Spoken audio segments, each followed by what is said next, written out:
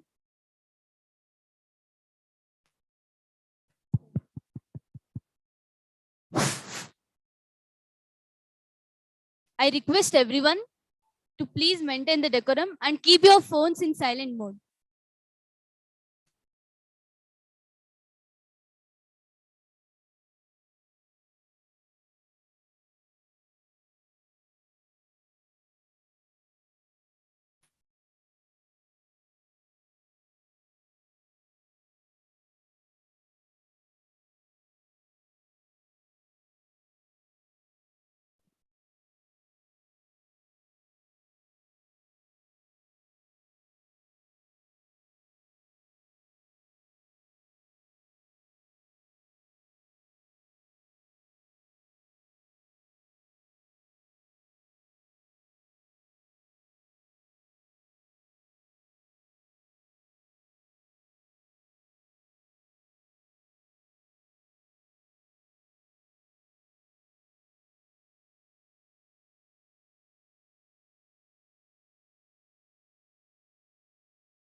I request everyone to keep your cell phones in silent mode.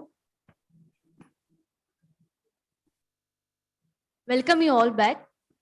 Now, I would like to invite for your first technical session of the day by Professor Krishna R Reddy, sir, on integrated waste management and landfill engineering sustainability perspectives. I request Sridhar, sir, to introduce about the speaker.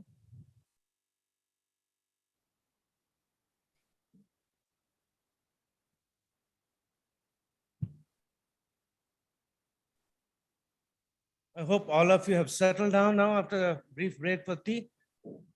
Good morning again. It's my honor and privilege to introduce our speaker, Professor Krishna R Reddy, who is an eminent university scholar and distinguished researcher, and he is working as professor of civil and environmental engineering in the University of Illinois, Chicago, United States of America. He is also the director of Sustainable Engineering Research Laboratory and also director of Geotechnical and Geoenvironmental Engineering Laboratory. Coming to his education, he has done his PhD in civil engineering from Illinois Institute of Technology, and he has he's also had the gold medalist from Indian Institute of Technology, Roorkee, and Osmania University, Hyderabad, for his MS and BS degrees, respectively. Professor has over 25 years of rich experience in research, teaching, and in broader civil engineering areas such as environmental, sustainable engineering. His research expertise includes environmental remediation of soil, sediments, and groundwater and stormwater, and solid and hazardous waste management and landfill engineering. Engineering applications of waste and recycled materials, and life cycle assessment of sustainable and resilient engineering. Of course, he has worked quite a bit in the broader area of geotechnical engineering as well. He has authored 4 major books, and he has authored over 200 peer-reviewed journal papers. And he has given quite a bit of invited talks in the United States of America for different places in excess of 200. And he has done outside US around 20 plus other countries. So this is the background of our first speaker. And on behalf of Civil Engineering Department of MSRIT, we heartily welcome Professor Krishna Reddy for this symposium. We are very grateful to you, sir, for accepting our invitation, despite a lot of busy schedule and your movement across different parts of the country, and making your presence felt here. And thank you so much for that, sir. I now invite you to enlighten the audience or the participants who have gathered over here with your rich experience. And there are quite a number of participants who have logged in through online mode also. Over to you, sir. Thank you so much. Yeah.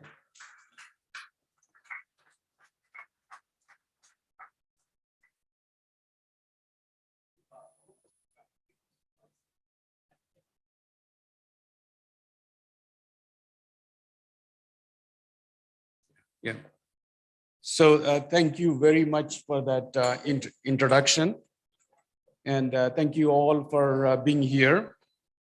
So I'm going to talk about this integrated waste management and landfill engineering and sustainability perspective. I wanted to give a brief overview on waste management and landfill engineering. I understand that there are a lot of students here.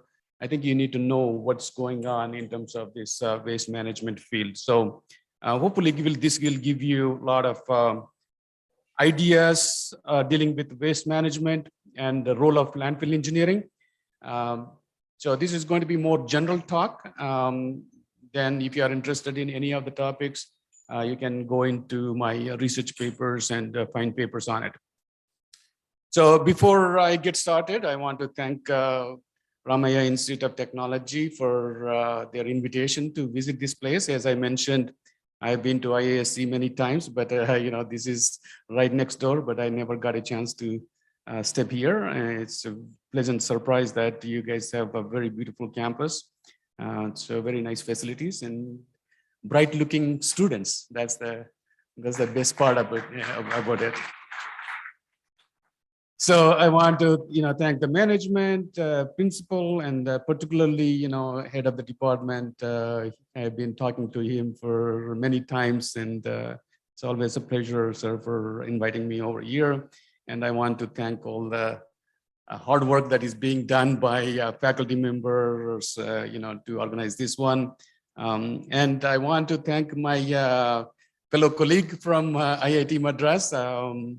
And as you saw, he is very dynamic, and he's making my stay at IIT Madras very dynamic. Like, you got only today, but I have every day for, so not in a negative sense, in a very positive sense. He's a very, very good. And, I enjoy his company in IIT Madras.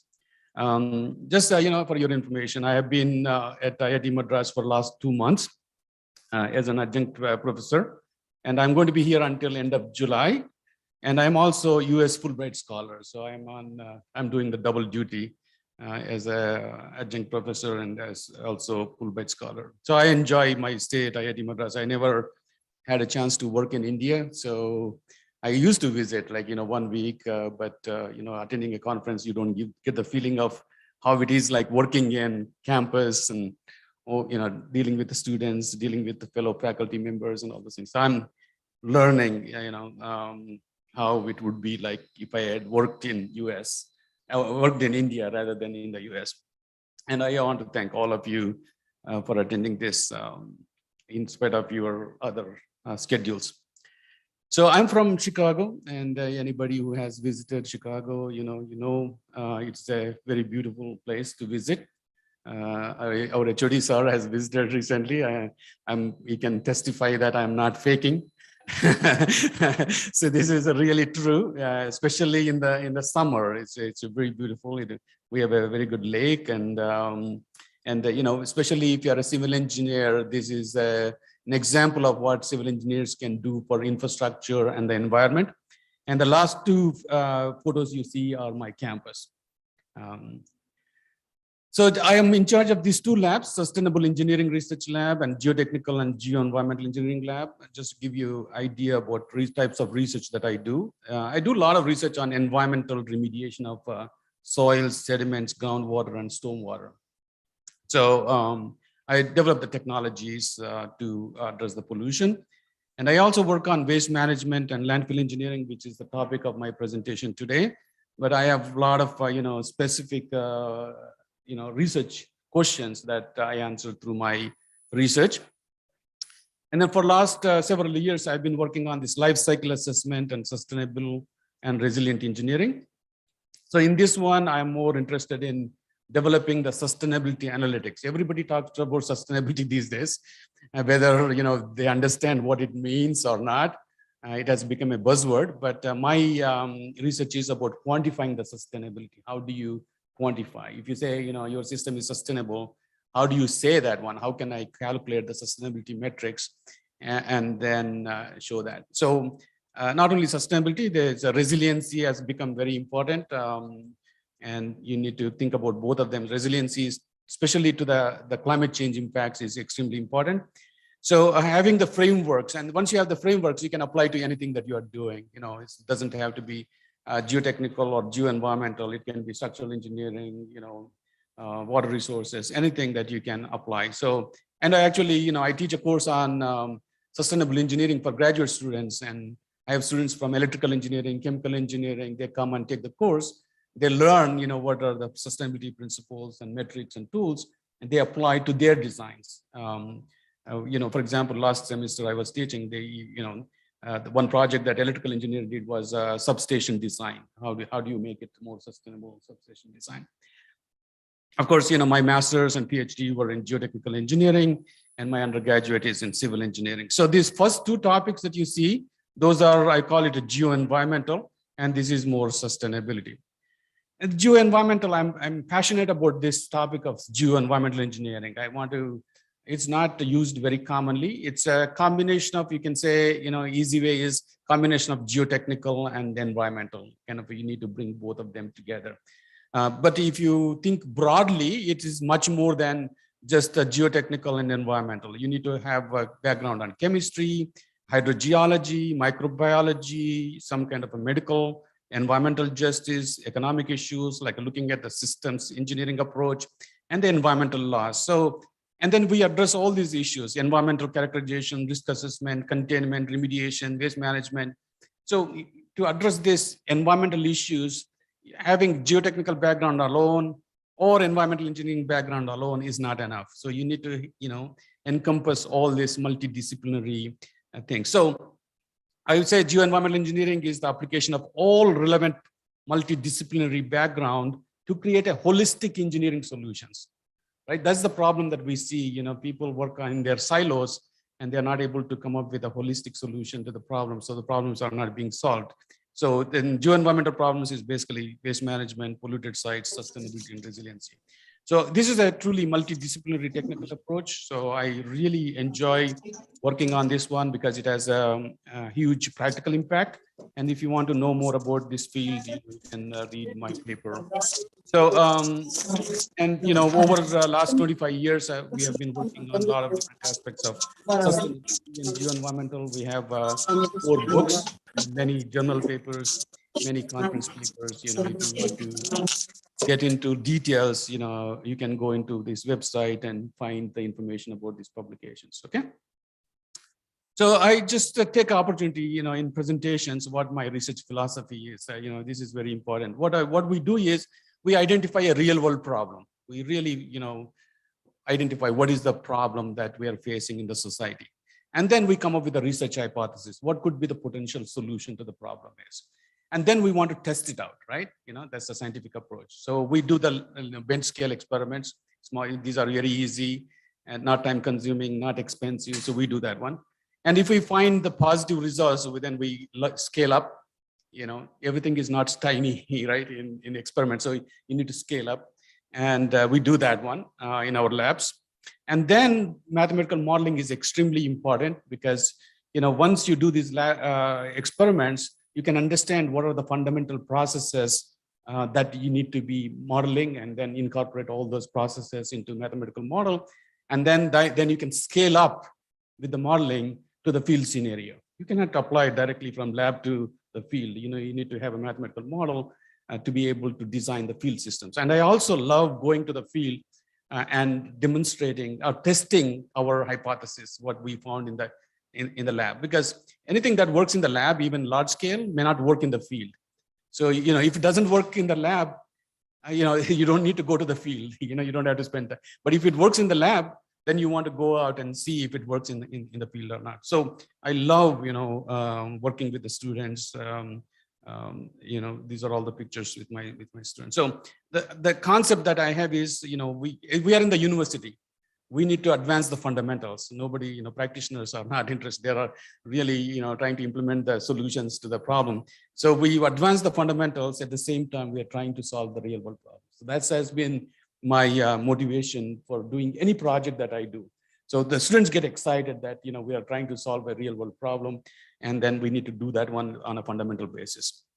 So this is my a lab. I do a lot of experimental research. So of course you need to have the infrastructure to do this kind of experiments. So we have all these experimental facilities that we have.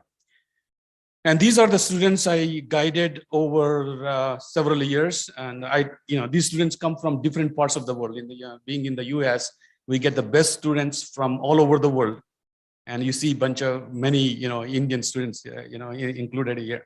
And it's a pleasure to go to my lab, to work with these students coming from different countries, with the different languages, different cultures, different food things.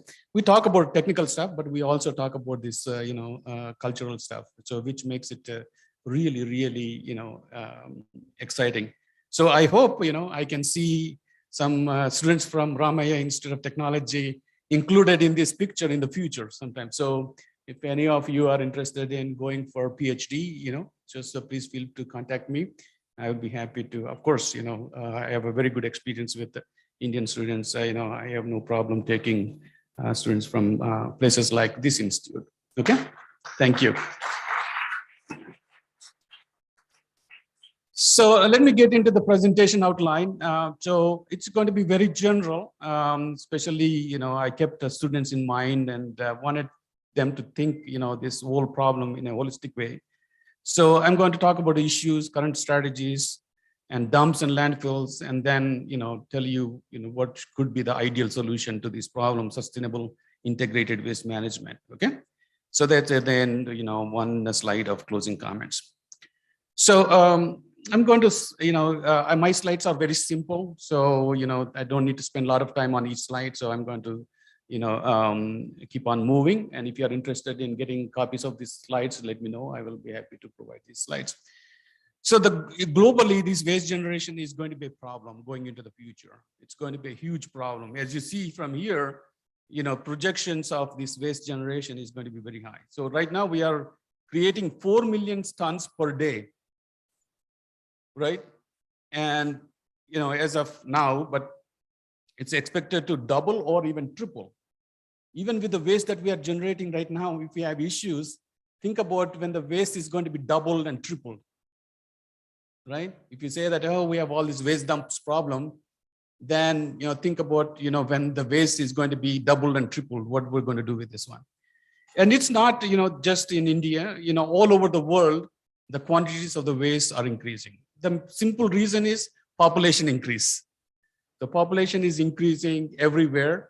And as a result, the waste per capita is increasing. So everywhere, this waste is going to be increasing. So this is, going to be a huge problem as we go into the future. The waste composition changes from place to place, just looking at the holistically, the average.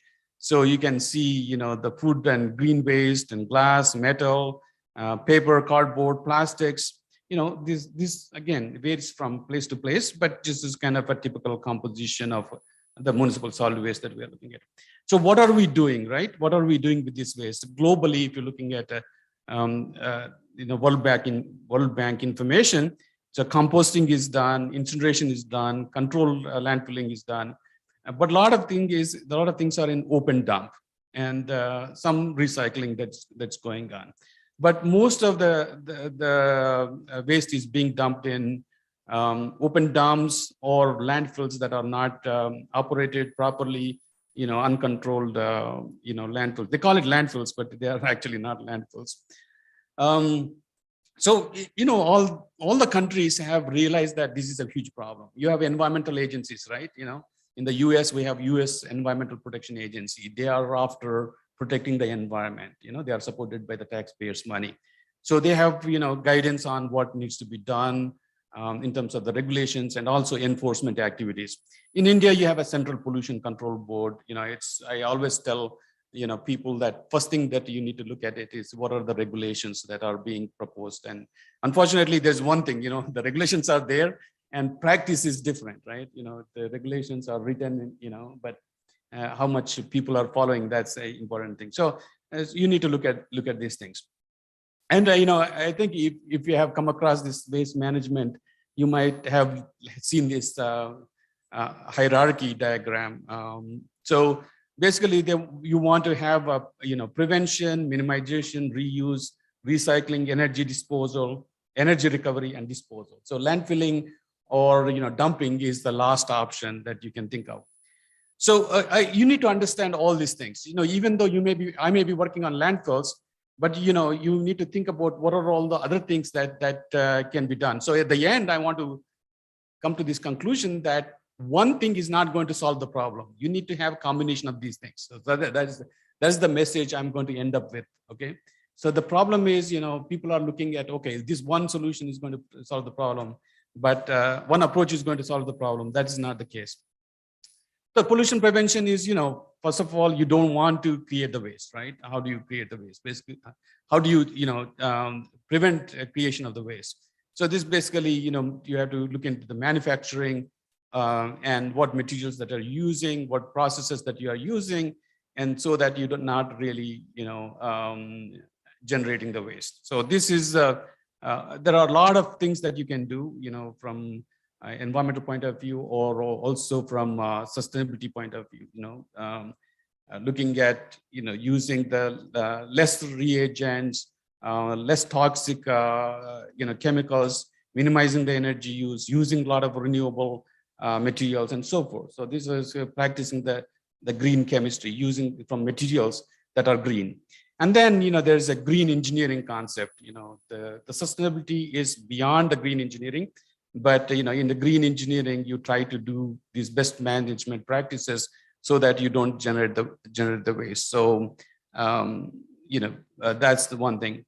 And this requires a thinking. You have a process to follow right now, but what are the alternative processes that you can think about? So that kind of awareness should come. So how much solvents I'm using in a process, how much aqueous solutions, and how much input I have, and then how much waste that I'm generating. So this is the 4 different processes that I can follow to create the same product, but you want to use the one that is going to produce the less impact. So this has to come from the manufacturers. So now move to minimization, right? So, if you cannot prevent it, try to minimize as much as possible. Again, this falls into the hands of the industry, manufactures a lot of these products. And they need to do a lot of things in terms of redesigning their processes so that the waste is minimized. So then, if you cannot prevent it, minimize it. If you cannot minimize it, then at least the waste that you generate, maybe can you reuse it? And this is where a lot of efforts are being done. So you reuse, clean, and use the materials over and over again. So, for example, what are the advantages of this? For example, if you have an aluminum can, right? And to make that aluminum can, you have to use so much of energy. So if you recycle, you are conserving that energy, right? So it's obviously a very simple concept. So all the materials, when you recycle, so you are avoiding the, energy to make them, if you have to make them new instead of recycling. So reuse is just using the material as it is, and recycling is, again, you can do the pre-consumer or post-consumer. You can Manufacturers can use internal waste, and post-consumer, kind of external waste, and a lot of industrial byproducts are there. In the US, we have these material recovery facilities. All the waste goes to these recovery facilities, and they sort it out. And I think in some countries they will have, dozen different bins, and they ask people to, sort it out. But in the US, we have only two. One is, the non-recyclable waste, and it's the recyclable waste, and the recyclable waste goes to this MRFs, they call it. And there, we use the technology and personnel to sort out and do that one. So, one of the problems with the recycling is that we used to recycle and ship everything to, other countries like China, Philippines, and other places.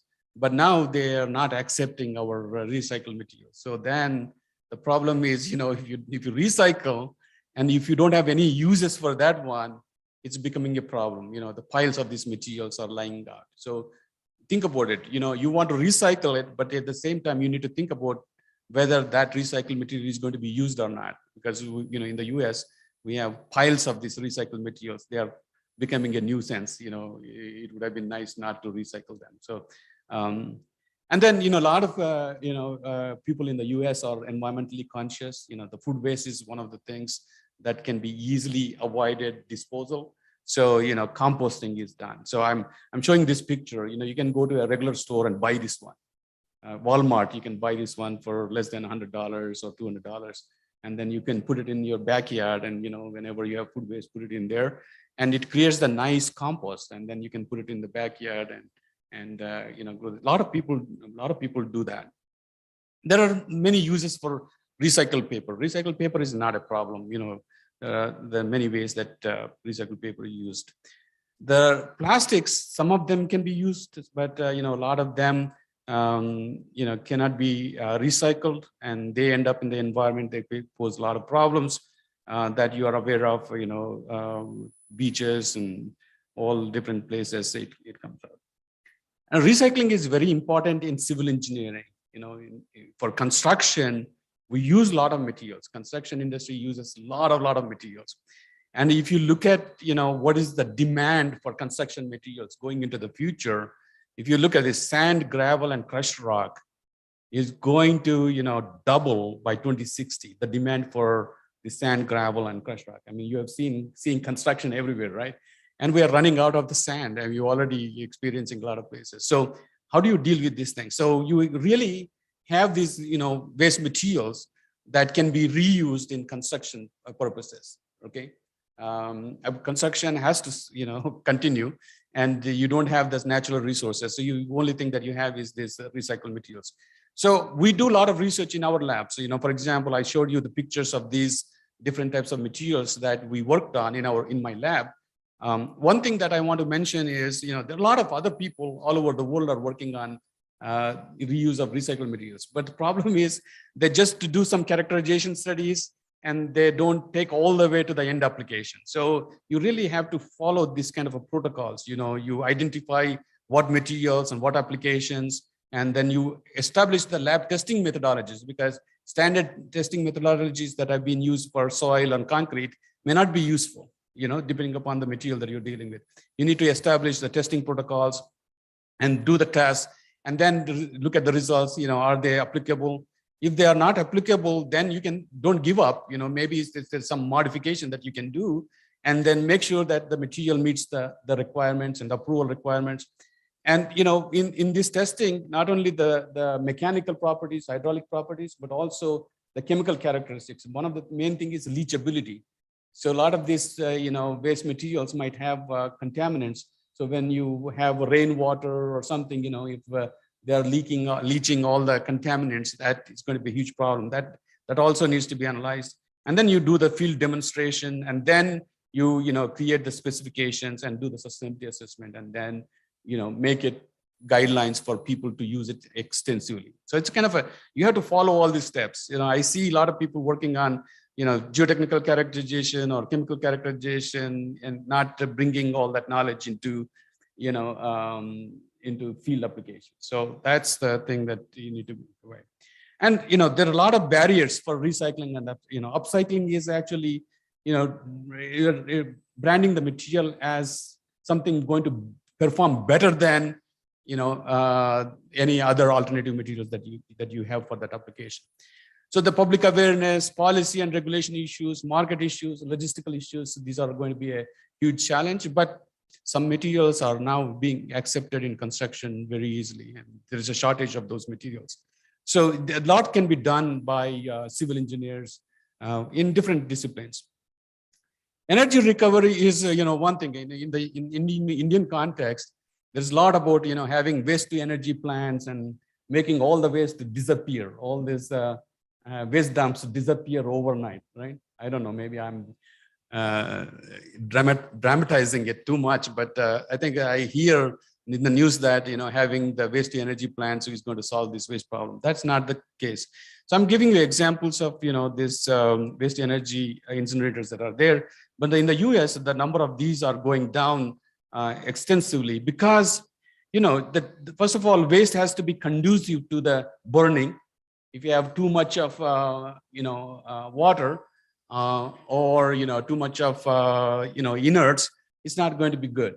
So it has to meet the requirements. It has to have a caloric value, and if you don't have it, then you cannot get any benefit out of it. And then you get ash out of this one, so that needs to be managed also. Ash will have a lot of toxic metals, so you need to think about that one. The other important thing in these plants is air emissions. So you see 1, 2, 3, 4, 5 here I'm showing.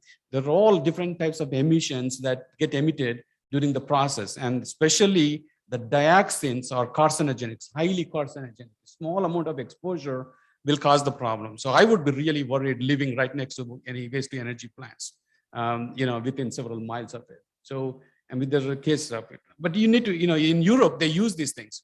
It's not anything new. In Europe, they use it because they implement the technology to control the emissions.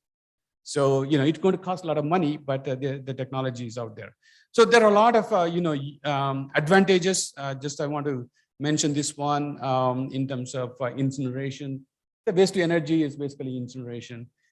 Basically, reduce the volume. You don't need landfills, low water pollution problem. So all these things, there are benefits. But at the same time, you need to look at disadvantages too. So this is not easy. Yeah, there are a lot of shortcomings, especially making sure that your waste is conducive to the burning, and also looking at the emissions in addition to high cost of this treatment.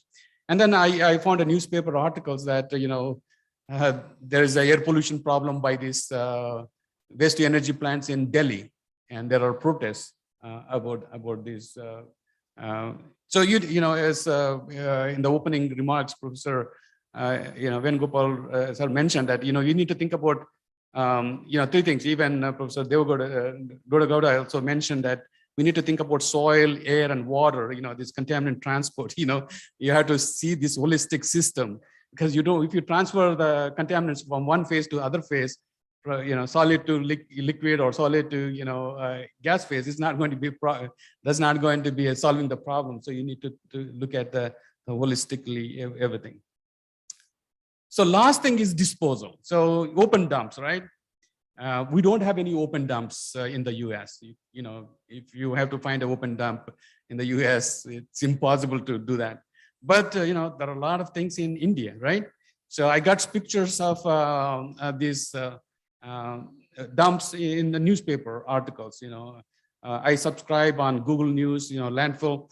So I get a lot of news about landfill situations, dump sites situation in India. So I get to read the news articles, and whenever there is a photograph, I grab those things. So the slope instability and failure. I mean, everybody who has taken soil mechanics and geotechnical engineering, the slope stability, you have to maintain it. You cannot have some vertical slopes. So people, when you are dumping, you dump without any proper slope. So there was a case in Delhi that it slided, 2 people died, but in other places people live right at the toe, and a lot of people, hundreds of people got killed. The other problem is toxic gases and odors, right? I mean, in the US, we have at least a control on what goes to a landfill. But in India, everything goes there. Even probably hazardous waste is also going there. And then, in US, we have generally methane and CO2. But here, you could be having a lot of toxic gases that's coming out. It's just not a methane and CO2 or H2S, but you have a lot of these, the toxic gases that's coming. And you have seen this news recently, right? Even landfill in Chennai has the fire, and one in Delhi, they keep on burning, and burn like in 3 days, 4 days, they will extinguish, and then the problem is subsided, and then again it comes back. This is really bad. And then you leach it. All the water that falls on the waste, going to come out, and it's going to contaminate the river, lakes, all the things. And that leachate has a lot of toxic stuff. If you are taking the water from those contaminated waters, it's going to be a problem. The problem that you don't see is that a lot of chemicals get into the groundwater, and then it passes through in the ground flow with the flow of groundwater, and you have contaminated groundwater, and you have a drinking water well in the groundwater. You may be drawing the contaminated water, so you need to really think about and then if it is a river, it could be entering into the rivers and polluting the fish and other things. So it's going to be a huge problem. One thing I really feel sad about is the people living around these dump sites. I know in Delhi, they are right next to these dump sites, and some of them work as scavengers. That's their livelihood. And there are demonstrated studies on very bad health of these people. That's, I think, social injustice or so-called environmental justice, is extremely important in this kind of cases. And a lot of, newspaper studies. So what are the regulations, right? I just looked at Indian regulations, Central Pollution Control Board regulations. They tell you this one, reduction of the waste by biomining and waste processing, followed by placement of residues in a new landfill or capping, right? So I don't understand what this biomining is and how do you process it and how you use the residue.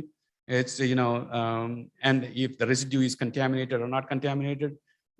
But in my view, this is quite challenging. Biomining and handling of the residues is quite challenging. That is not, what we have done is the capping. And even Indian regulations say that this capping is, is an option, right? And then, the capping, basically you put a cover on the top of it. And then, so this is the regulations. You can find it in Central Pollution Control Board information. So what can be done, right? So what can we do for these dump sites? So I want you to think about what is the solution to this problem, right? So one of the solutions is this, right? The solution is, okay, can we, segregate and reuse, right? Can we segregate and reuse? This is one option, okay? I'm going to go through several options that you can have, and you need to think about it. This problem is going to persist for a long time, and, it's going to become even worse and worse. A lot of the civil engineering students now, in the future, if you want to follow, environmental career, so you have to address these legacy dump sites that we're going to have it. So one option is, okay, why don't we, take a, equipment there and try to sort it out. And there are a lot of issues with this one. It's not easy, right? And you think about people who have to work on this segregation, and what is the value for the segregated products? That's, and the other thing is, can we excavate and incinerate? That's the big thing, right? And that's what being proposed. But that's not a problem. That's also not a suitable solution, because waste conditions are unsuitable, as I mentioned. And then you have toxic emissions.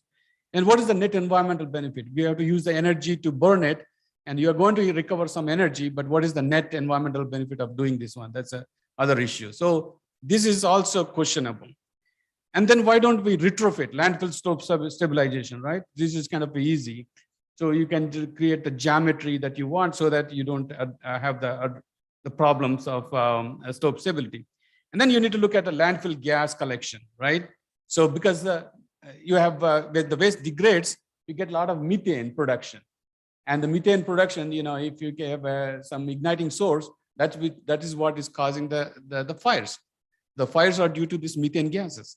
So you need to have gas collection systems, and then the leachate I mentioned, you need to have a certain way to collect that leachate, because if the leachate goes into the neighborhoods or contaminates the groundwater, you could do some things like tow drains or leachate control and collection treatment systems. You can put this one at the systems. But then, you're dealing with the waste. What about contamination in the subsurface, right? So if the groundwater is contaminated, if the groundwater is contaminated, we have a technology called these vertical barriers. These are called slurry walls, and these could be constructed.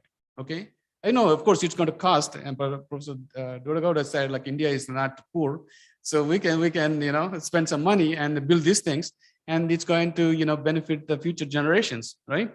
So we can, let's say if the groundwater is contaminated, we can build this containment walls. Basically, you dig a trench and fill it with impermeable material, and then groundwater does not contaminated groundwater does not pass through it. Or this can be horizontally, how it is arranged. That wall can go all around the waste, or can be down gradient of the waste. Or you can pump out the groundwater and then treat it. This is a little bit expensive, but using the biological methods is much more better. So you can use the bioremediation of the contaminated groundwater. So I'm trying to, think about the solutions to the dump problems. Okay, what can you do? So you have to deal with the waste that you have, and then you have to deal with the contamination that you have at the site. Or there is other solution is called the permeable reactive barrier.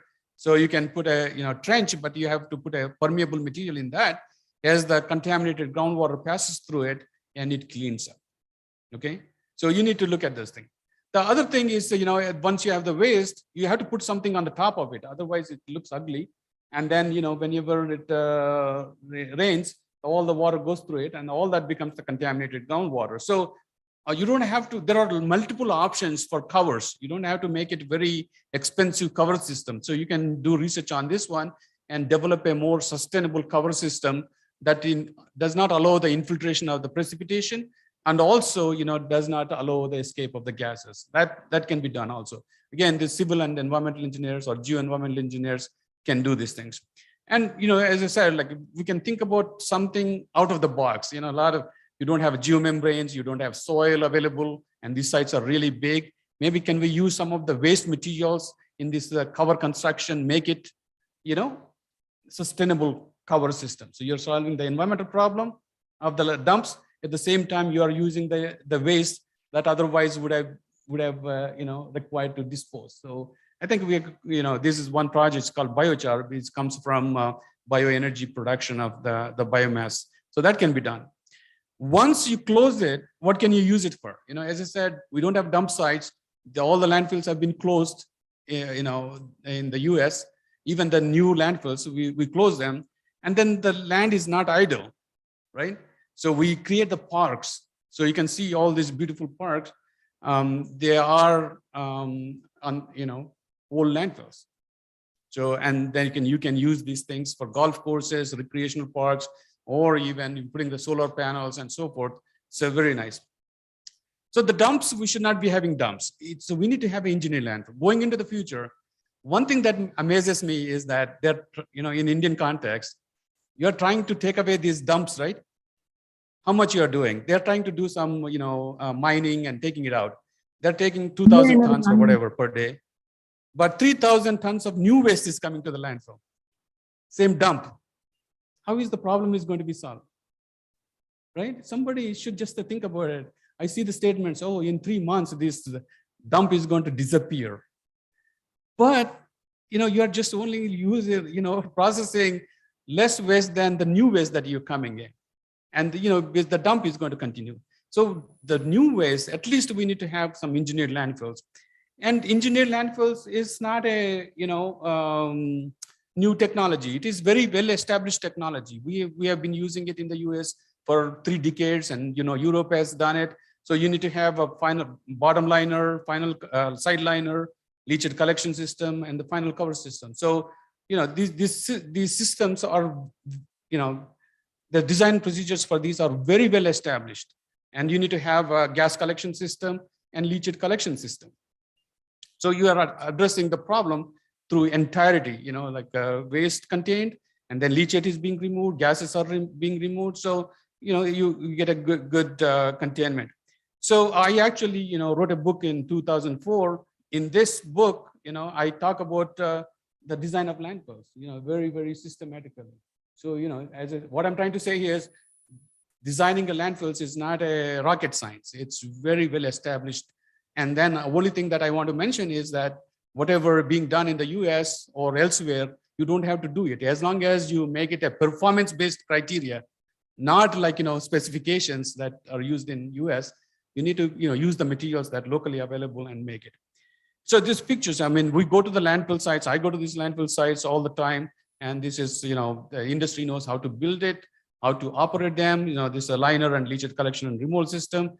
So I love going to these dump sites. I have, I know researchers in India, they do research on landfills or waste, but they've never been to a landfill because it's stinky, right? They don't want to even step down. I mean, I happened to go to one of the landfills. I mean, imagine there was a fire, there was a leachate, and there are cows, birds, smelly. It's, worst case, but in the US, it's much, much cleaner. So we go to the landfills. And then, once everything is followed, it's closed, and then your final cover is put on. This is one landfill close to my town. It's a golf course. Rich people will come, pay the money, pay the golf. And you're generating the money and looks beautiful, right? Who says that this is a dump site, right? So we have a means to do all these things. But there are still some challenges of engineered landfills. In the US, even after we design, engineer, we're trying to make it these more optimized. So there's a problem with the slow degradation of the waste, leachate treatment, fugitive gases, sustainability. These are the things that we are addressing.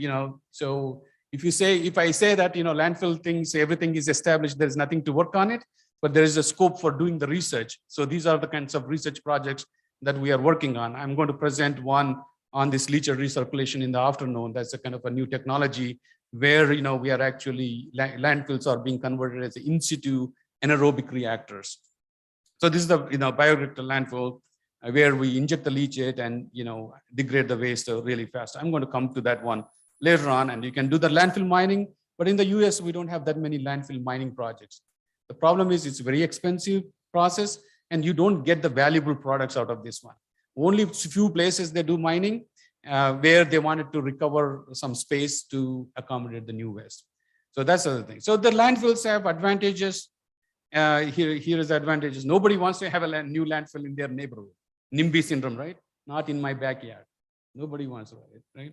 That's the biggest problem of siting a landfill. Even like incinerators, like there's a lot of opposition. But landfills have a more problem than. And there are disadvantages. So nothing is perfect in this world. So there's advantages and there are disadvantages. So it's not having landfills is not a perfect solution to the problem. So all these things that I mentioned, prevention, minimization, reuse, incineration, landfilling, if you think about all these things, they have pros and cons. Okay, even if you want to follow this hierarchy, still we have a problem. So the solution to this problem is we need to think about in combination all of them. So I don't like this hierarchy. I don't like this hierarchy process that you see in a lot of textbooks. This is not a good approach. What is the good approach is this one, integrated waste management, IWM. What it is this, okay? We need to embrace all the options, okay? First thing is you want to collect and sorting or segregation. That's, is very important. And then material recycling, then biological treatment, then thermal treatment, then landfills. So you really need to have a combination of these options. So how do you select these options, right? So I don't know if you do the sustainability things. So so-called, life cycle assessment is the methodology to assess the broader environmental impacts.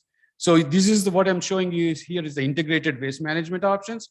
So you use the inputs, and then by using this assessment, you get outputs, right? So you can assume different combination of these options for your site, and then look at this baseline scenario, what you're doing now compared to different integrated waste management strategies. How much of recycling that I want to have it. So these are kind of typical results, how much collection and sorting I want to have it, how much biological treatment I want to have it, landfilling and recycling. So you can assume different scenarios and then model it and see the impacts. Which one is the best option to provide the net environmental benefit, right? So that's how, we need to think about it, incorporating the sustainability. It's not one thing, it's a combination of the things that really depends upon the location. It's not like, for India, just one solution is not a problem. Even Bangalore could be one solution. Mysore could be another solution. So you really need to look at, the site-specific situations.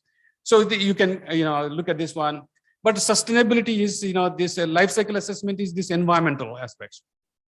But we need to think about social aspects and economic aspects. These are very important, right? So this is where we call it sustainable waste management. You need to look at the environmental, economic, and social. So this is what I always like to promote in terms of this waste management. We need integrated waste management, but we need sustainable integrated waste management. What does that mean? So we have these combinations, right? Inside that you see the combination of these things. I told you, you do the life cycle assessment and then see which combination is good. So that is looking at the only environmental aspects. But you need to look at the economic aspects. How much is going to cost? And you also look at the social aspects. If people in a particular neighborhood, they're hungry, right? You want to provide the food for them, not look at this integrated waste management and spend a lot of money for that, right? So you need to look at the social aspects, economic aspects, and the environmental aspects, and come up with the combination of these strategies that would be useful for a given situation. And then landfills doesn't have to be just the dump yards, okay?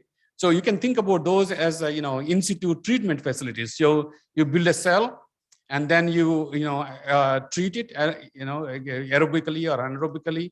You can try to degrade the waste, and then degraded landfill, you can take it out, mine it, and then you kind of recycle it. So basically what I'm trying to say is, in environmental engineering or chemical engineering, you have reactors, right? So you take the waste material in a reactor and degrade it and then recover the product. Same thing like this. Instead of doing in a container, you're doing it in the field, and then degrading the waste, recovering the gas, recovering the leachate, and then finally reusing the same site.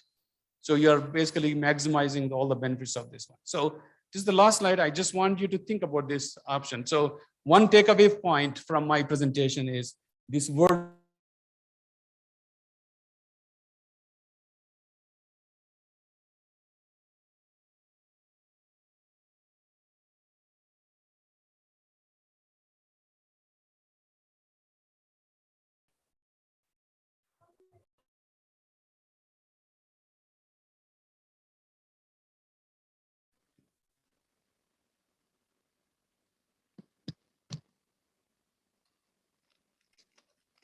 same waste management strategy as Bangalore? No, right? That's where the social, economic, the sustainability aspects come into the picture. So there's no one silver bullet or silver solution to this solution. And then for a younger generation, this dumps problem is going to be there, and we need to really solve this problem. This is sad to see in this modern era having dumps like that, and they're going to cause a lot of problems. So we need education, communication, and enforcement to make things really happen. And especially the students can make it happen in the future. So you might have heard the word circular economy, but circular economy actually deals with the waste management. So right now, we use it and throw it in the landfills or incinerators. So this approach of reusing the materials again and again, and not sending the waste to landfills and incinerators. That's basically circular economy. So using the materials, putting into the use all the time, and never sending to a landfill or incinerator. So this is the term that you're going to hear a lot, circular economy. It's nothing to do with the dollars or rupees, but it's doing the circularity of the materials used. Okay. So thank you so much. This is my contact information. You will, happy to, take questions later on if you have it.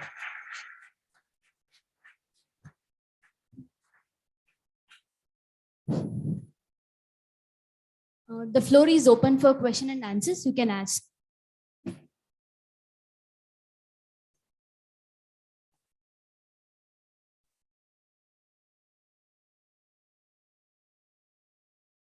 if you don't get a chance to ask question, I'll be here this afternoon also.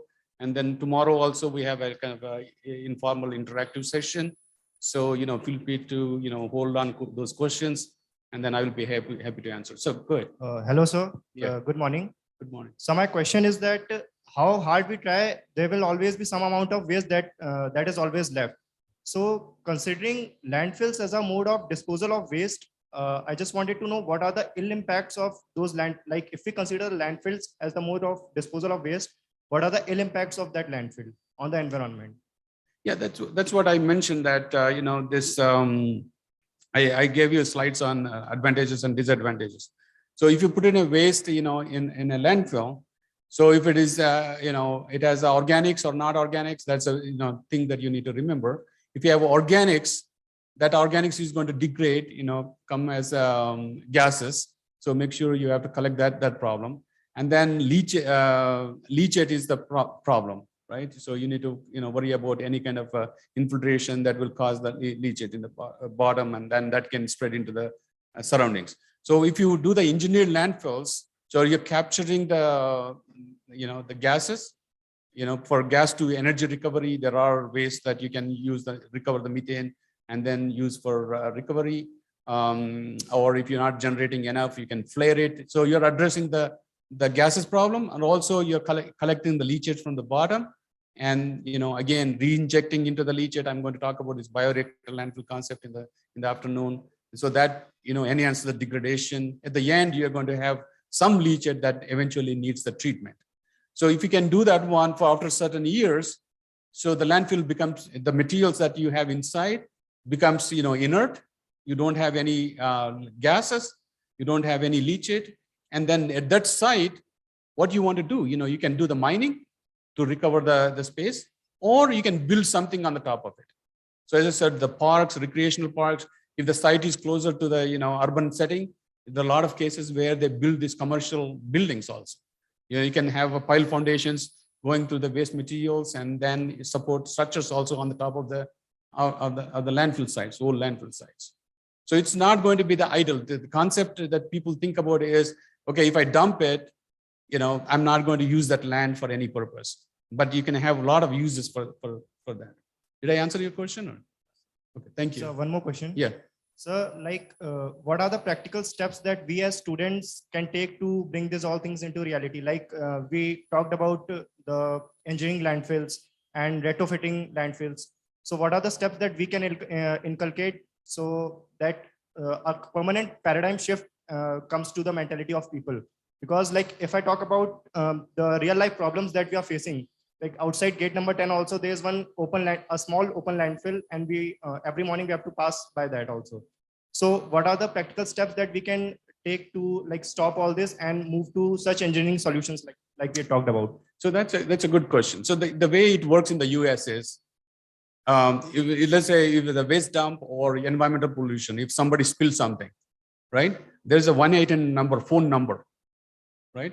How you call the police? But you have this environmental agency number. You call any public, anybody can call that number.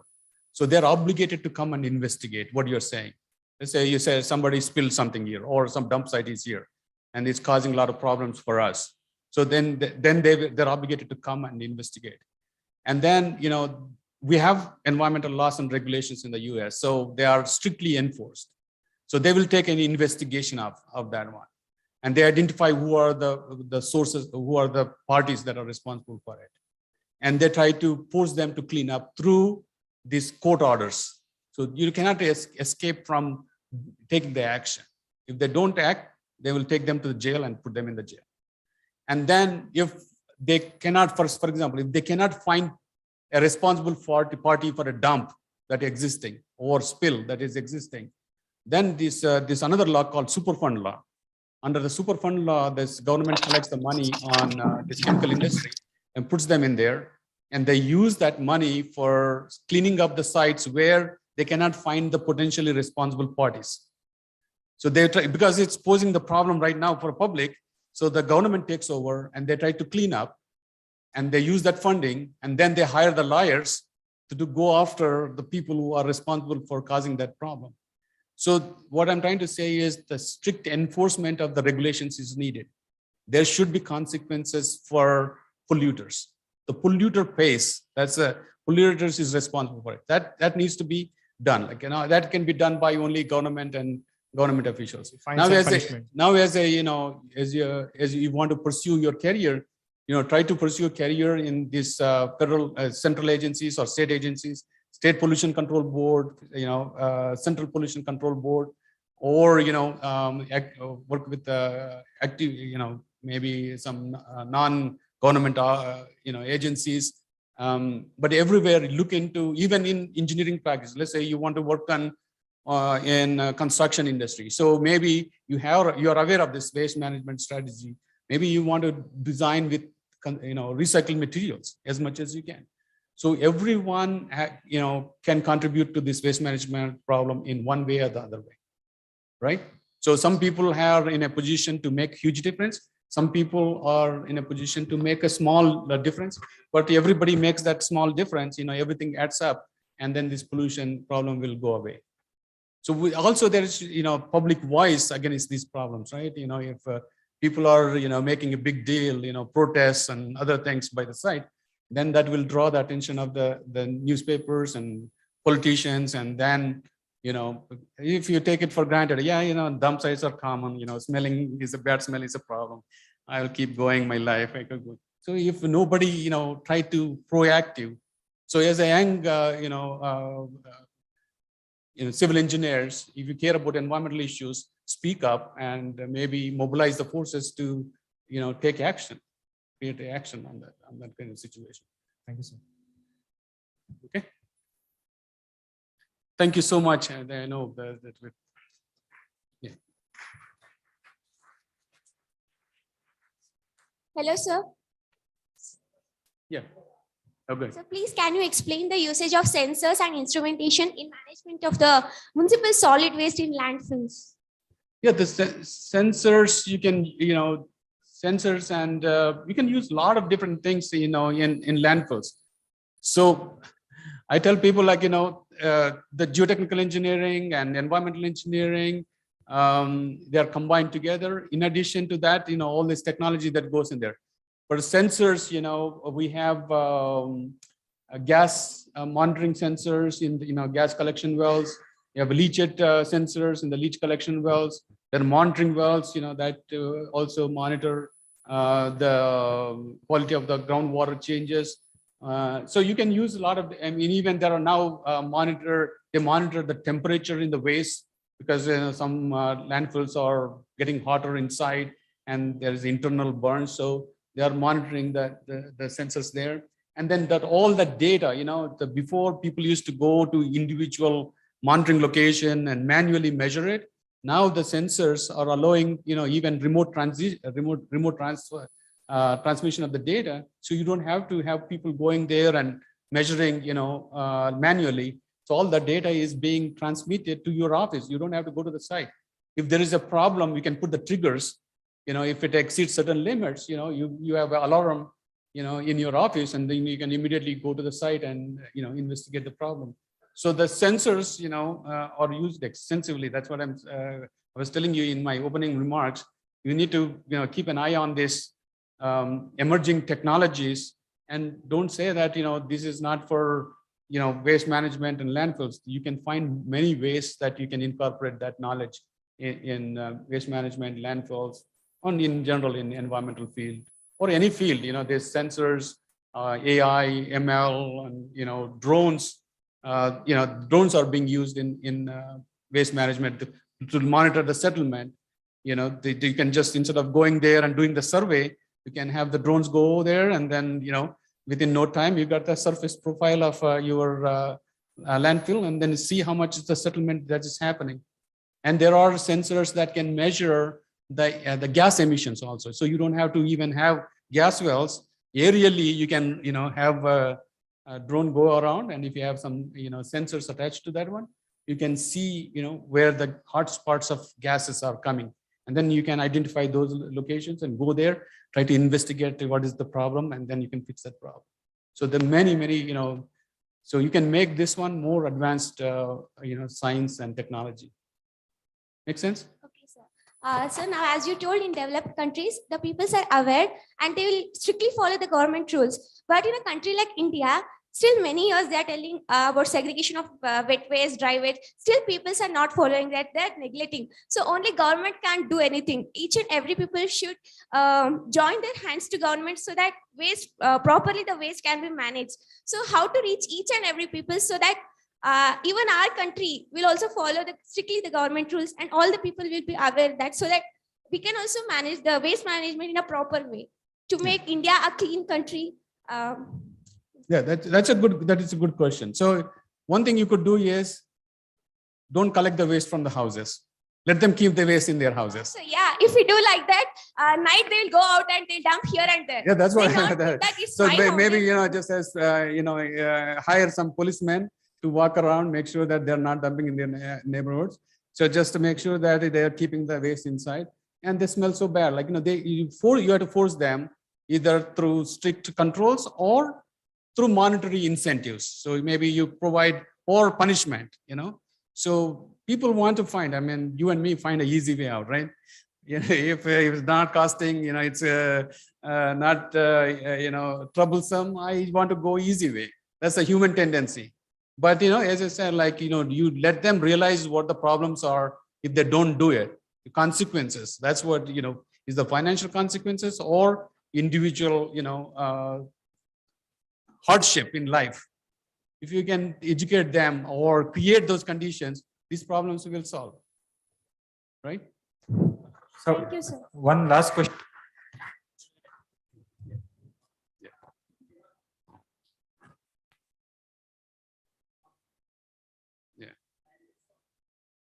Yeah, two more.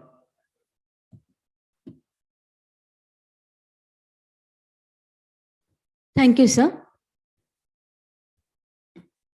Thank you, Professor, sir, for enlightening us through your words. Regarding waste minimization techniques and all. Thank you so much.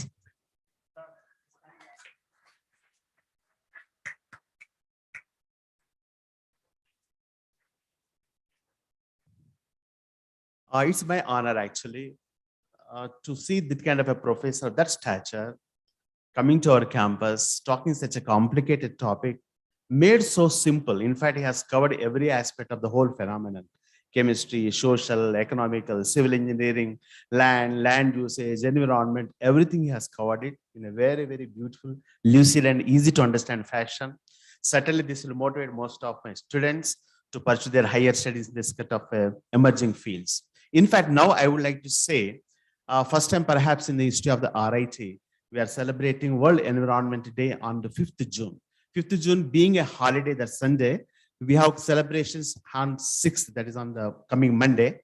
So now I feel that Environmental Day celebration and the talk by the professors and other professors on this topic with so much of relevance seems to be very appealing and very appropriate.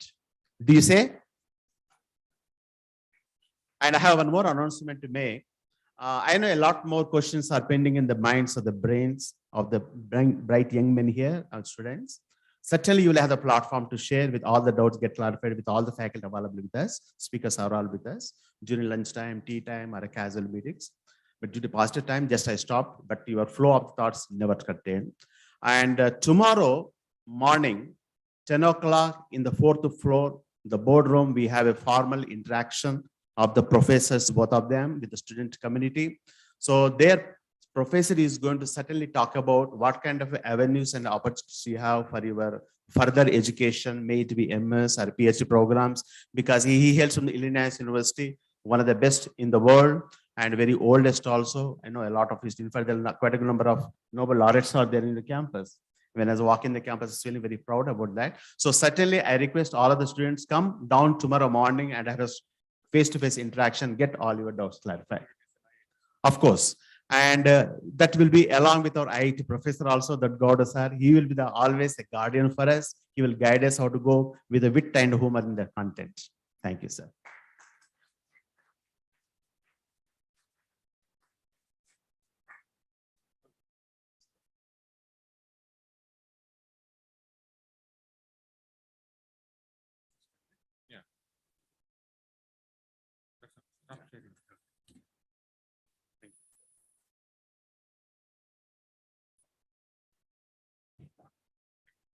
The next section will be delivered by Professor Sawant sir from IIT Roorkee through online mode.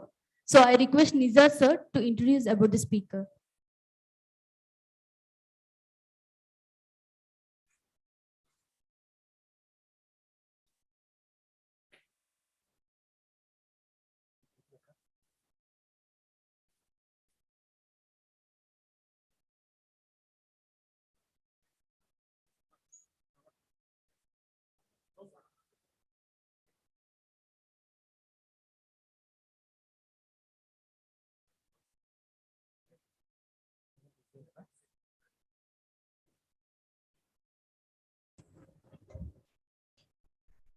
Hello.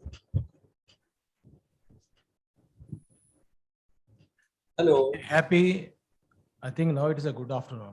Yeah, good afternoon. Good afternoon, everyone. It's a great honor for me to introduce and welcome our efficient speaker of this session, Dr. Vishwas Sawant.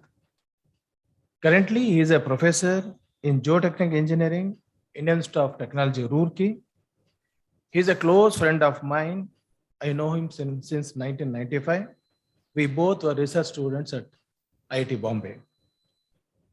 So prior to joining this IIT Roorkee, so he was assistant professor in SV University, Surat.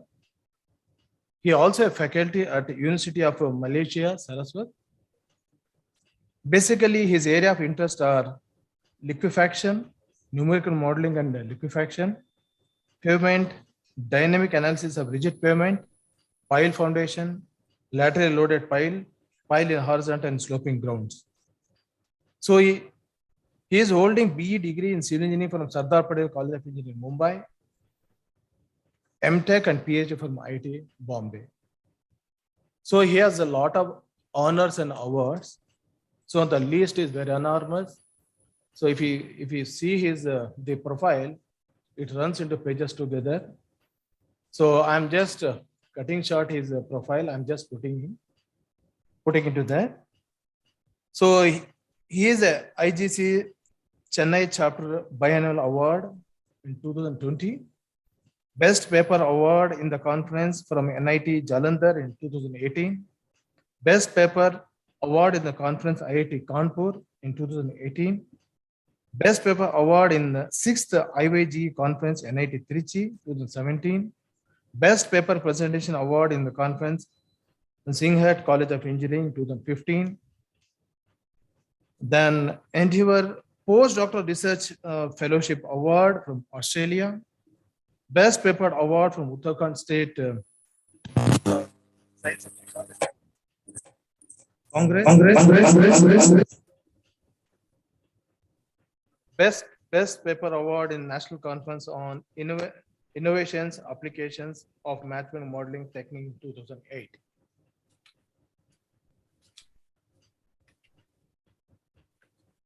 So regarding the publication, he has more than 100 publications in the prestigious journals, along with more number of papers in the conferences.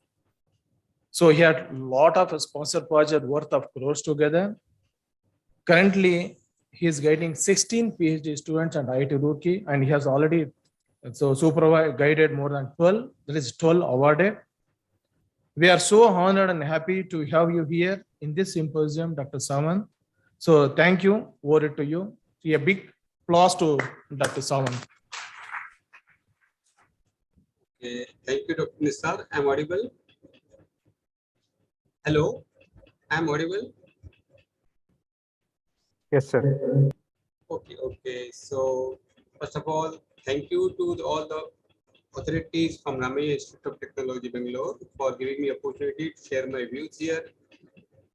Good afternoon to everybody on the dais, like Professor Reddy, Professor Goudar, and all my friends like Professor B.S. Sridhar, Professor Nisar. Okay. So with this, I will start my today's talk. I will just start sharing my screen. Okay.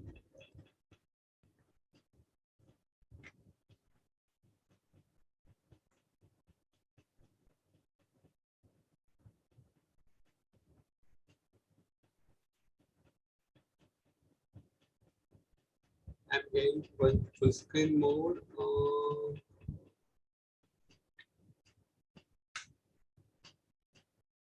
Are my slides moving? Yes, sir. Okay, okay. Thanks a lot for the information. So today I'm going to share the talk on the topic liquefaction. Maybe everybody is well aware of it, particularly the people working in the geotechnical engineering. What is the damages for the liquefaction? Okay. Basically, it is the work of my two research scholars, Sunita and Abhijit. Okay. So first of all, I will just start with the brief introduction of liquefaction. What is liquefaction here, or why it is being noticed? Because during the earthquake, the loss of strength is a common phenomenon, and which will be noticeable from settlement of the buildings, failure of the dams, landslide, and other hazards. The process by which the loss of strength occurs in soil is called soil liquefaction. The phenomenon of soil liquefaction is primarily associated with the medium to fine grained saturated coagulated soils. Okay, there are classical examples for first noticed in the world by in the earthquake in the June 1964 in the Niigata, Japan, the Alaska earthquake, and again one more in the 2001, the more that is the Bhuj earthquake. So these are the two typical examples. If you go by the history of the earthquakes, we can see here there is a listing of the earthquakes which are noticeable actually. The first was noticed or which is recorded and maybe at least on the record, it is during the winter nights in the Helices town in the Greece. So that was the first observance, at least the reported one, and you can see the many more after that from 1930 to 2015, okay, which are of significant magnitude. Okay. Now, what is liquefaction here? What is liquefaction is basically it is the generation of excess pore pressure in the soil, and which will be causing reduction in the effective stress and subsequently the reduction in the shear strength. Because in the case of sand, shear strength is proportional to the effective stress, say equal to sigma tan phi, where sigma is the effective stress and the effective stress reduces, there will be loss of strength and it will cause you the soil will behave like liquid when the effective stress is reduced completely to zero. Why it is happening? Because it is a something like this. You can explain this that the loose sand will be there. Loose sand will try to compact during the shaking. Basically, if it is a dry condition, it will be shake because there is no. It will just pass out, expel from the voids, and it will be compacted, and it will be going to have a stable position. But in the case of saturated sand, it will the voids are all filled with the water, and by the phenomenon of shaking, it will try to expel water out from the voids and to get it compacted. But the rate of loading is so fast, there is no time for the expulsion of water, and by the time next cycle is coming up, and since water is not allowed to go out of the pores, it will exert a pressure on the surrounding soil particles. We call it as pore pressure or excess pore pressure. You can see the figure here. It's the mechanism of liquefaction. S is equal to sigma minus u tan phi, where u is pore pressure, sigma is total stress here in this case you can see, and sigma dash will be the effective stress.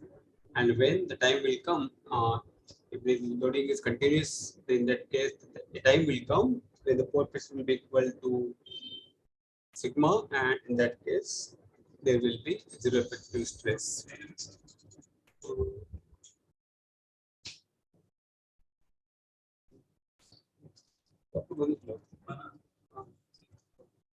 So what triggers liquefaction? Basically, it will occur in the loosely packed sand deposits. Then it should be saturated, and there should be rapid transient loading should be there, rapid sharing should be there. So all three conditions must exist to have liquefaction. Okay. Because it should be a loose sand with relatively lesser permeability. Second is it should be in the saturated condition because level of pore water pressure, water must be there. And third is there should be rapid loading so that you will not get time for dissipation of this pore pressure. Okay. Mainly it is occur near the water bodies like seashore, lakes, and rivers, very common for water table is at shallow depth. So these are the some of the effects of the liquefaction. You can just see in the, some of the slides now. You can see the tilting of the buildings in the Niigata earthquake. Okay, one more, the bridge failure here. Okay, you can see the dam collapse here. And this is again the collapse of the bridge pier in the Kobe earthquake. Okay. Piles were failed basically. Now you can see here, again one more slide from the Kobe earthquake. Okay. Now damage observed in the Nepal in 2015 earthquake. Now we can try to explain this phenomenon of the development of pore pressure here, okay, with the help of this slide. But before that, just see the general explanation given by the various researchers. The first one was Cascrand in 1936, and he explained this phenomena with the help of critical void ratio. What is the critical void ratio? The void ratio at which the soil will shear without any change in the volume. Now, if your void ratio is greater than critical void ratio, soil will try to compact, and if it is a void ratio is less than that, soil will try to dilate. Okay. So the loose sand will try to compact, dense sand will try to dilate, and if it is a loose sand, but is having void ratio, critical void ratio, obviously it will try to compact, and that is susceptible for liquefaction because that is the where there is development of EPP is possible. Okay. So that was the explanation given by this the second here. So with the help of critical void ratio, so soils and critical void ratio, critical void ratio are always susceptible to liquefaction phenomena. Now, one more thing is that the critical void ratio is not a constant value for a given soil because it changes with surrounding or confining pressure. Okay. It also depends upon the loading also. The volume changes due to the dynamic loading conditions are different than in the one static load conditions as realized in the laboratory by direct shear or triaxial shear tests. Okay. So we can explain this now with the help of this. Now let us say I'm going to the next figure here. We can see here the figure of the left hand side which shows the gradual densification of sand by repeated back to back the loading. Okay, in this simple shear test, in this case it was a dry condition, there was free drainage was possible, and you can see here from cycle 1 to maybe cycle 2, the void ratio is decreasing quite rapidly, but as we are progressing further, obviously the rate of decrease in the volume is reducing. Now, in the case of undrained condition, what's happening is it is interesting. Quite you can see. Maybe I can explain with the help of this figure again on the next slide. Here you can see here. You can see this. Consider a point A which is having a void ratio as 0 and effective stress as sigma A over here. Okay. Now, if I am applying a load, okay, maybe a earthquake load here. Okay. So let us say if it was drainage was permitted, there should have been a decrease in the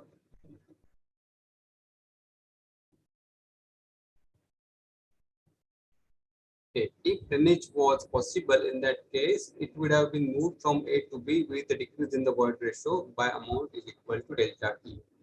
But since drainage is prevented, so it would have moved somewhere like here. On the contrary, for drainage is constant, void ratio remains constant, and there will be a development of pore pressure along the path here. Okay, and that can be found out from the if exactly want to find out numerically, it should be equal to equivalent bulk modulus divided by the possible volumetric strain. Okay, epsilon V plastic. Okay, to multiply the bulk modulus with the epsilon V plastic, you can get the value of this possible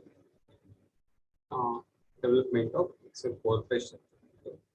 So these are some of the you can see there are two type effects of observed in the case. Is it proliferation? There will considerable movement of soil will be there, and there will be cyclic mobility. Soil will move in the larger sphere. Okay.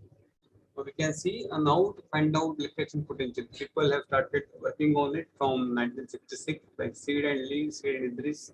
Basically, the seed and idris they are basically the pioneers in this field, and they started developing the approach to find out liquefaction potential of a given site. Okay. With the help of the two terms, which is called as cyclic stress ratio and cyclic resistance ratio, very commonly known as CSR and CRR. CSR, cyclic stress developed normalized manner actually, cyclic stress developed during the earthquake, and CR that represents cyclic resistance. both of them are normalized with respect to present overburden pressure. That's why we call it as ratio. So cyclic stress ratio and cyclic resistance ratio, they are the two important terms in the evaluation of this friction potential. And if the CSR is greater than CRR, soil will liquefy, something like that. So we find out factor of safety with respect to this as CRR divided by CSR, and it should be above 1 typically. So you can see here, so we will calculate the cyclic shear stress developed during the earthquake based on the PGA, the ground acceleration level and frequency. Okay. And then we calculate this reflection resistance CRR based on the shear strength of the soil from laboratory or field testing. So basically, first we define the cyclic stress ratio, the stress produced during the earthquake. So we can see here we are comparing this tau h by sigma v in the field to corresponding value as the triaxial data here, sigma d by 2 sigma 3 in the triaxial. You can see the symbol 50 there that indicates that these tests were done at 50% relative density. Okay. So there is a correction factor CR into DR by 50. So DR means whatever the current relative density is there, that you can take it out. Okay. So tau h by sigma v in the field will be actually equal to tau h by sigma v in the lab, and tau h by sigma v in the lab that is from shear test will be correlated with the sigma d by 2 sigma 3 in the triaxial condition. Okay, so CR the factor which correlate these two down basically, and the value will be given in the next chart. Okay. And the reported data is done on the relative density equal to 50%. So we are multiplying by a deposition factor of DR by 50. So you can see in this case we perform this cyclic test in this manner. Basically, it is not simple cyclic shear test. So what we do in the first cycle, we increase negative stress by sigma d by 2, but at the same time we decrease the confining pressure by sigma d by 2. And the reverse case, we decrease negative stress by sigma d by 2, and we increase the confining pressure by sigma d by 2. Now, what is happening because of this? On this plane of the where likely there will be maximum shear stress, that will be equivalent to a increase or decrease in the stress by sigma d. Okay. We are talking about this plane excess or YY here. They are subjected to a cyclic shear stress of sigma d. That's why the typical arrangement is observed by increasing negative stress by sigma d by 2 and decreasing the confining stress by sigma d by 2, or in the reverse way.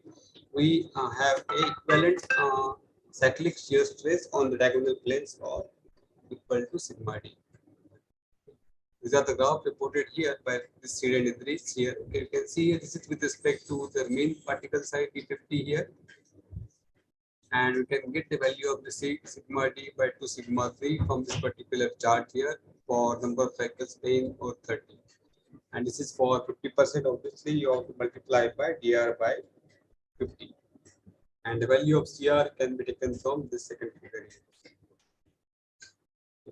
Now, cyclic stress ratio will be calculated from this equation. We are normalizing with this respect to effective vertical stress is equal to 0.65 into mx by g, where mx is the peak ground acceleration, into sigma v naught by sigma v naught dash into rd. The rd is reduction factor to account for the flexibility of the soil column. Okay. So you can see that the value is close to 1 for the shallow depth, but it's increasing with this depth set. So you can see in the figure also the value of this RD can be going down, consider the average value, maybe towards 0.6 or 0.67 also. Okay. Now the factor 0.65 is used to get the average value of the shear stress, because if it is 0.65 is not there, it will be the maximum shear stress produced during the earthquake. But we want to average over the number of cycles, so factor 0.65 is introduced over here. Okay, and then we compare this CSR and CRR, and we can find out solar protection. Now, there were number of studies that have been done from the correlating the data of the observed earthquakes and the SPT and value reported at a particular location, and from this the chart was developed here. Okay, initially they were on the chart, but later on it was presented in the form of empirical relationships over here. Okay, you can see here we have a ratio for the CRR 7.5. That means it has have a corresponding to magnitude of 7.5. Okay, so CRR 7.5 can be obtained from the value of given value of N160 CS, where N160 is the corrected N value for all the corrections, and CS stand for clean sand condition. So N160 CS that can be obtained from relation alpha plus beta times N160. Okay. Where N160 is the corrected SPD value for all the corrections, including CN overburden, then for energy ratio, then for bore hole, then for rod length, and then for sample corrections. So all the corrections are applied to this measured N value, and we can get the value of N160. Maybe you can see this value of this other correction in the next slide here. You can see here Cn is the overburden correction as square root of Pa by sigma b. C is the correction for the energy ratio, Cb correction for the borer diameter, Cr is the correction for rod length, because and Cs for the correction for sampler with or without liners. So the purpose is that it should have same transfer energy at the same condition to the soil below. So you can see here if we take just say example, the rod length between 10 to 30, it will behave like a flexible way, and energy transfer will be a little bit lesser as compared to the rod length less than 10 meters. You can see the factor is as you're going at shallow depths, which is less than 3 meter, it's 0.75, 3 to 4 meter, 0.8. That meaning is that if it is rod length less than 3 meter, it will transfer the more energy to the soil below it. Okay. So to normalize it, the factors are presented like this, and maybe after the 10 meter, this length effect is not there, so it is taken as 1. Overburden correction, we are doing it for as square root of Pa by sigma v. That means at the shallow depth, factor will be greater than 1, maybe somewhere around 7.5 or so, factor will be close to 1, and if we are going below that depth, obviously the factor will be less than 1. So these are some of the factors. So we find out. Then second is correction for this clean sand condition. Just observe that the fines, if the fines are greater than 5%, then they increase its liquefaction potential.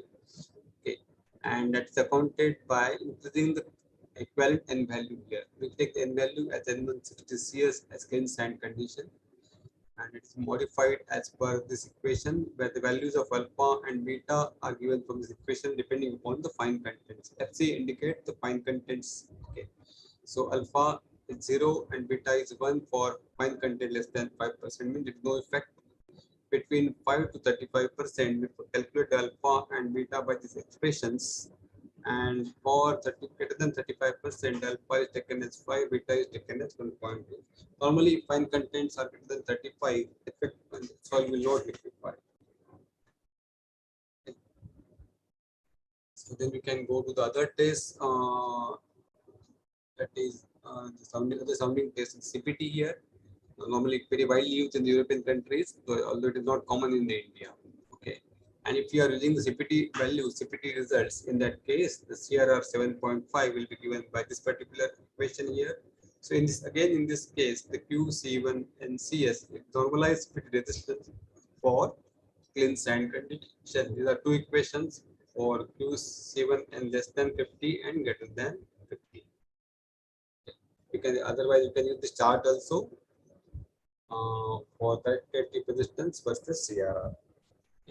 This QC1N, the corrected and normalized value will be given as CQ into QC by PA, where P is overburden and CQ is the correction burden for the overburden as PA by sigma V0 dash to the power n. The value of n is varying between 0.5 to 1, 0.5 for the continuous soil. And to account for the effect of fines, then we have this calculation. We will calculate the radius of the circle here, IC, with this formulation, and then from the value of IC we find out the correction factor for the clean sand condition here. Okay, so on the value of IC, if IC less than 1.64, we take the value of IC to be equal to 1. For the other values of the IC that is greater than 1.64, we calculate this correction for fine sand condition. You can see genetic criteria also. If the clay content is less than 50%, or liquid limit less than 35%, or the natural moisture content is greater than 0.9 times liquid limit, the chances of liquefactions are quite more.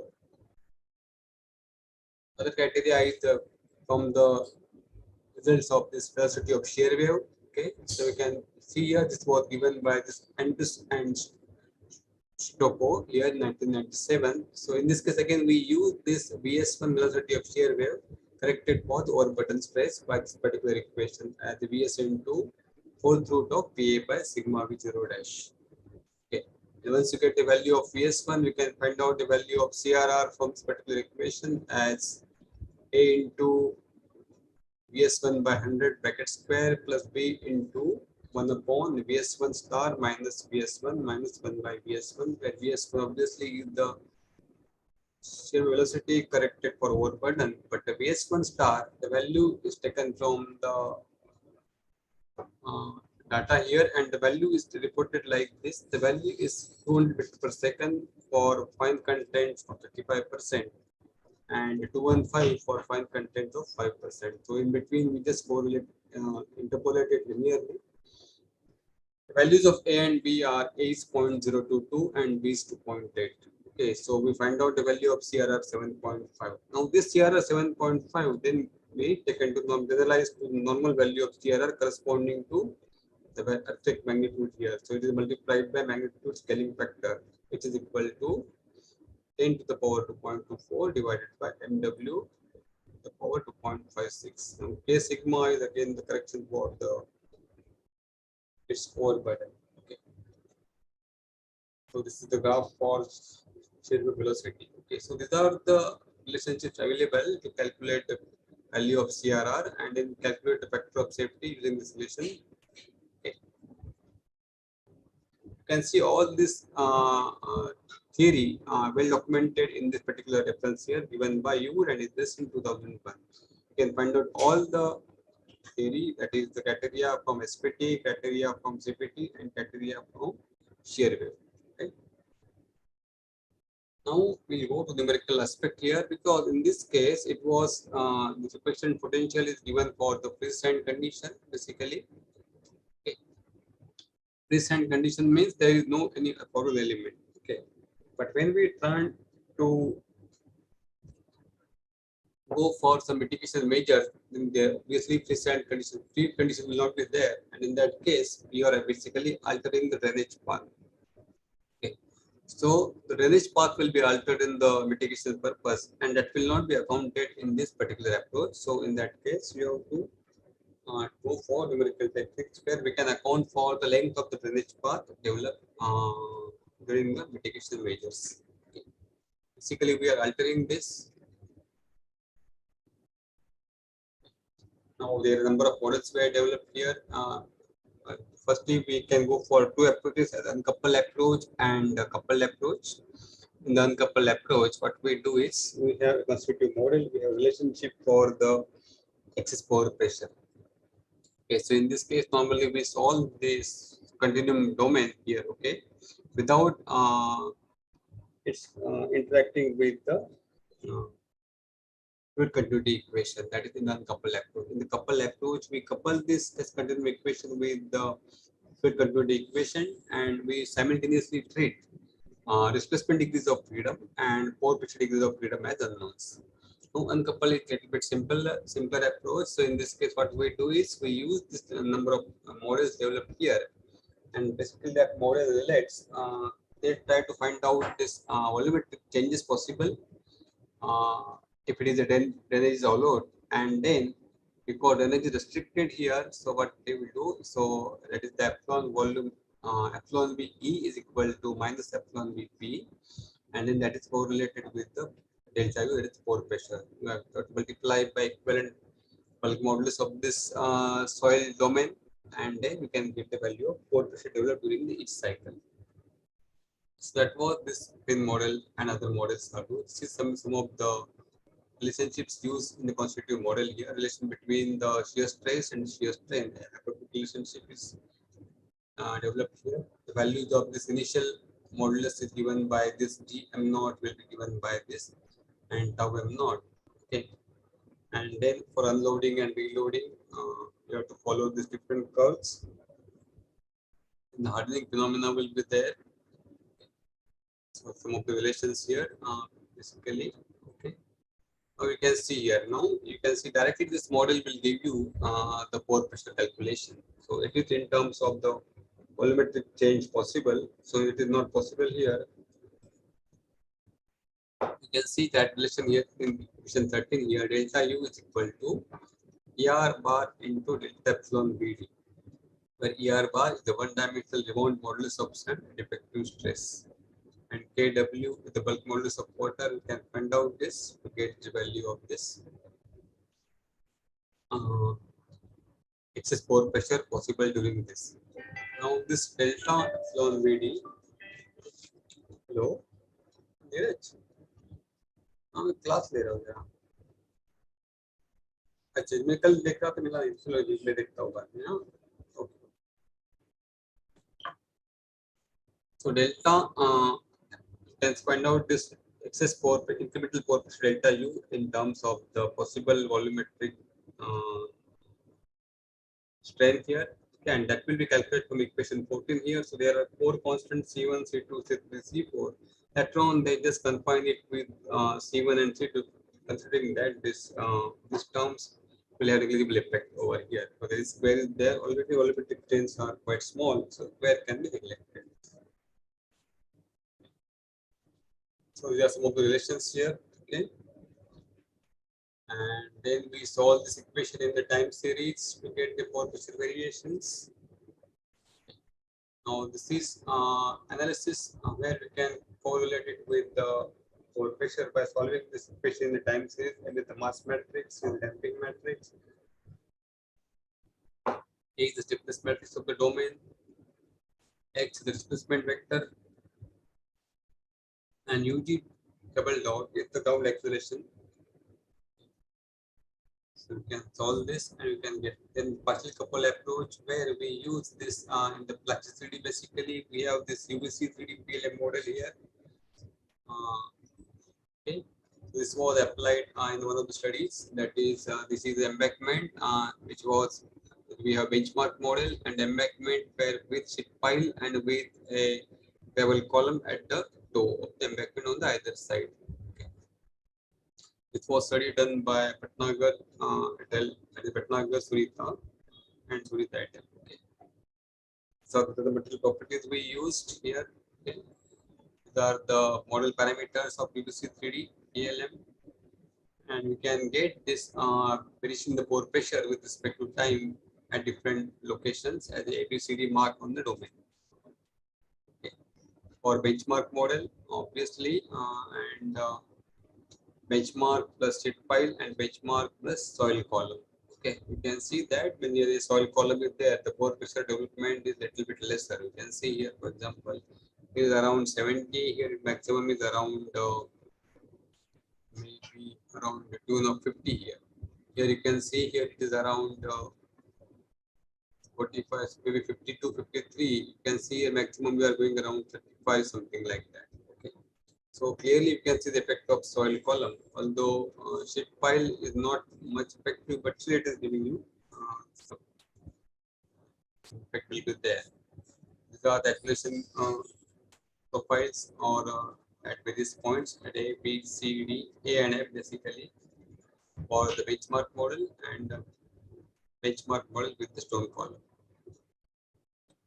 Now, in this case, in the study, we have modeled this stone column here, a number of stone columns to be placed here, okay, basically with the common model in the Nevada sand, and there is 6 meter sand is there with the Nevada sand with relative density around 40%, and this is the non-liquefiable soil, it is weather river sand with relative density about 80%.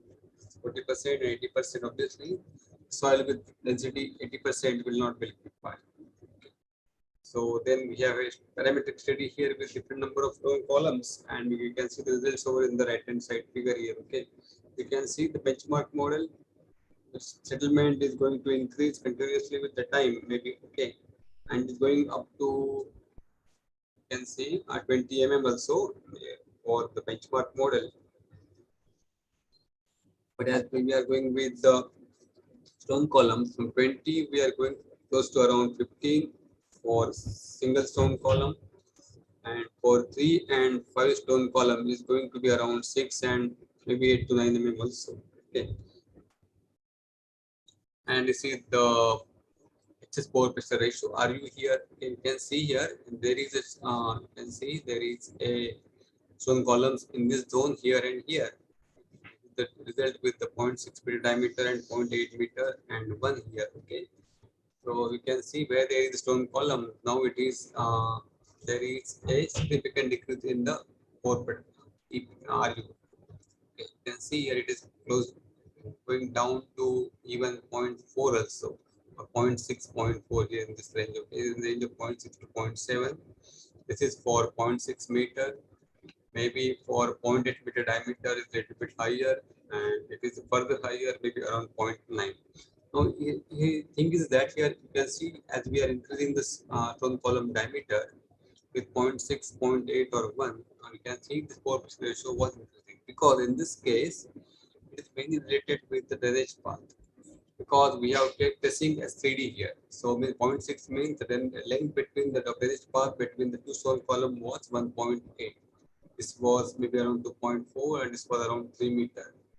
So as we are increasing the length of drainage path, obviously the pore pressure ratio was increasing.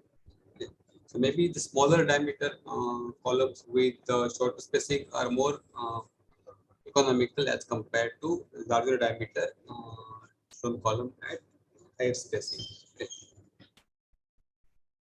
Now there is a coupled approach. Our own study here we developed a report in the Proton 90 here. So we have in this case we are using this coupled approach where stress equilibrium equations are coupled with the fluid continuity equation. So we have this element mix element here, 8-4 node mix element. We have 8 degrees of freedom. We have 8 nodes for displacement degree of freedom, but only the corner nodes are given the pore pressure degrees of freedom. Okay. Constitutive model is first in Kenwich Mark III, a modification on the Kempley model. Okay. And the dynasty analysis was done in Mark beta method here. And we also have infinite elements at the boundaries to model the infinite domain of the infinite nature of the domain. So these are the equations here, test continuity equations, test equilibrium equations, and if we apply the rational principle here, we can get the corresponding equation in the form of mass matrix and difference matrix. Where Q is the coupled matrix here, coupling between the two feathers. Okay. And then second equation is for the fluid continuity, and again if we apply the variational principle, we can get the equation in the form of equation 2 here. You can see here these are the matrices. Q again the coupling matrix, S and H are the compressibility and the permeability matrix for the domain in terms of soil properties. You can see here H is the permeability matrix, S is the compressibility matrix depending upon the compressibility of bulk modulus of the domain. And then we can use the Mark beta method, and then we have a final expression for the time series given by these two equations. So these two couple equations has to be solved, and it's the relationship given by the purchasing Finnish Mark III model. So we have this two relationship for the G and F. Okay, so these are parameters of this model. This is our model here. You can see there is transmitting boundary which differentiate between the near field and the far field. The point is that for the transmitting boundary is that we can just apply the base acceleration only in the near field, assuming that the far field is not given a vibrations. Okay, and the second thing is the transmitting boundary take care that the wave reflected from the near field and going outward to the far field will not be reflected back. This is done by introducing a absorbing element all over along transmitting boundary. Okay. So you can see this typical sketch of the elements also. Now just typical results over here. You can see here this was the displacement with different modulus of soil here. Obviously, as we go for the higher soil modulus, displacements are going to reduce. Okay. Interesting is you can go about the pore pressure also. You can see here the the pore pressure is quite higher in the case of 6 MPa, but as we go going with the 10 or this, the pore pressure is obviously reducing, because in the case of this, the soil becomes stiffer, then the certain amount of load is shared by the soil as compared to small amount will transfer to the water particles. Then this even more study, we have done it using the fluxes here. Okay. So now, so the remedial measures, when we talk about, we have remedial measures are in the form of compaction or densification. That is, we have to take this void ratio close to critical void ratio, and then there should be solidification, or maybe we have to introduce some binding, maybe okay, in between the particles. There are various means of like grouting and others. In surcharge stabilization, we apply the surcharge and we allow the soil to consolidate. Then we can confine the soil by providing sheet pile around the boundaries. Okay. So these are some of the measures adopted in the field. And to model this measure, obviously we have to go for numerical technique. Okay. So you can see these are number of techniques here. Okay. So treatment of the entire foundation, the treatment just below the toe zone actually of the embankment, drainage by the gravel drains, and then we can provide a even more effective bomb here, which is of coarser soil. Okay. So we have done the study on the again it's embankment model here. The dimensions same way. Okay. And again, we have seen the effect of this stone columns over here. Okay. The other properties. So we have used here again UVC 3D PLM model here. Okay. And these are the parameters used in the UVC 3D PLM model. Bulk modulus and shear modulus are given by these particular relationships. Okay, this is the yield function. Okay. In the UVC 3D PLM model. Okay.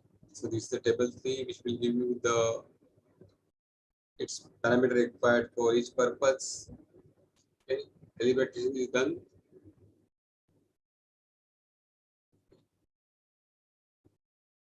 This was done from the comparing results with the cyclic tracking data over here. Okay.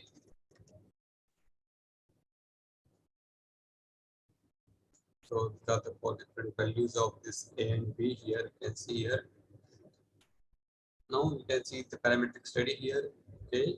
For first for the benchmark model, this is the element mesh developed with the classes 2D here. So we have certain points A, B, C, D, and E, which are taken to observe its performance during the time history analysis. You can see here.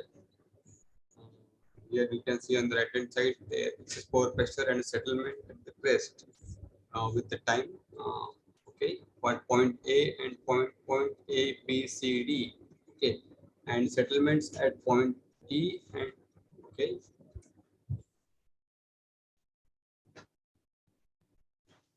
So you can see a good match. Now in this case we have used pellet tip approach because it is a 2D condition, but the model basically 3D model where we have circular stone columns in between. So in this case, a stone column is one strip is considered of width equal to diameter and its length is equal to one spacing. Okay, and then we calculate this equivalent thickness of this one strip here in the Bayesian formulation. Dimension D by S. Now this was done with the scientific test data. Okay, first of all. Okay, so we have throughout the data was with 23 meter by 12.5 meter by 7.8 meter. Okay, and with given stone columns at 2.5 meter spacing. Okay, 5 rows and 9 columns, and we have 20 cycles of permanent motion was applied in this particular study here. Okay, these are the parameters for the UVC 3D PLM model, and this is you can see its comparison with the experiment and numerical model. Okay, displacements and EPP. You can see a good match here. Now again we have a comparative study between the benchmark model and the model with the mitigation measures. Okay, you can see the benchmark model over here, And you can see the stress contours here. Okay. And then we have done the same way here, parametric study with different stone columns.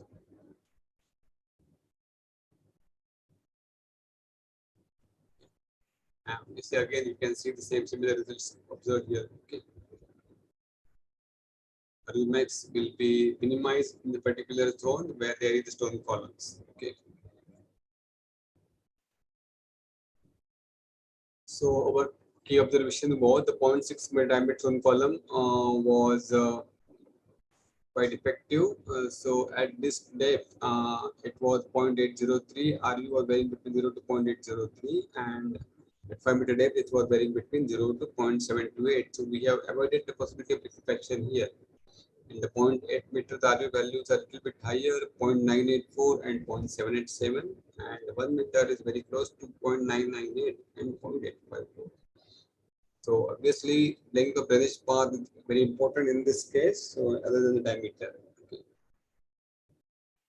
So this is the observation from the previous study here. Okay, we can see we can develop a numerical model which can account for the length of the drainage path, because that is being difference between the empirical relationship and the models with the mitigation measure, because empirical relation cannot account for the alteration in the drainage path.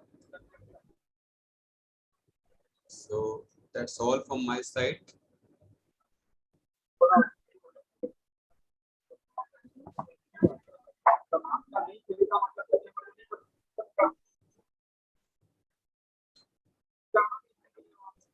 Hello.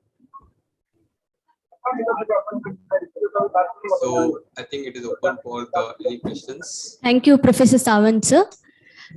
If you have any doubts, there will be email ID will be displayed, and you can contact sir if you have any doubts, and it will be responded to him. Okay, okay. And there will be lunch break of 45 minutes. You can go and come. Where I is request the all the email ID? dignitaries to Excuse have me. lunch. We have not seen the email ID of Professor Sawant. It is there. Okay, I will write in the chat box. Okay. Yes, sir. Chat box. Okay. I will write. I will write. Okay. Yeah. I request everyone to return back to the seminar hall like 1:45, within 1:45. And next session will be beginning. So you can see this. Yes, sir. Thank you. Vijay Kangi here. Yeah, yeah. Vijay, hello. How are you? Yeah, thank you. Fine. You are there in person or you are online? No, online. Online. Okay, okay. I thought you are there in person. Yeah. Thank you very much. I will send some queries on this. Okay, okay. No problem. Sure. Professor Sawant? Yeah. Answer. On? Hello. Right. Okay. Yeah, Professor Sawant, are you here? Yeah, Odor. Yeah, I'm here. Yeah. Professor Sawant? Yeah, Where yeah. is that, Can you sir? hear me? Hello? Mike. Hello? Can you hear me? Mic please. Ah, It's on. Hello. okay, thank you. Thank you so much. Yeah. Yeah. I have a few questions. I will answer. Okay. Okay.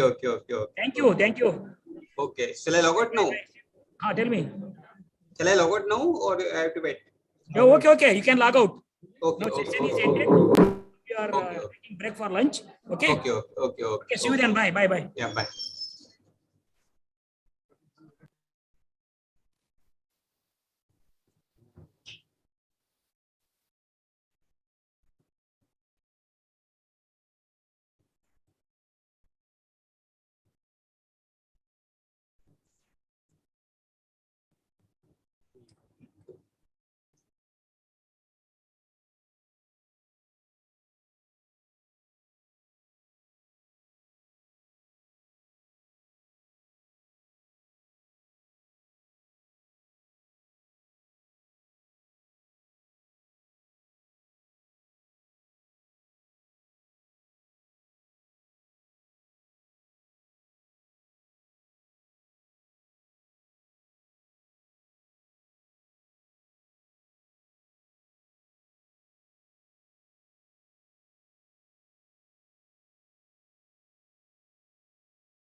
Out ಇನ್ನ 2 ಆಗ್ತಾ ಇಲ್ಲ.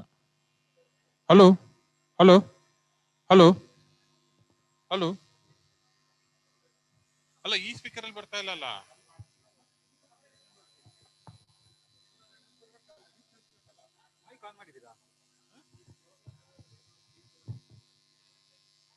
Hello hello hello hello hello hello ಈಗ ಬರ್ತಾ ಇದೆ. Echo ಆಗ್ತಾ ಇಲ್ಲ ಅಲ್ವಾ?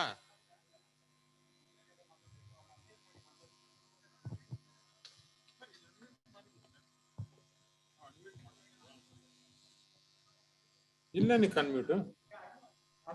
Hello hello hello hello hello hello ಮೈಕಲ್ಲು ಇದೆ, ಮತ್ತೆ ಇದು ಅನ್ಮ್ಯೂಟ್ ಮಾಡಿದ್ದೀನಿ.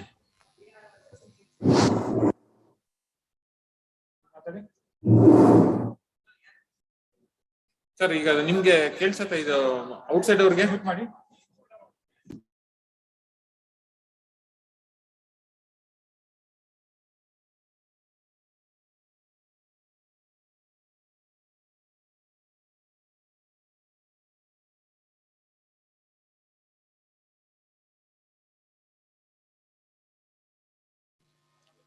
Hello hello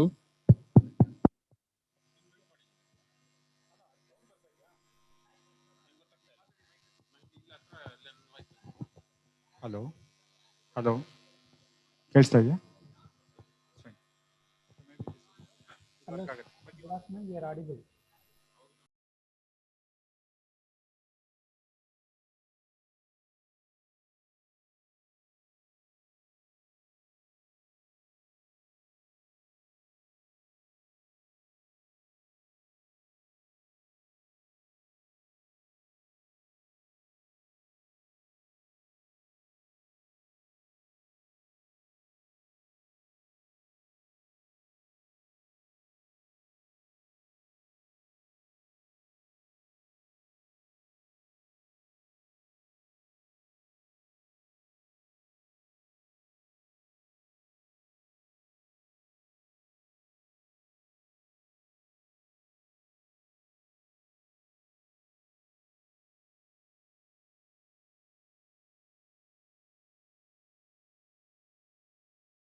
hello sir, sir ಬನ್ನಿ ಇಲ್ಲಿ. ಇದ್ರಲ್ಲಿ ಹಿಂದೆ ಕೂತ್ಕೊಂಡು ಅನ್ಮ್ಯೂಟ್ ಮಾಡಿ ಮಾತಾಡಿ. ಏನು ಟ್ರೈ ಮಾಡ್ತಾ ಇದೀವಿ ಸರ್, ಎಕೋ ಆಗದೆ ಇರಂಗೆ, ಈಚೆ ಕಡೆ ಅವರು ಮಾತಾಡಕ್ ಆಗಂಗೆ. ಹಲೋ ಹಲೋ ಹಲೋ ಸರ್, ಕೇಳಿ ಮಾತಾಡಿ. ಹಲೋ ಹಲೋ ಜೋರಾಗಿ ಮಾತಾಡಿ. ಹಲೋ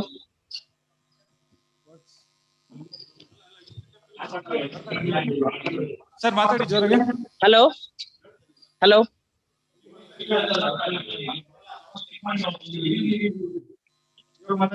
ಹಲೋ ಹಲೋ ಹಾ, ಅವ್ನಿಗೆ ಎಷ್ಟು ಸೊಕ್ಕು ನೋಡಿ, 11 ಗಂಟೆಗೆ ಹೊರಟೋದ ಅವನು.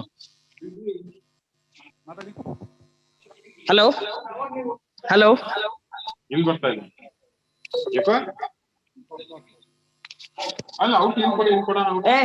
ಪೇಂಟಿಂಗ್ ಇರೋರು ಮೇಡಮ್ ಲೆಟರ್ ಕಳಿಸ್ತಾರೆ, ಆ ಲೆಟರ್ ಅಲ್ಲಿ ಇರೋರು ಮಾತ್ರ ಕಳಿಸ್ತೀನಿ. ಅಷ್ಟು ತನಕ ಇರ್ಲೇಬೇಕು.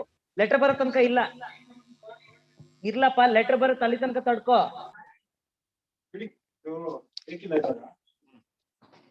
ಔಟ್ಸೈಡರ್ ಕ್ವಶನ್ ಚಾಕ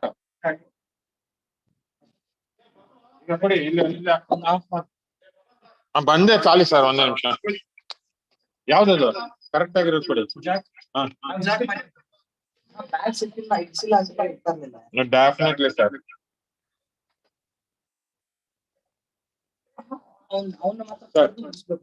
ಇಲ್ಲ ಇಲ್ಲ ಹೇಳಿ ಸರ್ ನಾನು ಸರ್ ನಾನು ಮಾತಾಡ್ತೀನಿ ಸರ್ ಇದು ಸರ್ ಇದು ಆಫ್ ಮಾಡಿದ್ದು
have to worry about liquefaction. It's not going to happen here, but we are doing a lot. I hope you have seen the sigma prime is equal to sigma minus u. That's G's effective stress principle. Most of the times principles and then one step above is a law. Law means it has to be. There is no guarantee you have to verify I'm G R Dodagoudar. Simply I'm telling means you have to accept. Something like that in the life. Law has to be like that. He has told I'm G R Dodagoudar. Yes, I'm G R Dodagoudar, but there is no way to verify. Please don't try to verify and don't think of depending or dependable or dependable. Many a times, we waste our time doing those things. What one question was there regarding SPTN? Please two things. Earthquake or liquefaction means is a phenomena wherein soil is going to behave like a liquid. Liquid doesn't take shear. Our soil is so weak in shear. That is the reason you have shear strength of soils in soil mechanics subject. Okay. When earthquake comes, usually is a shaking. Okay. Actually, it's a displacement, but it is very difficult to measure displacement. Please understand. One girl student asked for sensors and all. Displacement sensors are very, very costly, but everything is a displacement in earthquake. Force into displacement. Okay, that is a work done or energy, whatever you can say. But it is very easy to develop the accelerometers. I hope you must have seen in your structures lab. That will going to capture the ground vibration, to and fro motion or repetitive motion. It may repeat after a certain time, like your sinusoidal motion. But earthquake is highly irregular. You can convert using your Fourier series. Now you can see the application of Fourier series and Fourier transform. The earthquake will going to come in the form of load. He has shown one expression CSR is equal to 0.65 times. That means in an average, if you consider equivalent loading corresponding to your highly irregular earthquake loading, 65% of that, the peak value of that particular one ordinate will be applied on ground. Some simplification. In reality, you cannot do anything. Okay, this is also one of the modeling approach. Model means the partial treatment of reality. Maybe 90% is okay for us. Okay, if I am saying something which is going to make some sense, don't think too much. Okay, many a times you are thinking unnecessarily something else. There anyway not going to reach. It's going to make some sense, fine. You are happy, fine. First, at the end of the day, you have to always look for happiness. Happiness won't come. First of all, many times you don't know why you are studying. Why education is needed really after all only this much, what is the size of this? How much you eat? Not more than 1.5 kg. Please count. Breakfast, lunch, dinner, tea, in between. You're not going to eat. For that, you have to do all. That's the reason you have to be very, very careful. You have to establish your own. Reddy sir mentioned, don't follow us, don't copy us. Nothing wrong in seeing 2-3 guys. If you want to continue in the same field, at least some total of those 3 people, whatever your name A, some total, but don't copy. At least follow some footsteps. That is how you have to establish. No point in working like 40 years, 30 years, 50 years for running life. If you are so wise, you can think 24 means 72 hours. Many people will talk like that. I have 72 hours in a day. Then you can think in 10 years you can achieve anything. That's what exactly I have done. First 10 years I worked day and night. Continue to do something because body needs some exercise. Overfood and doing some jogging, running. Many times people, other than human beings, no animals are going for walk. Please observe this very carefully. This water was not there 70 years back. Because they eat lot. In the city, only you will going to have good hotel, high protein, this and that. Protein will find its way where to go. After eating, if you are not digesting. That anyway you know. This is again mathematical model only. That's what I'm going to tell you. Okay. One question what he told, from the SPTN, you're going to get the strength of the soil. Okay. If that strength of the soil is going to overcome by the earthquake loading, once you know acceleration, it is easy to get F. F is equal to ma. A means fraction of gravity. Actually, acceleration here is 0.1 times G. G is 9.81 meter per second. Always you will express. If earthquake comes with more than 1 G, 2 G, usually all these RCC buildings will be designed for 3 factor of safety, vertical loading. Buildings are so strong. Unless your acceleration due to gravity is more than 3 G, then only your building will be lifted up that and will go to dance in the air. But the buildings are very, very weak. You can just see carefully here. Only in this direction you have some columns, in some other direction you may not be having. That is called a frame action. Usually they'll assume, hoping that if at all earthquake is going to hit this building, let the earthquake can hit only in this because I have a longer dimension here. So many frames are there. That is how we're going to compensate. To our bad luck, if it's going to come hit in some other random direction, you have to see. Afterwards, you just see. We cannot do anything more than that. Even Japanese are more than 100 years ahead in earthquake knowledge. What happened? Fukushima, nuclear power plant. Afterwards, our people have opened up. They started doing something for dams, nuclear power plant, and thermal power plant. Actually, we are investing a lot of money. I told India is not poor, India is so rich. We just see after all 50,000 rupees loan is there on our head from central government and state government. If you reduce that to 20,000, if you give up one mobile back to Modi, very next year we are rich. Just count. How many mobiles are there? Almost all are very good mobile. Earlier we were using that punching numbers. No? Nowadays Modi made compulsory. You want to travel by air means you have to use RFK. For that reason I purchased this. Otherwise I can't use much. Eyes will go. Be here to lengths. After 45 you will be like this. No medical field going to help. Please try to understand. Yes, I don't partially like this much. If you are so special to someone, there's no point in regretting later in the life doing or not. You do answer. Regret later in the life. That is one question you are going to get the strength. Coming from the SPDM, approach you do all those corrections, before all those corrections, hopefully what happens in your publishing unit, you are doing exactly the same thing. And then you're going to get the load, resistance and load, compare. Resistance divided by load, you're going to give a factor of safety at every 1 meter. From the ground level, soil will not go to recover because of confinement. See, geostatic stress. See, when you take care of your geostatic stress, gamma H, H1, H2, H3, H4 is going to increase linearly.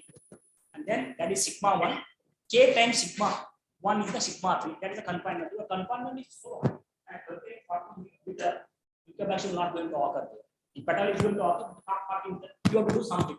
In case you suspect, in case you want to erect some building like this, he has also shown an example. Bridge pier, the all pipes are cut off. Basically, what will happen? Why they are going to cut off? Can you think of? From the known to unknown?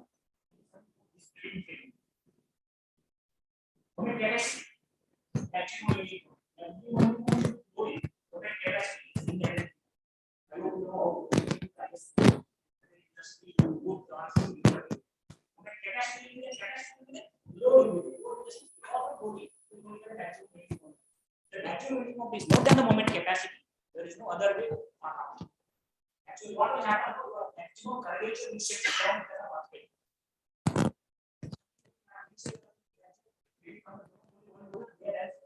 Natural minimum of the shifts down and then more than that. Why is not to do that?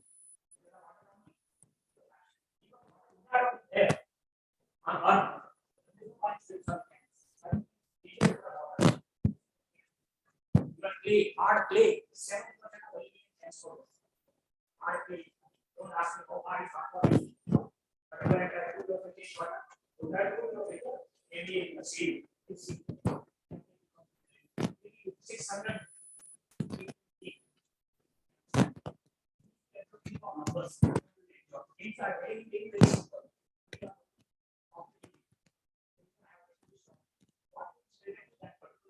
Geoenvironmental aspects, Professor has said everything. He has shown that what if, by correcting the leachate, leachate means the rainwater infiltration on the waste anyway going to have organic so many other things you have to take out.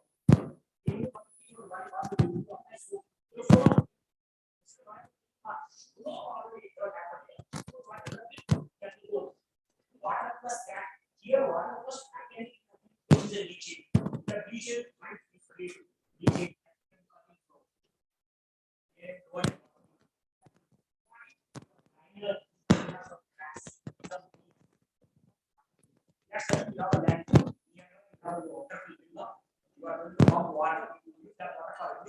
Slowly this water enters. That's what pollutant nobody likes. Sometimes we are also responsible for gaseous pollutants. You must have. And I go down and tell what is that. You can understand. Sometimes this may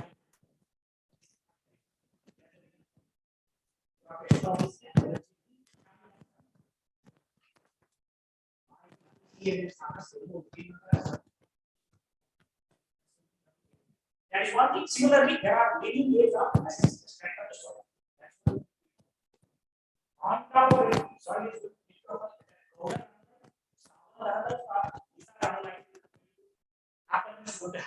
this is very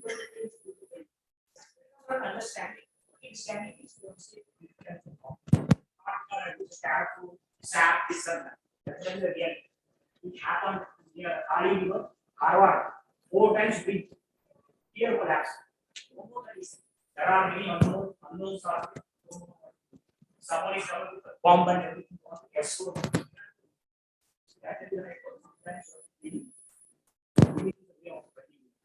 okay. I think other questions are not there. Any specific question is there? One question is there? Okay, you can ask for it. But that topic is in the hypothesis.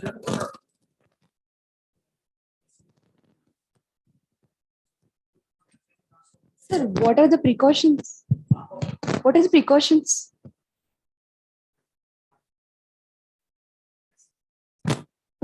Yeah. What are the precautions to be taken in liquefying the ground for foundation designs, sir?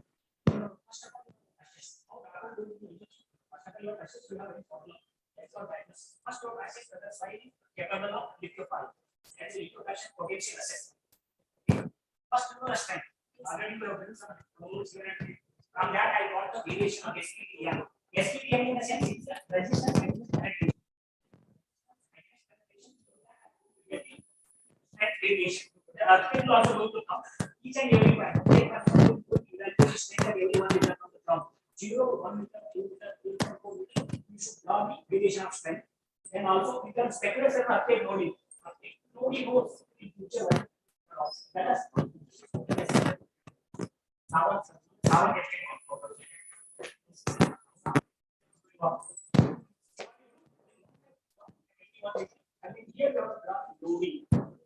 Speculated earthquake. Let us assume your area is not more than 5.5. There is no point in imagining going to stand to subject to earthquake of that 6 and all. Unnecessarily, they are doing everything. Then at 6 points in the mind.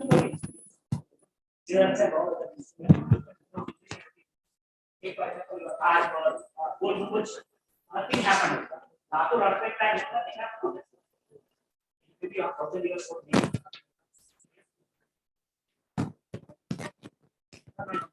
Going to happen, you have to do the countermeasures. Countermeasures don't put your building on several foundation. You bypass the lithotrapal layer. You have identified yes, experience. You have to use the pipe foundation. You have to bypass. That means I don't care. I'm going to bypass. By bypassing,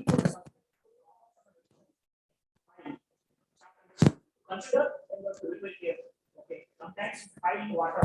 Hiding water is water. And the reason that show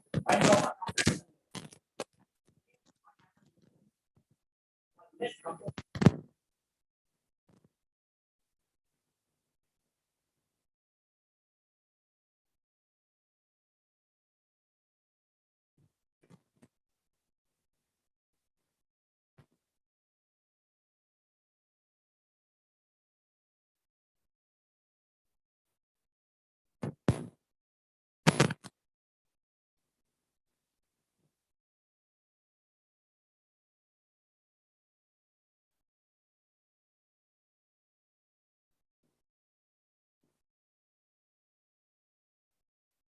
What is that? Okay. I will once again welcome all for the post-lunch session of the one-day symposium on geo-environmental aspects of landfills and sustainability. Our next technical session of the day will be delivered by Professor G R Dodagoudar, sir, on contaminant transport modeling, mathematics and engineering judgment, a personal view and way forward. I request Dr. T R Nisar Ahmed, sir, for the brief introduction of our speaker.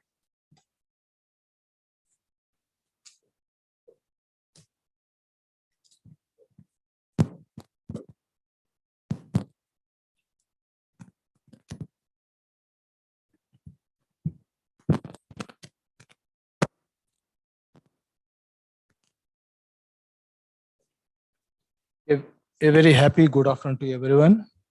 I think everyone is now charged with everyone. Hello.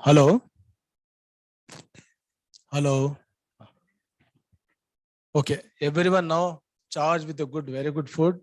So now you have to sit for 1.5 hours, at least 1 hour 30 minutes.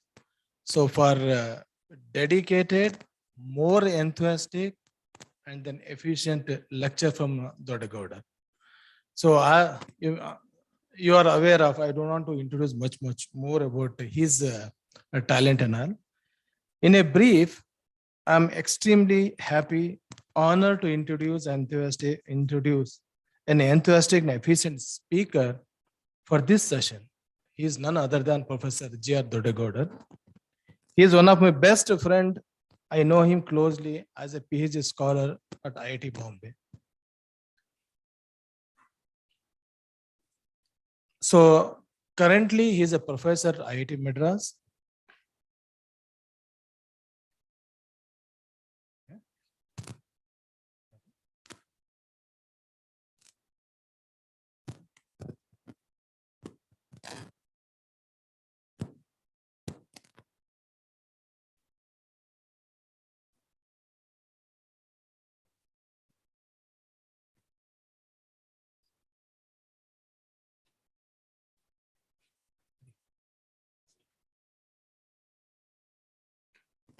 So there is a news that we have to cut down the even the duration of the speakers. So I request Professor Dodagoudar to cut down his talk because so it will be occupied by someone else. This hall. Okay. So right now Dodagoudar, he's a professor in IIT Madras. He obtained his MTech and PhD from IIT Bombay, BE from Bagalkot Engineering College, and diploma from the same diploma college. So his area of postdoctoral specialization is non-linear finite element analysis, centrifuge modeling. So he has a tremendous teaching experience, teaching both UG and PG. He has at present he has guided 17 PhD scholars, 20 MTech students. He has a large number of publications. He has 62 publications in the international journals, 36 in national, 55 in the international conference publication, 70 in the national publications, national conferences. The list is very big. Very big. I just cut down as a short one as possible. He has authored 2 books, 1 book and 2 monographs. He has 18 sponsored projects and 15 number of consultancies projects spanning over 2 crores. So he is actively involved in many of the continuing education programs, CEP courses for colleges, teachers and professional engineers. So with this very precise and concise introduction, we are very grateful to you, Professor Dodagoudar. And then we are very much happy for accepting our invitation and making your presence here. I now invite you to enlighten the participant with your talk. Now over to you, Professor Goudar.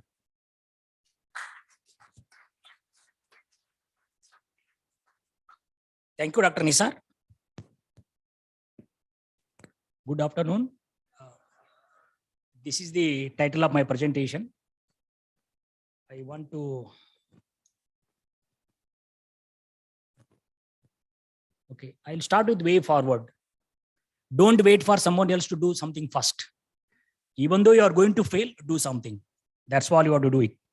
Yeah, another my personal view, I'll start with mathematics. What is mathematics? Please, if anybody is asking, you should know how to define. They are like a constitutional clauses. How you are going to interpret that left to you. That's what is happening in India. Mathematics is the language of nature.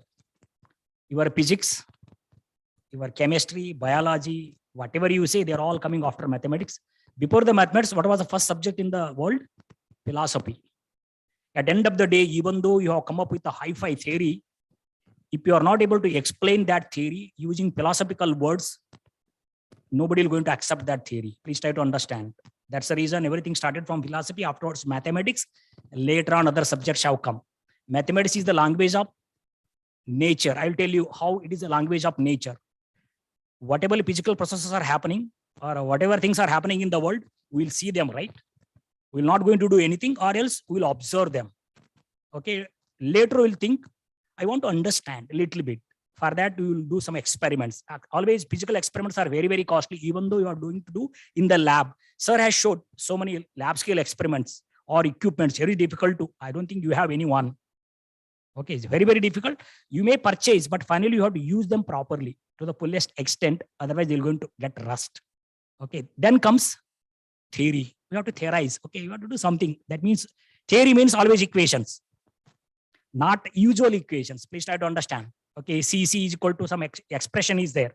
Okay, that is not equation. Equation means it has to model certain physical or physiological processes. Model in that sense, I'm telling. There may be algebraic equations or differential equation. Most of the times, maybe 99.99% of the times, if you reduce physics using mathematics, you will end up getting partial differential equation. If at all you are seeing ODE, it is a special case of PDE. Okay, some problems specifically you have to develop integral differential equations. Accordingly, you're going to solve. That is what is the mathematics. Then comes engineering. Engineering means problem solving. There are some problems, somehow you have to solve. Take, for example, your engineering mechanics subject, full of problems. I don't think anybody will ask theory there. Theory means nobody will ask, can you state Newton's second law of motion? Of course, that whole subject dependent only on F is equal to ma. Okay, at the end, we're going to introduce extension of that F is equal to ma, engineering vibration. I don't know whether they are going to teach in your institute or not. In IIT, anyway, you have to teach. That is a lost subject. Engineering vibrations. There onwards, you're going to have the structural dynamics or mechanical vibration, then how to solve those equations using some numerical or analytical techniques. In that sense, judgment, engineering judgment, I'm talking. Engineering is a problem solving, making use of mathematics and some science. Start with. In the science, anyway, you have so many branches. That's much. Then judgment. Anyway, sir has used the word management. Okay, we have to pronounce properly. Anyway, I learned in village, whatever way my teachers have taught, I am using those pronunciation. Something wrong, you please live with that. Okay, I won't care also later. Because they have taught, as and when some situation comes, I'm going to change. Okay, I cannot simply disregard my teachers. Anyway, I have not gone to any coaching classes. I have not invested. That's the reason I have said possible. Some self-improvement is the beginning for all.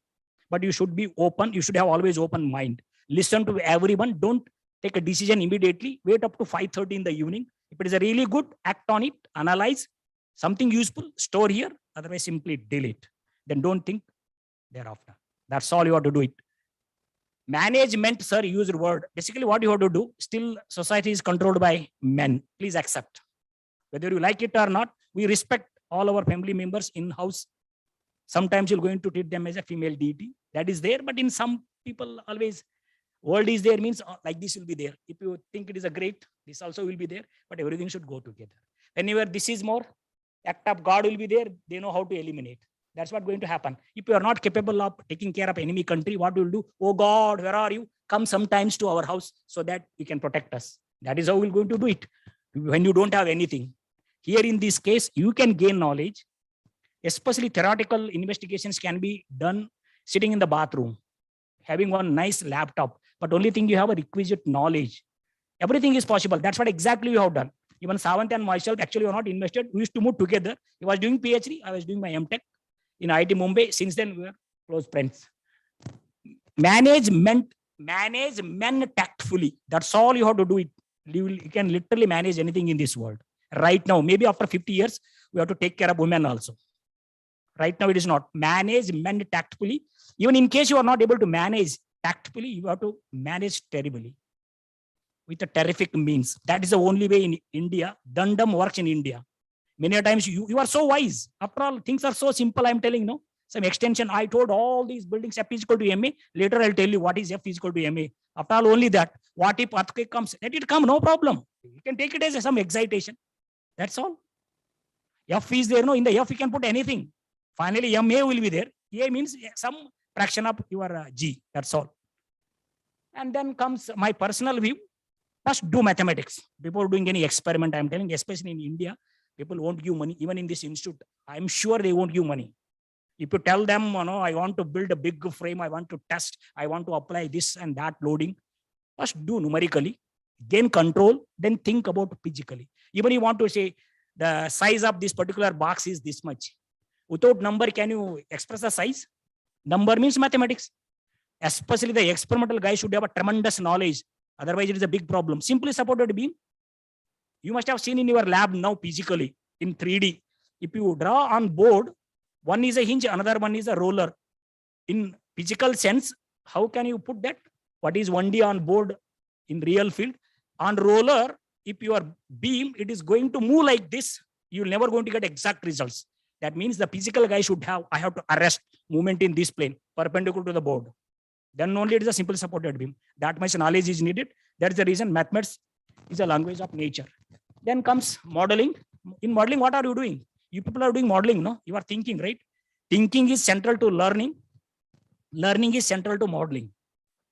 Modeling means what you will do? We'll try our level best to do something on reality. It is very difficult to model all behaviors of reality.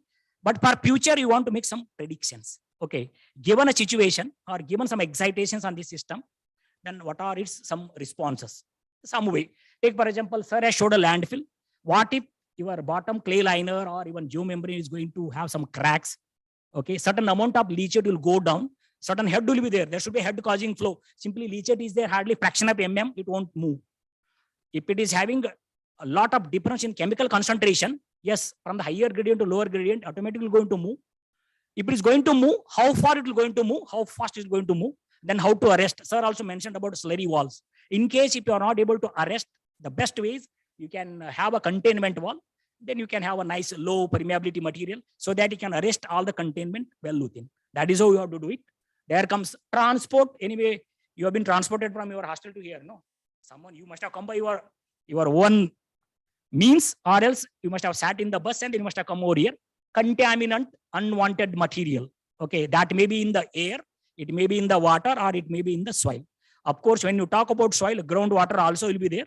Then the groundwater will go into a certain velocity. Most of the times you are assuming you're going to follow Darcy law and all. The same is not applicable when flow water is taking place through the pipe. I'm not telling anything unknown. From the known to unknown, how are you going? You apply a little bit. That's all we have to do. That is how I have done PhD. I have not worked in this particular area. My area of specialty is totally different. When student came first time, sir, I'm interested only in contaminant transport modeling. I have to guide for promotion. No, I took that candidate. I spent 4 years. He published 1 dozen paper. Praveen Kumar, his name. He settled in Australia. He was from Vizag. Did MTech from IIT Delhi. That's what happens. I simply spent time with him. He was raising some questions. Immediately, I was not able to answer at that time. I used to tell that guy, please give me some time. I'll read and then I'll come and answer. Nothing wrong in admitting. Okay, many a times you will not admit. Even if I'm weak in that particular area, you admit. Many a times, please at least learn, say to yes and say to no. Okay, this is what initially I have planned. Let us see. Anyway, the very way of life itself is mathematics. I don't know whether you agree or not. If you go one step down, the very way of life itself is probability. You will ask, sir told everything, perfectly ideal conditions. I have a leachate collection system. As and when leachate mound is rising certain height, the sensor will going to give a signal via IoT. I'm sitting in the office room. I'll give instruction. Someone will go there. He'll switch on the pump. So that will go into. What if a pump is not going to work? Here comes a probability. Many a times. Okay. Yes, mound will increase. Let us assume 1 or 2 cracks are there on geomembrane in turn your clay liner. Then you're going to enter the natural. Then you'll go down. It will going to reach groundwater or your well or stream. Sir has told. If you drink that water, what will happen? A lot of health issues will be there. By various forms of pollutants or contaminants or solutes, one and the same, little difference is there, is a fact of life in this highly industrialized world. Okay. The next, this is what you already see. This is what I was mentioning here. You just see landfill foundation. It is a natural. You have to prepare a little bit. And then you have here a leachate collection system. And then you have a liner system here. Clay liner and then geomembrane will be there. It's a very complicated one. Sir has already shown. I'm just relating. Okay, with respect to the title of the National Symposium. Please, you have to look for some words. In order to understand or in order to store everything what has spoken so far here, you are supposed to be minimum 10 times faster than us. You don't question. Sir, you are not faster. Fine. We are already this side. You are climbing. You are not reached the peak. We are on this side. We are happy. Right now, whatever we have, we are very happy. That's the reason I'm telling 10 times faster. The same way you have to store all the data. Okay. Now you see, anyway, sir has already showed. Okay, this is what is your cover, some dimensions. Anyway, this I have taken from again US EPA. Then here you see the liner system. What if it is going to leak? And then let us assume you have a here observation wells also will be there. And then you have usual bore well for drinking purpose or some stream for some other purpose. This you have to model. This is what is a contaminant transport. Maybe in 1D, maybe in 2D, or maybe in 3D. Accordingly, dimensions will be there. In mathematics, basically equations will be there. So X, Y, Z and T will be there. Or some parameters will be there. That's all. The differential equation. Even Professor Sawant also has shown. Okay. Some dimensions, especially these plants, they are not mentioned anything. This I have taken from US EPA. Actually, I have not seen any except one landfill in Chennai. I have not seen any other landfill. Sir exactly mentioned. We are doing research in landfill, but they must not have seen landfill. This is the reality. Even in IIT, we have to accept. Okay. Now, before moving on, why are you addressing all these issues? Because of these. You just see this. 2005, this great man expired, the Richard E. Smalley. You just see this problem. Okay. And then these are all, see the characteristics, all these. Anyway, our landfill, because of this population only, everyone is producing per capita waste. We are talking a lot about solid waste. What about liquid waste? Bangalore, sometimes foam is coming, this and that, newspaper it is coming, the people, you have to enjoy that smell, that's it.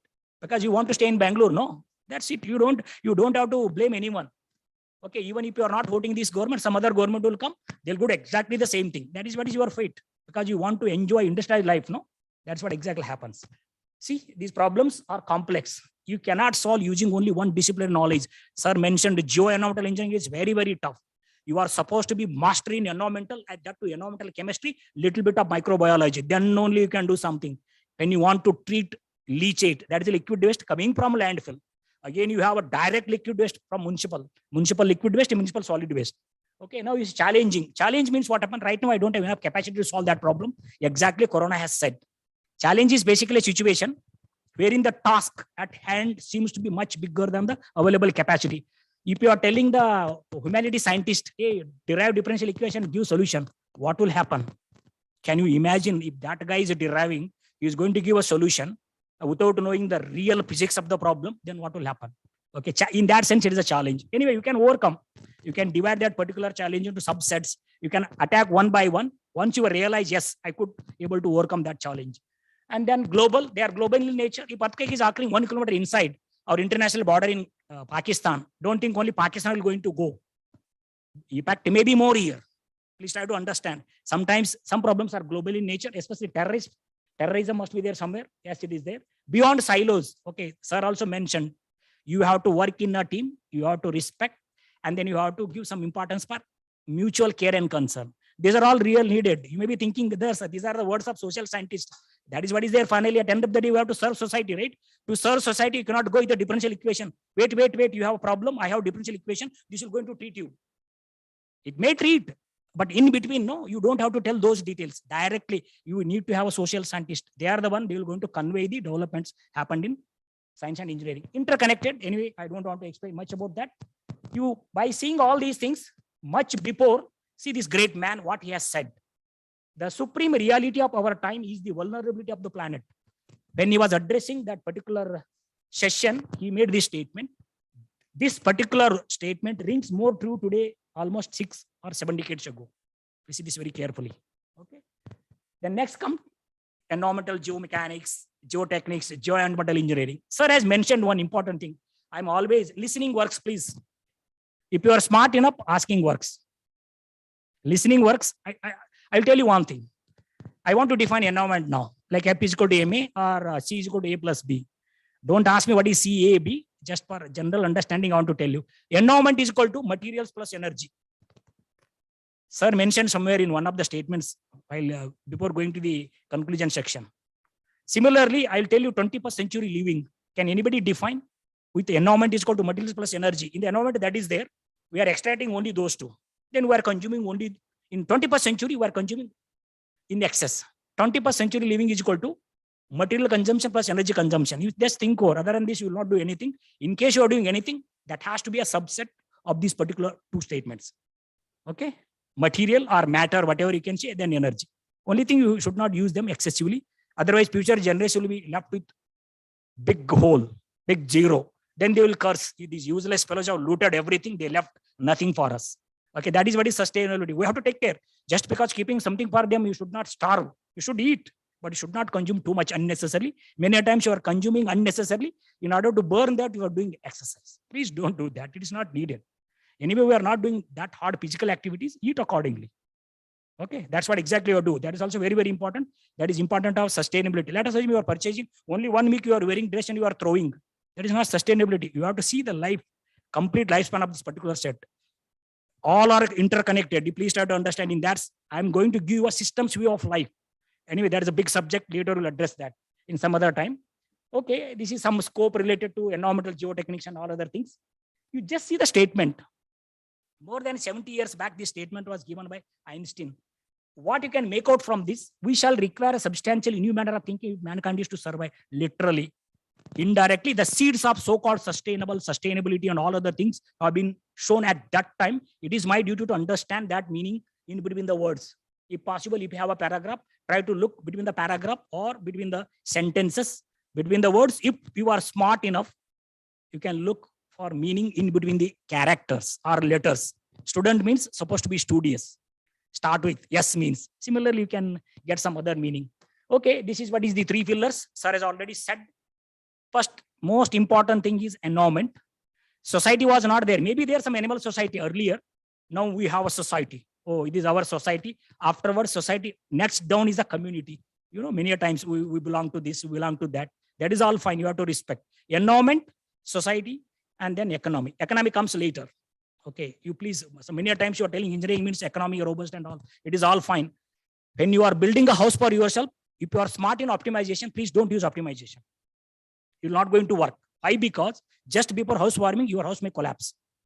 If you use optimization without knowing much. Okay, in some field, yes, for publication, we have to use that. Many times you're not going to work. Okay, then what you have to do? Okay, these are problems. 2 things. One is design for the environment that is happening. Basically, what you have to do, let us imagine some years, maybe some 1,000 or millions years back, big zero knowledge. After doing all this, we are right now here, present knowledge. The future knowledge may be perfect. There are no uncertainties. Everybody is happy. Everybody is like a god. We'll treat everyone like a god. That may be there. We don't know whether we're going to reach before that. The world may explode. Okay. See, that you have to minimize. That's what design for the environment. You try your level best to improve your design, analysis methods, correctly known methods. Otherwise, you can ask the expert. Otherwise, what you have to do, you have to design for sustainability. Here, you have to think about centuries. Especially the Ram temple is coming up. They have planned for 500 years. Just you can think of. It is possible even to go up to 1,000 years. We can build temples, but only they have to understand the properties at the nanoscale level. Nowadays, people are talking a lot about nanotechnology, this and that. Even in your concrete lab, people may be using nanomaterials to improve the properties. Okay, that's it. In that sense, I have given these things. What is the big deal about contaminant transport? Okay, contaminant, I will tell you a simple example. Let us assume in this room, ideally 0 contaminants. That means perfect air is here, you are inhaling. Someone is going to produce bad something there. I hope you can understand biology. Okay, it may happen after the class hour. What will happen? Nature is like that. Whether you like it or not, some things are happening. You cannot prevent them. At the most, simply you have to wait for those things to happen. That's what exactly happened in Gujarat, Bhuj earthquake. See what happened? Of course, Gujarat is much richer than Karnataka. They could able to manage. Immediately after the earthquake, 26 January 2000, when I was waiting for my defense in IIT Mumbai.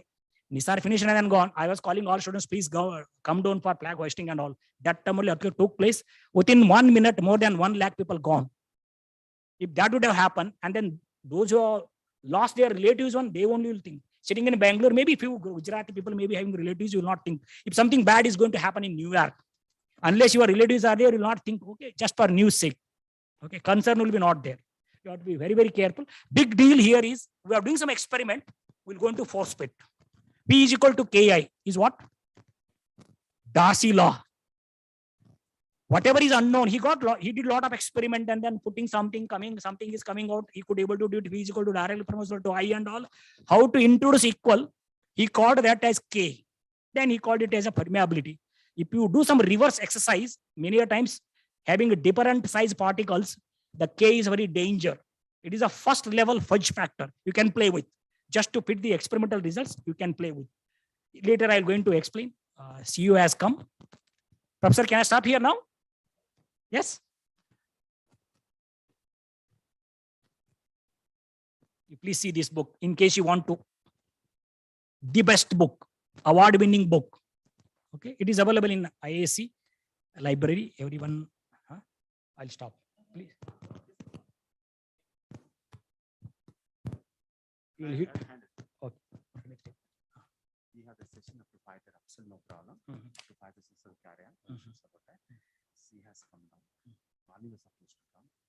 Right. Let me talk for a minute. Then after you can take your own time. So come down, please. I need to do this.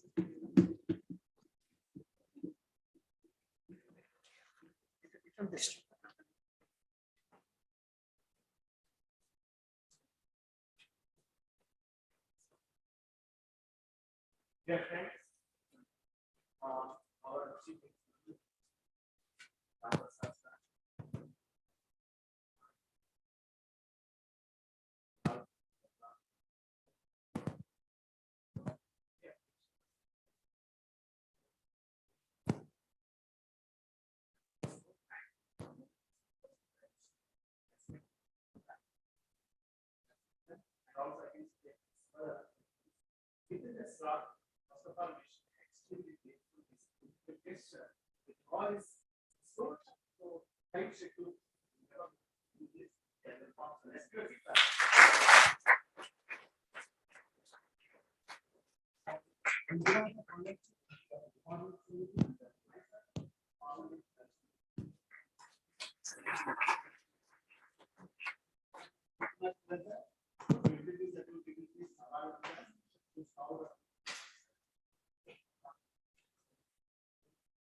Good afternoon to all of you.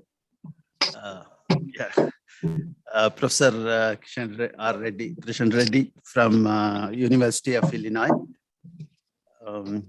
Professor Dodagoudar from IIT Madras, head of the department. Dr. Venugopal, members of the faculty, and dear students. I'm very happy to be here with all of you in the presence of very eminent people like Krishna Reddy and Dodagoudar. They have come, and I was told that this is the first visit Professor Krishna Reddy is making to this institution, though he has come many times to our next compound IISc. We are very happy that he has been able to make it. Professor Dodagoudar also, just now I was introduced to him. And he is a well-known figure in the area in which you are having this one-day national symposium. And I'm sure all of you must have got good perspectives on the subject, which is extremely important. When you get people, such eminent people from such well-known institutions of international repute, then you will have many practical insights will be available to you. This is very, very valuable. Of course, you can read, there are very good books and resources now, very easy to get access to resources than what it was before. But getting it straight from the people who have been, imparting this knowledge and experience to very bright students, internationally bright students, then it will be a different kind of experience. I'm sure you have all got it. And in a way, you are all very lucky also, I can say. And when it comes to Illinois University, I want to share with the students here that we had the good fortune of having two visits to that great institution, which is, I am told, about 140 years old. And our honorable chairman led the delegation.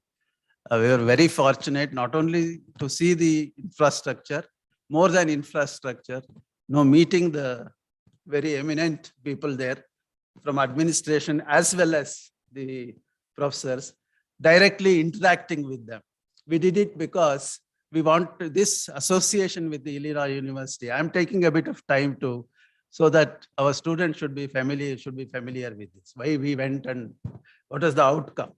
So the idea was to have a long-term relationship with this system, that is Illinois University system, because they have different centers also. So there we wanted to pursue with them, have a very good association with them so that our students also get an opportunity to go there and study. So they were very kind enough, good enough with us. And this association has been there for almost 2 decades now. It started with our medical college. We extended it to our engineering college also.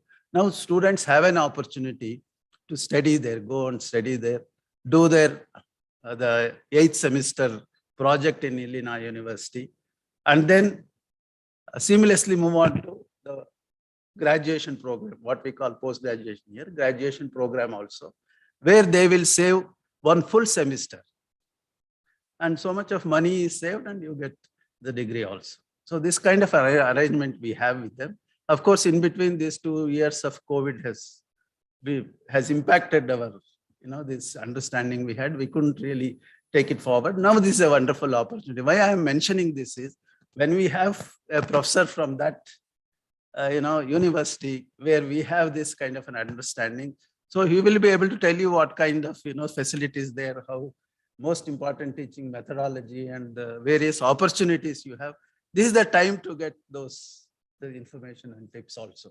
Because one thing I can tell you during our interaction we had, one thing which really I was very much impressed is those professors was telling us the kind of methodology of teaching that they have. They told me directly, they said, the teachers are highly taxed in the sense they are put to so much of pressure because the methodology is such that they will have to give that, problem solving, group learning. So they will have to come out with innovative problems to each of the group and guide them. So, it's really a huge challenge. This is what we learned. So many things we learned when we went there. So therefore, I just wanted to mention these important aspects, dimensions to our students so that they can, this is an opportunity is that they can take advantage of this. So we had a very good time and we looked after very well and we had a wonderful experience. So the opportunities are available for our students. So these are, this kind of symposium, when we get such people here to, interact with you, we also get many other opportunities for our students get opened up. So this is another important aspect. And also when I see, of course, I am not a technical person, but the kind of subjects today, that have been taken up for this interaction and also this thing is very interesting. Why I am telling very interesting and highly relevant to the society. Why I am telling is that, see, I am from administrative services. I have spent some 35 years in administration, various capacities, and these are the aspects which we have to deal. I have had 2 stints as the corporation commissioner, one in coastal area, Mangalore, other in Bangalore also as a special commissioner. So it is directly relevant to what we were doing there and where we failed also, I know. So these are very extremely important aspects which affects our day-to-day, our quality of life of our people in especially cities like Bangalore and all other cities, of course. And Government of India and all governments are giving so much of importance to this. So much of funds are being, spent.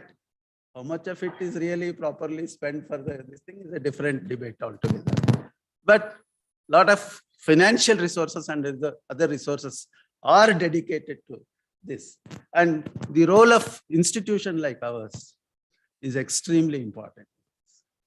So this is where, see, I have seen how I have also been a coordinator for some of the externally aided projects for such work.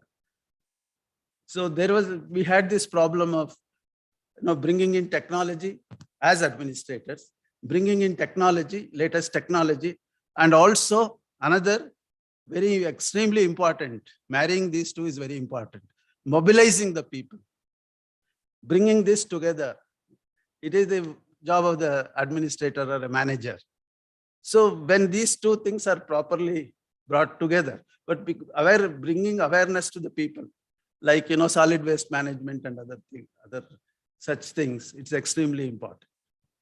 So the bringing technology and also the other aspect, institution like ours, we should be in a position to really guide the government, people who are working in the government, bring awareness. We talk of a lot of extension activities for our students. So this is the area where a lot of extension work can be done by our students. So this is where we have to prepare our students, make them aware of these real problems of the society. Somehow they should be, when they further, they should be in a position to come out with innovative solutions to these societal problems. These are very extremely important areas. I'm so very happy that this subject has been chosen and experts have come and given their perspectives, and our students are going to be benefited by this thing today, symposium. I congratulate the department, the head of the department, all of you. I thank the Professor Krishna Reddy and also our Dodagoudar for having taken the trouble of coming all the way, accepting our invitation. On behalf of Gokul Education Trust, I would like to place on our record our appreciation and gratitude to both of you, sir. Thank you very much. We are very happy to have him with us. So may I kindly request Professor Krishna Reddy sir and Dodagoudar both to come onto the dance, please.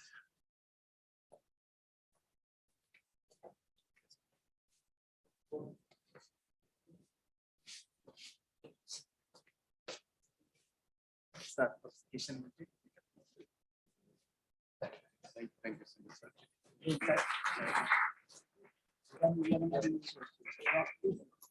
Don't go.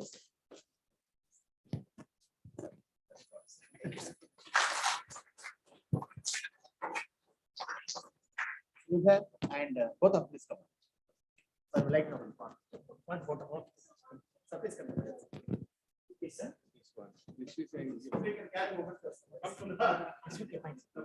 Please come.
confusion happened for some reason or other because some things are happening on campus.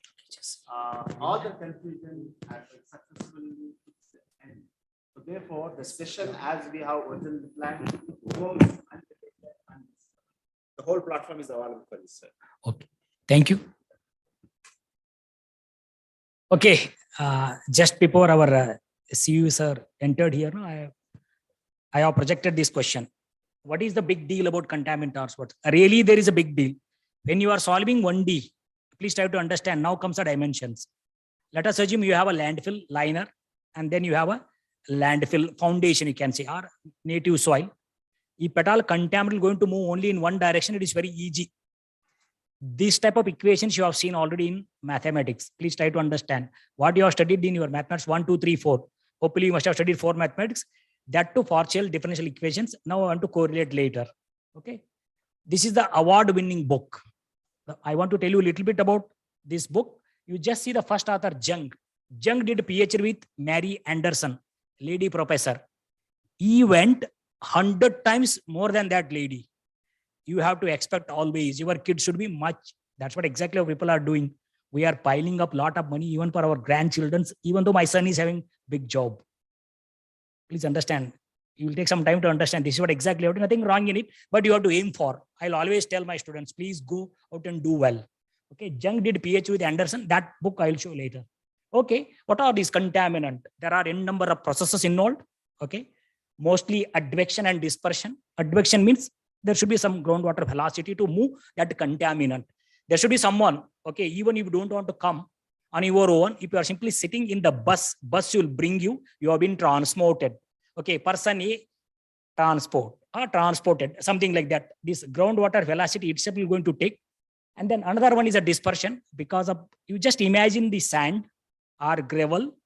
It is a particulate matter, lot of voids, and then all are interconnected. If at all water wants to move, it may move like this, no? Touch your spot. That is what is dispersion. On top of it, you have a chemical concentration. Let us assume someone is going to dump some waste, maybe NAPL, L-NAPL and D-NAPL, or your petroleum, gasoline and all. That is a spill sometimes. Because of concentration difference, that also will try to move. Dispersion consists two things.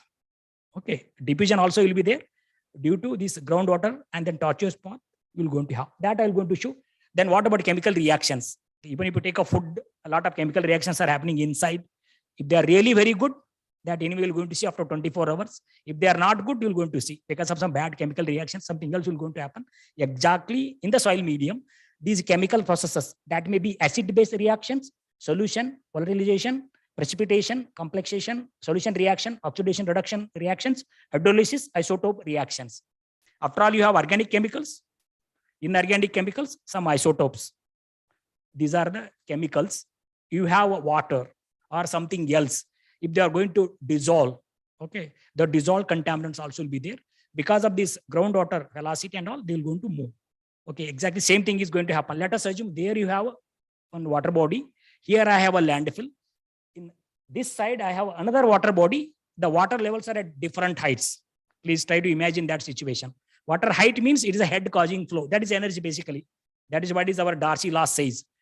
By chance, if this contaminant is going to leak, then that is supplemented by the flow of groundwater. That groundwater velocity is going to bring that contaminant to your well. If you don't know, if you have a sensor, it will going to tell you right now the concentration is more than that. Yes, you have to treat this water before using. Okay, such things can be done. You can take up small project nearby. Someone has mentioned the gate number 10, just outside the gate number 10, there one solid waste dump was there and all. You please take up like that, simple projects. Okay, these are some of the processes involved in contaminant transport. Okay, this is another book. Even in case you don't have book here, this is available in IAC library. You can go and see. At least you can take photocopy of few pages. This is also a very good book. There are some program pieces in this. Many a times, without knowing, we're going to start from a scratch writing program. In 21st century, you should not write program from scratch. Just for understanding, yes, you can. But already program pieces are available here and there. That's the reason you have to be smart. Okay, nowadays you are talking about smart mobile. If you don't know how to use that mobile for a smart study, then comes a problem. All the program pieces are available, especially for BTech and MTech level. You have to put hardly 100 lines of programming. You can do a better project. Okay. There's another one. This is a contaminant transport definition. Describes mechanisms to move contaminants from source to receptor. Source may be your landfill or even your septic tank is the best example. If it is overflowing, what will happen? In your area, have you seen septic tank overflowing? You must have seen, at least, otherwise you go all along the road, heavy rainfall, manholes will be overflowing, you will going to get everything. That is a liquid municipal waste. You please see that carefully. Where it will go? If you have a house nearby, your house is having your plinth level is much lower than your road level, see what will happen? Everything will enter. Okay, you please just think what that is a source. Then comes a contaminant. It is some simple definition. A pollutant or poisonous substance that makes something impure. I'm not going to tell you what exactly that pollutant or contaminant. It may be organic or maybe inorganic. Sometimes isotopes. Anyway, you may not have isotopes here. Okay. And then now you see simple source. There are 100 sources. One of the sources is your septic tank. From the septic tank, now you see leaching field. Finally, you will going to enter via this unsaturated zone to saturated zone. Then this is supplemented by some higher head here. This waste will go to some other's land. Okay, he may shoot. Only in US they can do it. In India they cannot. If you are so powerful, others cannot do anything. But in US it is not like that. Yesterday night we were discussing how people are suing using liars and all. Okay, and then see this carefully. What exactly these processes are? One is advection. That means contaminant will simply move because of the groundwater flow. Your Darcy velocity, it is applicable there. The another one is absorption and dispersion. And then comes sorption, dispersion, and degradation. If all three are there, how that contaminant concentration, original concentration, let us assume 1 liter of salt contained water. Let us assume you have taken half kg of salt and then 1 liter of water you have mixed that you are dumping elsewhere. Then how that will going to move? If it is, first one is advection. If at all you have a groundwater velocity, then sorption, desorption, and then other. Okay. Next. What is mathematics? Many a times you're thinking, what mathematics is there after all in contaminant transport? Simple mathematics. Many a times we are not that simple. That is the reason always you end up deriving highly complicated differential equation. First of all, world is having so many differential equations. Simply by doing some research and deriving another differential equation and trying to get a solution for that. Already confused word, please don't confuse others. Research is not confusing further. Please try to understand. Many a times you are doing unknowingly in the name of getting PhD. Why PhD is needed? That's what I asked. If it is really needed, then only you have to go for it. Your PhD, this is what I'm always telling. I stood by. I have done the PhD in reliability analysis of geotechnical systems. Hopefully that was the first PhD. Afterwards, Professor Sivakumar Babu in IASC, he started. I was the examiner for his first PhD student. In IASC in 2004, I came over here for examination. I told whether my professor likes or not, I have to make my PhD like a 1 crore bank balance. My PhD is equivalent to 1 crore bank balance. You please see that is possible. If you are doing PhD in University of Illinois or American University, you think of, you can talk in terms of 5 crore bank balance. Of course, money is needed. Start with, afterwards, money don't have any meaning. But start with needed. You want to travel. You want to take world trip. Who will going to give you money? If a daddy is not having sufficient money, please think over. In that sense, mathematics is only simple. Change in mass storage with time. Please see this very carefully. This you can apply to your own body. If you are able to derive a differential equation for digestion of your food. Different food means different excitation. That MA is equal to F of T, that F of T may be different. Not necessarily due to some machine vibration, not necessarily due to some impact, not necessarily due to ground vibration. Here also. Then mass inflow, let us assume this is a system. Usually in mathematics requires some special definitions. Like REV, representative elemental volume. It may be a small thing or it may be whole Bangalore. Or it may be whole India. Let us say we want to do recharge exercise, especially for South India, in order to increase the groundwater level. Already our groundwater level, I don't know in Bangalore, what is the borewell depth? 1,000 feet? Maybe in some area, then that is danger. One fine day subsidence may happen because of so many lakes have been backfilled here. You have to be very, very careful. One fine day, your house may be on that. Night to 12. I don't know whether you have to call this or 1 a.m. If all of a sudden your building going to go down, see what will happen. Okay, you have to wait for all those eventualities. The next one is the mass outflow plus or minus mass production rate. What if the soil itself is going to give out something? That also you have to account. What if soil is going to suck something? That you have to accommodate. If you see any differential equation so far, whatever you have seen in the previous lecture, this will be there. And then of course you're going to have some conditions. Take for example, this is a beam. Let us assume it is a simply supported beam or it is a fixed beam. Anyway, it is a partially fixed one. You know what are the boundary conditions. You know what is the differential equation. If you see the differential equation very carefully, I have already said, as engineer, what are you doing? Engineering means already I told problem solving. The most important work engineers and scientists do is to model physical phenomena. Please don't bring physiological processes. For that, engineers and then doctors also are there. And then if at all you want to introduce some pertinent variables, what is the state of this system when this is subjected to external loading? State in the sense variation of shear force, bending moment, you cannot see. Even variation of deflection also you cannot see, but they are there. Few mm. If it is going to have 10 centimeter at the center, you're not going to sit here, because they are well within the limit. You just see how this physical phenomena has been reduced to the mathematical equivalent. That is what is your differential equation, followed by certain boundary conditions. If there are no initial conditions, only boundary conditions will be there. When it is subjected to dynamic loading at time t is equal to 0, you have to have some conditions. This is the requirement. Many a times you are thinking, what is the use of learning calculus? The tremendous application of calculus. Why of finite element? You just see carefully, integration by parts. That is for 1D problem. You observe carefully, all the differential equations will be reduced somehow using integration by part in 1D FEM, 2D and 3D, that will be called something else, Green-Gauss theorem. Observe them very carefully. First time you will never going to understand. Don't expect overnight Professor Reddy sir became so great. He must have put a lot of effort. If permits, you can read it 10 times. If you read 10 times, definitely going to enter. Even in spite of reading 10 times, something is not entering, better leave that job. Discontinue and then do something else. There is no point in again hitting same thing again and again. You know nothing will going to happen. Many a times you will not take a decision. That is also very, very important. Then later I will show you one step. No, one more important thing here. You have seen already C. The initial concentration is very, very important. Depending on medium, whether my concentration or contaminant is in the air or in the water or in the soil, accordingly you have to define. Defining terms are very, very important. If I say it is by definition, you should not question. Sin theta is equal to, you know already. Anybody has questions, sir, why this by this? If you question, if you want to reverse something, then you have to rewrite trigonometry altogether. Sometimes you have to listen what someone is saying, that is correct. That's all you have to do. It don't question sometimes. Okay. See the single most important parameter in environmental fate and transport studies is chemical concentration. That is there in this one book. I'll show you later. This is available online. The best. The book, only 4 chapters. One, air, water, and then your ground or subsurface. They are using word subsurface. The concentration of a chemical in the environment is a measure of the amount of that chemical in a specific volume or mass of air, water, soil, or other material. That's all in concentration. Now we are concerned with the soil. Of course, groundwater. Groundwater velocity has to be there. Then only it will going to move. Otherwise, what will happen? Because of gravity. Gravity is acting like this. Because of gravity, gravity is not acting in this direction. Please try to understand. Always is going towards the center of the earth. Somehow it will go towards the center of the earth. After all these 3 materials, accordingly you have to. There are well-written books, especially for the air. Of course, air is going to have the changing boundaries.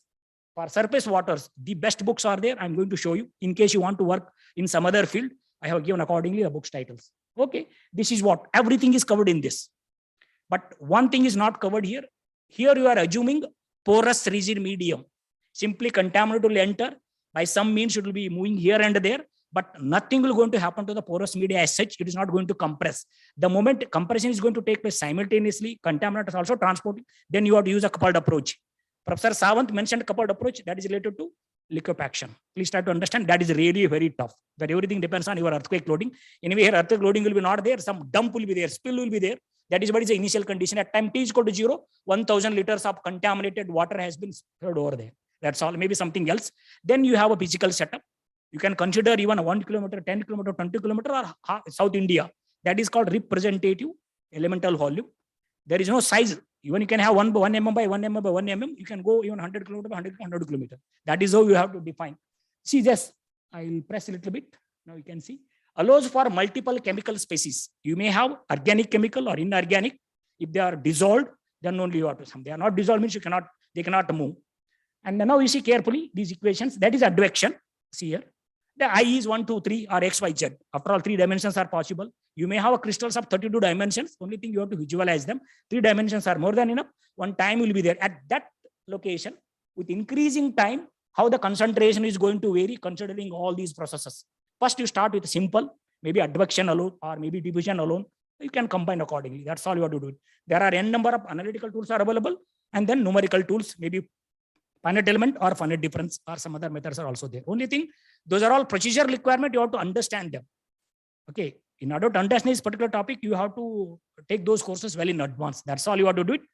But many things are available online. All these video lectures are available. If you are smart enough, you have to collate all those, watch again and again. After watching, you have to analyze why I'm not able to understand this particular concept. Everything is related by concept in the world. Please try to understand. Unless you know this particular concept, you cannot go to the next. There you will going to face a difficult. That means your foundation is not good. If a foundation is not good, you cannot do anything. Okay, your foundation is supposed to be good. Always you have to understand concept by concept. I will tell you in one slide later how to connect all these concepts in order to understand the higher subjects. Okay, then some other terms are given. This is what is the dispersion. Especially in this, you have a hydrodynamic dispersion plus diffusion. In this, theta is your porosity, D is the dispersion. This is the second most fudge factor. You can play with this. You can force fit all your experimental results. Okay, many times they are playing with the limited 1 or 2 boreholes here and there. With those borehole data, they're going to characterize 100 kilometer by 100 kilometer area. There comes a gut feeling. There is no point in drilling borehole at every 10 centimeter. Okay, if the doctor is going to stitch all parts of your body, he's not a good doctor. No, I cut open here, I'll cut open here. Any cut is a cut. Of course, you may have some healed joint, but it is a weak. Okay, you have to be very, very careful. You have to exercise. That's the reason I told mathematics. First, try to consult the existing literature. Try to model subsurface. Subsurface modeling is a big issue. It is not only for contaminant transport, even for construction of your houses, construction of road or construction of any infrastructure facilities. Subsurface modeling, as if you are inside the ground. I am taking section from your MSRIT and then IAC, civil department. You imagine, cut open. Yeah, these are the layer 1, layer 2, layer 3, layer 4.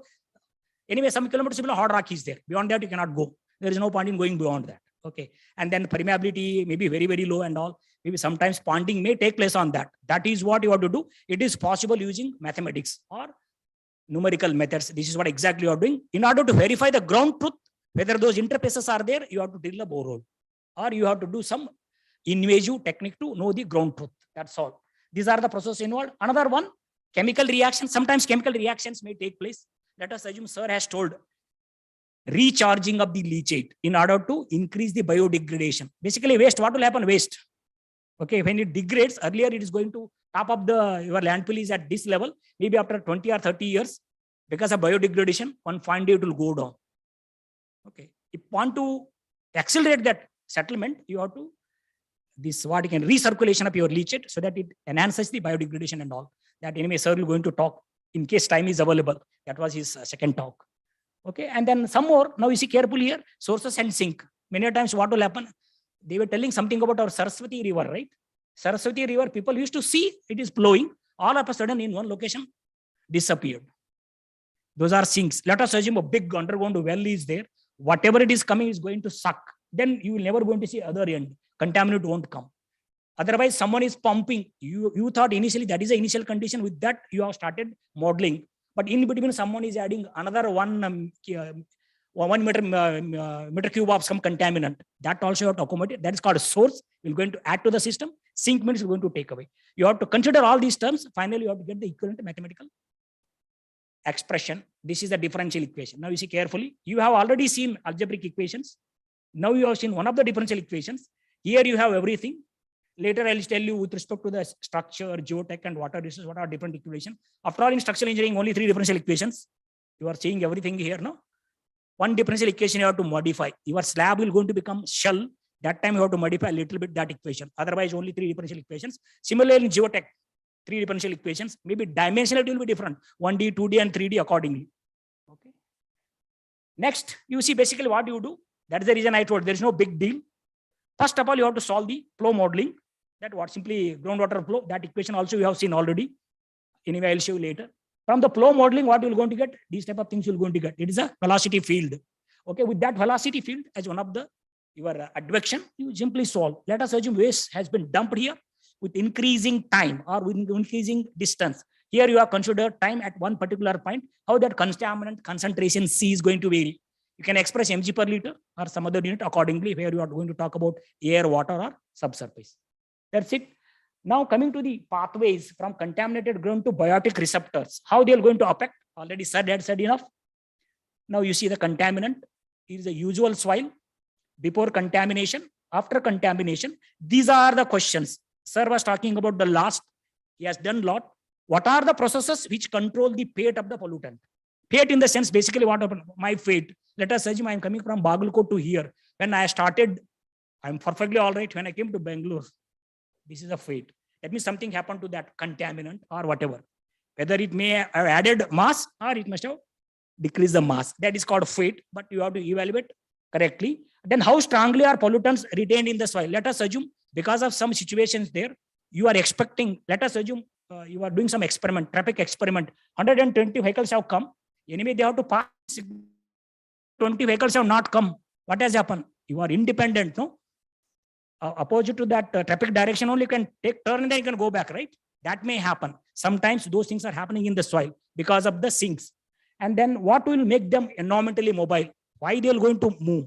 Okay, that's very, very important. If something else is happening elsewhere, you don't have to simply sit idle. That may move and then it may affect, especially young ones.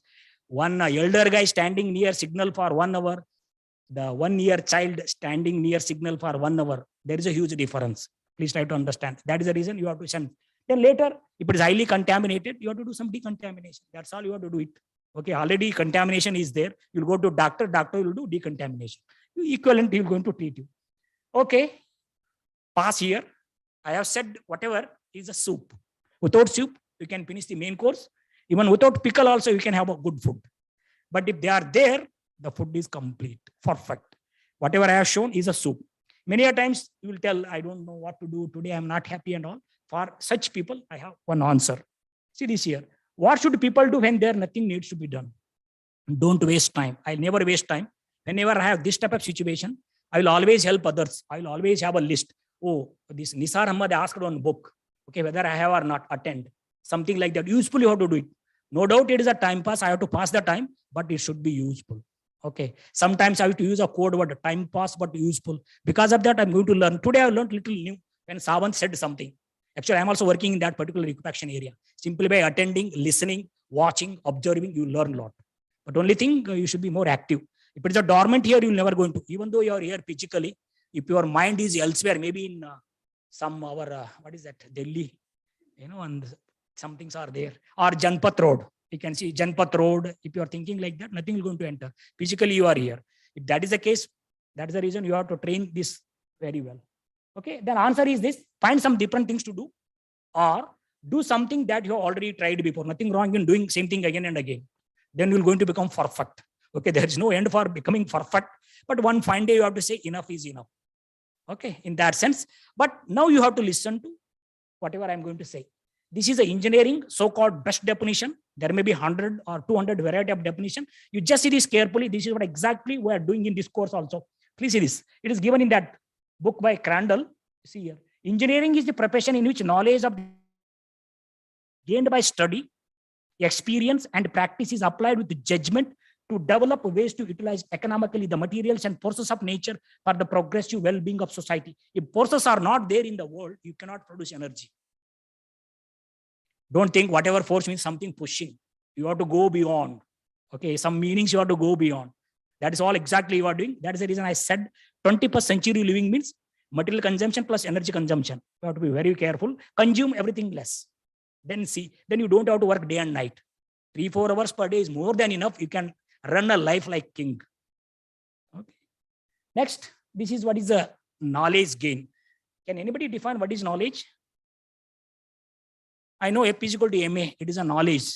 Knowledge means what you can do using that F is equal to MA is a knowledge. If you are able to demonstrate, simply F is equal to MA is a remembering. I know something stored here. Take for example, bungee jumping or bungee jumping. Kulu Manali. You can use that F is equal to MA. You can devise such a system at any given instant when you are moving up and down. All your family members are supposed to be at the same height. That thing you can develop using F is equal to MA, considering the variation in your oxygen level, altitude, and pressure. That's all. You decide in which part these terms will going to enter F is equal to MA. This is what is mathematics. To some extent, I've already brought in contaminant transport. I want to correlate. Okay. Next, you see, physical laws are ultimate. Without laws, you cannot do anything. Do you know what law is used while deriving beam bending equation? No doubt, Continuity equation is there, or force balance is there, mass balance accordingly, or volume balance, whatever some balance has to be there. One physical law is there. It is a balance law. The world is full of and very few balance laws and very few laws. We are talking about only physics right now in this. Later we'll talk about chemistry. What physical law is used? Otherwise, I'll give one example. Laplace equation you have seen, right? Del square h by del x square plus, again, del square h by del y square is equal to 0. Is equal to 0 is a Laplace. If it is a time varying, equal to 0 will be not there. Something like yes, specific storage with respect to del h and del t will be there. Okay, rate of change of head with respect to time or with respect to space, something will be there. That's all. That is a Poisson equation. You see carefully, it is because steady state, directly principle is not used. Actually, V is equal to Ki is used in that. V is equal to Ki is used in that. Then the mass balance. If you see any differential equation now onwards, please see very carefully. Differential equation means mass balance or continuity plus constitutive relation. If you are talking about stress strain, there is a stress strain relation used in that equation, beam bending. Don't think stress strain means only stress and strain. It may be EI, bending stress. EI word is there. M is equal to minus EI, d square over by dx square. That what is that EI? E is the material properties, I is the sectional properties. They will be part of it. Then some d square over by dx square. X is there one space. It is a 1D problem. X is equal to 0, X is equal to L. It is a 1D problem. Even though you have a cross section, this can be treated as a 1D problem. You have done. You have solved. You have done even RCC design also. Try to correlate what you have done. Okay, I'm just simply doing a backfilling from the known to unknown. Okay, these are some laws. You please just go through that. These are the fundamental laws. You may not use all these in a single problem. Any variable you're going to use. At least you know a little bit about this. Second law of thermodynamics. We are consuming. Our body has to follow this law. Otherwise, you will be no more. Please try to understand. There are some problems wherein you are using advanced materials. You have to characterize them. The material behavior has to follow this balance law. It is one of the balance laws. You have seen already conservation of mass. And then similarly, Newton's second law, principle of angular momentum. First law is related to energy balance. Second one is this one. You can just see, I have put them in global form and then local form. Now you can see here your calculus. You may be thinking, what is the use of calculus? Calculus has a tremendous application. Calculus, y of finite element is your algebraic equations. See this very carefully. You have finite element means you're going to act on differential equation. If you reduce any physical phenomena using mathematical concepts and language, you will end up getting some equations, mostly differential equation. Then by calculus, you're going to act on those differential equation, 1D, 2D, and 3D. Then you're going to get the algebraic. If your initial equation is linear, you'll end up getting linear algebraic, maybe sometimes system of equations. If your differential equation is non-linear, you're going to get non-linear algebraic equation. Only thing you have to solve for it, MATLAB is there, or so many programs you're going to do. That's all. Now maybe, I hope your calculus must be cleared why you are studying and all. If you are good at calculus, you can do anything. You can finish PhD in 1 year. If you are good at calculus, otherwise PhD, you think as if you are carrying whole weight on your head. It may take even a decade also. Okay, local form and then global form. Let us see. Now you see this very carefully. How to study anything. In this world, only two things. How can I, how do I? You fill next. How can I dash, dash, dash. In Karnataka, dash, dash word is very popular. I hope you know those who are watching election news. Okay, how can I, how do I? How can I solve this problem? You just pose yourself, how can I solve this problem? This is one of my creation. This is what I used to tell always. This is my right hand. If right is there, don't question what is left and all. You please see this carefully. You just see this carefully, what happens. Okay, here comes a society. I have given society and practice with ethics. Idea or concept has to be there. Take for example, I want to construct the earth dam. You know why I am constructing earth dam? First of all, earth is very cheap, easily available. That is the reason I have to go for earth dam if it is available. Why I am creating? I want to supply water to city. Then I want to use this water for some irrigation. Idea or concept is perfectly all right, but how to go about it? What equation you supposed to solve? If you want to solve here theory, that is what is your Laplace equation. Most of the times theory means equations. 99.99% of the times. Okay, how this has come? Here you will going to call your balance laws. The principle is V is equal to Ki. You have got a perfect theory. It has been already verified. That is the reason theory. If it is yet to be verified, this is the hypothesis. Already many people have done this validation. Even during construction of this building, except testing tube and cylinder, I don't think they have tested any column and slab. Only thing you have to dig out the record and then see. That means you are matured enough in this. Simply know the M20, M30, M40, depending on the volume of concrete. Okay, today I have to go for 2-3 cubes, tomorrow 2-3 cubes. You test it, maybe 7, 14, 21 days, at the most 28 days. That's all. Let us see here, theory has come. Then validation means you have to do some experimentation. Without experimentation, that is validation, and then verification. There is a slight difference between. You have to understand. Then you may be thinking, why are you doing all these things for society? You may be thinking, I'm doing job. Right now, I'm not doing job for myself. Whatever I'm doing for society, I have come over here. Don't think I'm jobless in IIT Madras. These people don't have anything. Anybody calls you will come. We want to save. That is the fourth pillar of IIT. Many people don't know fourth pillar of IIT. First teaching, then research, and then we have to do consulting. Fourth one is outreach. Whatever little knowledge. I'm not telling I'm an expert. I'm still learning. We have to come out, we have to share. These are the things happening in IIT. As and when foreign professors are coming, we will accompany them and we will do it. That is what is the fourth pillar of IIT. When IIT established, these are there. Only thing we have to understand. But what I'm telling you, don't invest, you don't have to. And then another model I have not mentioned right in the beginning, conceptual modeling. Everything you do it here. Everything you do it here, store here, it is very powerful. In case you want to make some notes, you can store in your pen drive. It is very powerful. Conceptual modeling is very, very important. Many times you have to do it. Then you can keep it here, anything. Contaminant transport modeling. Basically, it is a concise learning method. Okay, even if you have a subject, let us assume contaminant transport modeling, it may be having unit 1, 2, 3, 4. That's what I saw in your syllabus. 1 unit. How can I make the wonderful presentation, prolific presentation on that? You can again, you think about all. And then above all, historical background and note is very, very important. History is very, very important. Why you have to construct house? Without house also, no? When you sleep, you are in deep sleep, you don't know whether you are in bathroom or your bedroom. When I die, I don't know whether my all property will go to my wife. Any guarantee? Anybody can guarantee this? Even if you do meditation, even God will also not guarantee. In the meditation only, He may lift you up. Please be careful. Don't explore the totally and don't expect the unexpected. Many times you will end up wasting a lot of time only in doing that. Please don't do that. Okay. You can keep anything, you can come up. All differential equations are theory. Whatever equation you have shown regarding contaminant transport, you can just see all. You may be thinking, why you have to study landfill? Oh, landfill, they will take care. What if you have to pose the question? What if liner cracks, your geomembrane will going to have n number of cracks or holes?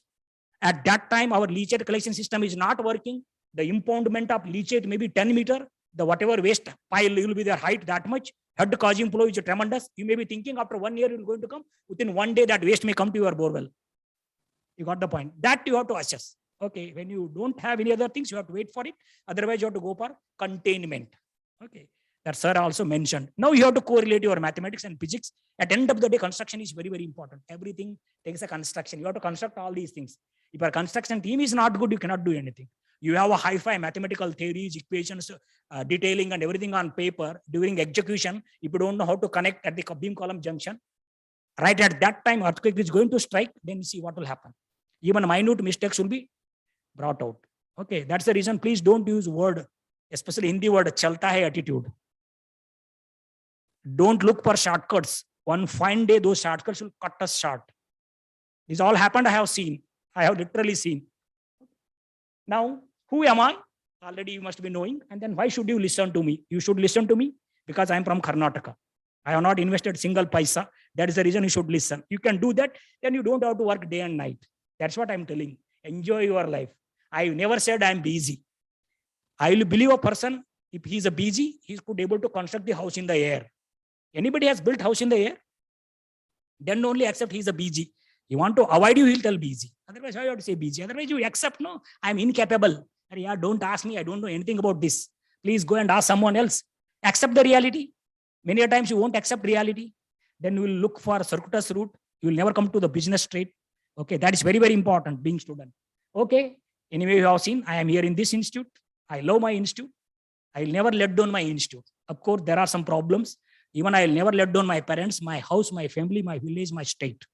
I am the only one talking in Karnataka maximum in India. You may be thinking, when it is needed, then only I'll speak in English. Otherwise, with everyone, all students, we have maybe 100 students in IIT Madras. Okay, Bangalore students are more, but many are not from Bangalore, local Kannada.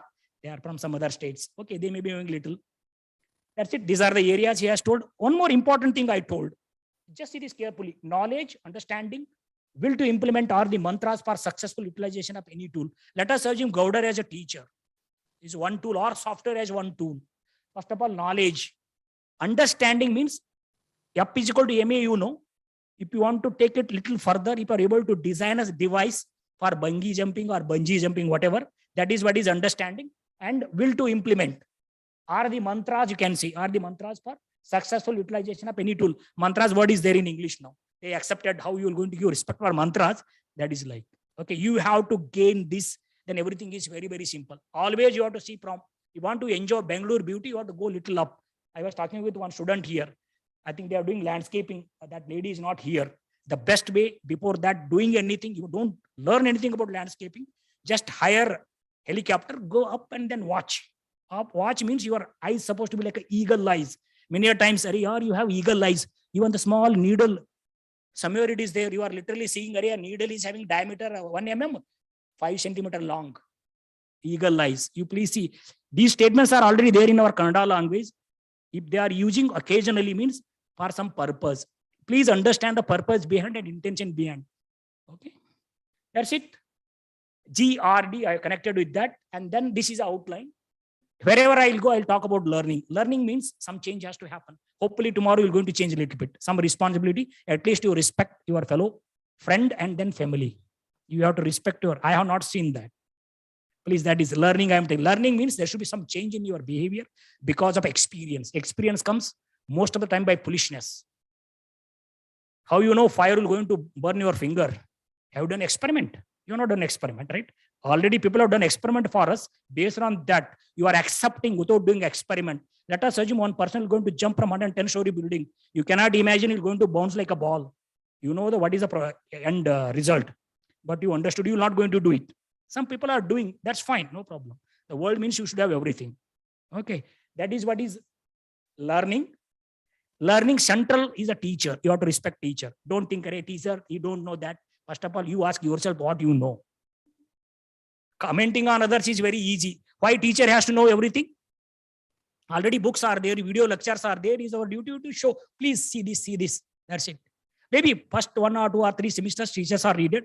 Teacher is a central. Of course, teacher should have some specific qualities. Then comes a few courses as usual. Definition, few books, mathematical modeling. One example, engineering mechanics, you have studied first year. But I don't want to tell in between before contaminant, especially is the BTech final year subject.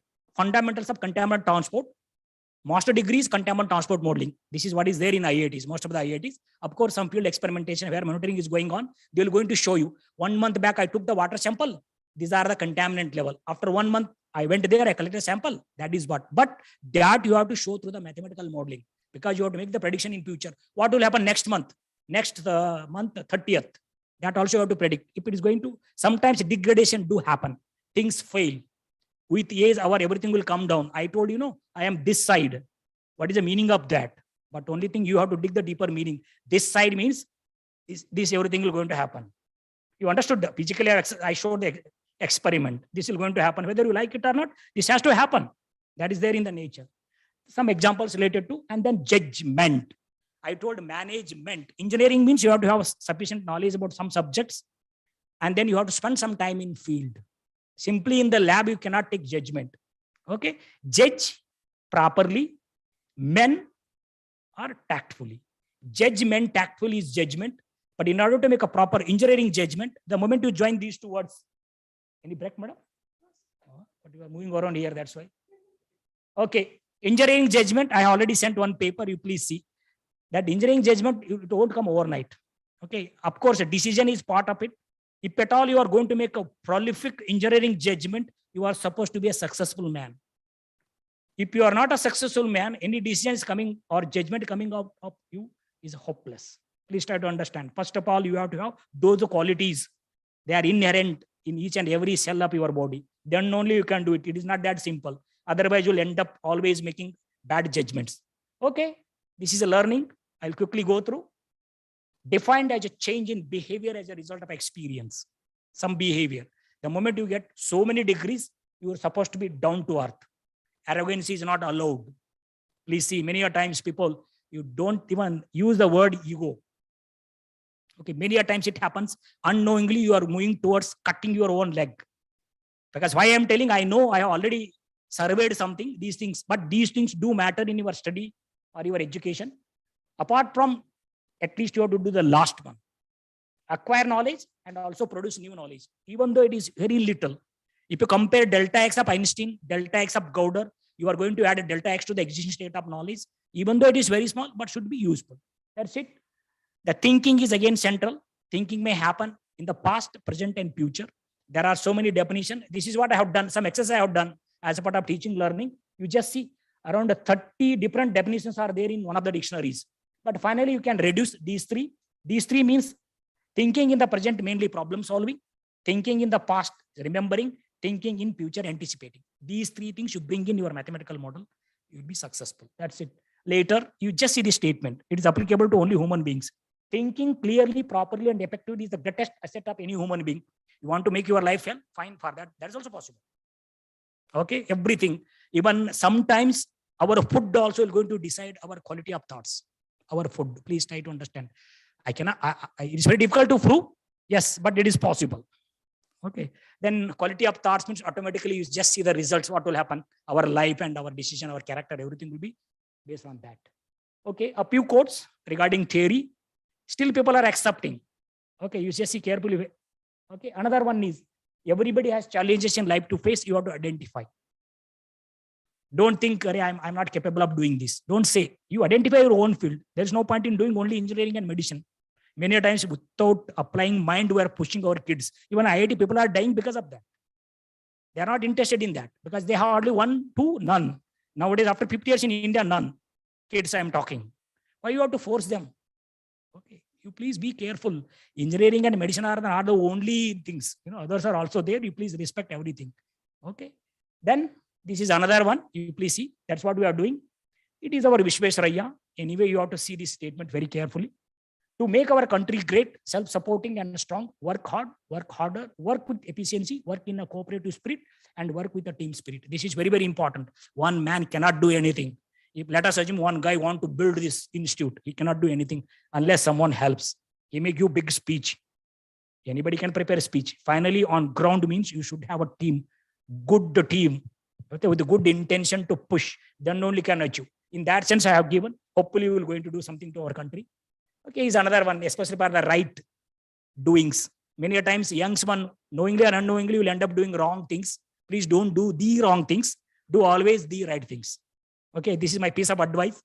Okay, another one you must have seen online. Steve Jobs. Okay, dropout. What he achieved. Can you achieve? Some percentage. Maybe some percentage of 1% of his contribution. Another one, this one, is applicable for all our professor. Don't expect overnight to all come to this stage. Nobody ever mastered any skill except through intensive, persistent, and intelligent practice. Along with this, you have to read the right material at the right time. You should have right friends. Even if he's a critic, you accept. Okay, don't jump on. That's what I told him. Before concluding a day, please wait up to 5:30. Before that, don't write up the day by 9:30. Nothing is there. Please don't do that. Take your own time. Okay. Now, in order to improve your performance, it is a human function curve. I don't know whether you have seen or not. It is available online. This was given by these two Nobel laureates. Okay, you just see pressure or performance and pressure. In order to perform at highest level, you have to have certain pressure. That should not be too much. EU stress means beneficial stress. Okay, so many times we are talking about, I will pass this exam. Oh, Nisar sir subject, no. 1 hour reading, I will crack the exam. Sometimes you will make this type of statement. That will hit you such a way, you may not get even 0. Negative marking is not there. That's the reason you may get 0. But negative marking is there. Negative marking is not there, VTU. I think you are following VTU or you are autonomous. Okay, VTU means there is no negative marking. If the negative marking is there, just see where you will go. That's the reason. Please don't take light anyone. See, that is what is hypostress. Then hyper stress, they are also wise. They wise. The examination day only they won't turn. They will sleep. They will read up to 3 a.m. They will sleep. Tomorrow morning, 9 o'clock exam. When they got up, it is a 12 noon. Wow, I have lost the exam. Such fellows will be called as Kangal in Bangalore. You have to be very, very careful. In the name of preparing, no, you should not. I have seen so many people. Okay, I have seen so many people. Then another comes a distress. If you go beyond distress, many times people will give posing. Distress, depression, death. When you are at distress, body will tell you, please take care.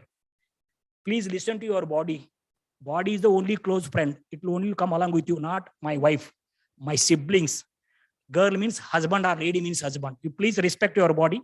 At distress level, it's going to tell you everything. If you are good at mathematics, one lady from Karnataka, top heroine in Bollywood. So I went into depression, I have recovered. No way. You went there means drama, posing. Okay, name and fame. This is exactly happen. Distress level, you can recover back.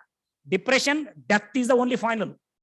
You know, this is what is human performance curve. Certain pressure is needed. Too much is not needed. Okay. Then you can have hope. Umeed. Hindi word umeed. I don't know whether they are both are equivalent. Ashaya in Kannada. Hope is a method. Simply having hope, if you construct a 500-story building without following any building bylaws, then see what will happen. That time, hope is not a method. That means you are inviting death. That means you are opening a door for Yama to come in. 12 o'clock night, he will come. He will do his job.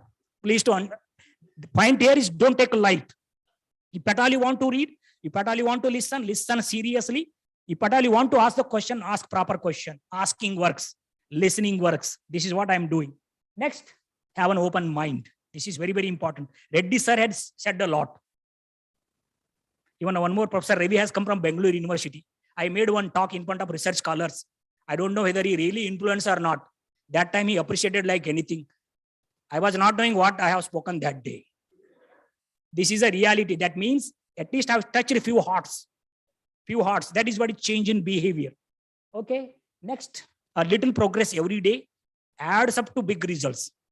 Even you want to make a millions of rupees, at least store 1 paisa first in that. In village, you used to have mud pots, no, with a small hole, putting coins inside. Okay. After all, Bangalore, how many years old? 100 years back, what was there in Bangalore? Please think of. You should not tell, oh, we are born in urban. Urban means you will take food like this only, no? Why I am telling people simply pose. That is not at all called for. Where it is really needed, then only how to do it. No. You are here, you have to concentrate only on knowledge gaining and getting good score and then having good behavior. That is also very, very important. Okay, let's see. Teacher as a facilitator of learning. This I will jump. Okay. You please see the challenge, decision, and success. You please see what are these. Challenge. Challenge gives meaning to life. To get a proper meaning, you should have to challenge your imagination. That is very, very important. Don't challenge too much your imagination, otherwise you will end up. Please understand. And then life is what? Life is a time of gaming. Whatever. Sorry, game of timing. I have taken reverse. A game of timing is life. Please see carefully. Nasib. Nasib kharab aitappa antar. You know what is the meaning of that? Timing is very bad. No, that is what exactly same thing. A game of timing. What is decision? Is one of the definitions. Emotions plus logic. But logic won't tell you what sentence you have to use and what to talk. But you are logically correct. If your emotions are really good, then that decision will be ultimate. Success means choice of successive positive decisions. You have to have all these at backdrop before making engineering judgment. You may be master in subject. If you give a differential equation, automatically give the solution. Don't ask me the explanation of the solution. I don't know. You have given this differential equation, boundary condition, initial condition. I have given you solution. Simply plug in x and t or x, y, z, t. You will get some answer. U of x, y, z, comma t. But in order to know in what way it is going to make sense with respect to the physics in my hand, like that you have to do it. That is the reason all these things are needed. That is what is engineering judgment. Okay, a little bit about, please see this carefully. This central activity of engineering is the design of new devices, processes, and systems. There are many definitions, but this is ultimate. You just see in the world, what are you doing? All are there in this room. Devices, maybe this type of something else. Processes, even this right now, what happening is all possible because of or your treatment or chemical plant, whatever. Then the system means this building. This is all we are doing. But there is no relation between engineering and technology. Please try to understand. Many times technology is much older than engineering. Technology means application of knowledge for practical purposes. If you have certain knowledge, you have to use that for practical purposes so that you can live the living standards of your fellow countrymen. That's all you have to do it. The moment you join together, engineering, then technology, Then the implementation. You please see in that sense. Many times you are telling College of Engineering and Technology, sometimes called this and that. I don't know whether they're really serving the intention behind that name. That's it. Again, some engineering definition. Anyway, I don't have time. But again, in engineering, design is very, very important. Okay, without design, there is no point in studying engineering. Even though you are doing BTech, at least you should know how to design one building. I hope maybe in your final year, you may be doing that project. Simply knowing design of single component like beam, single component like column, single component like slab. What is the point? The moment you see all these together, okay, we have all these together, no? If this is doing independently, it's not listening to the brain, what will happen? Sometimes people are doing something else, they'll be hit by some people, no? They must have happened.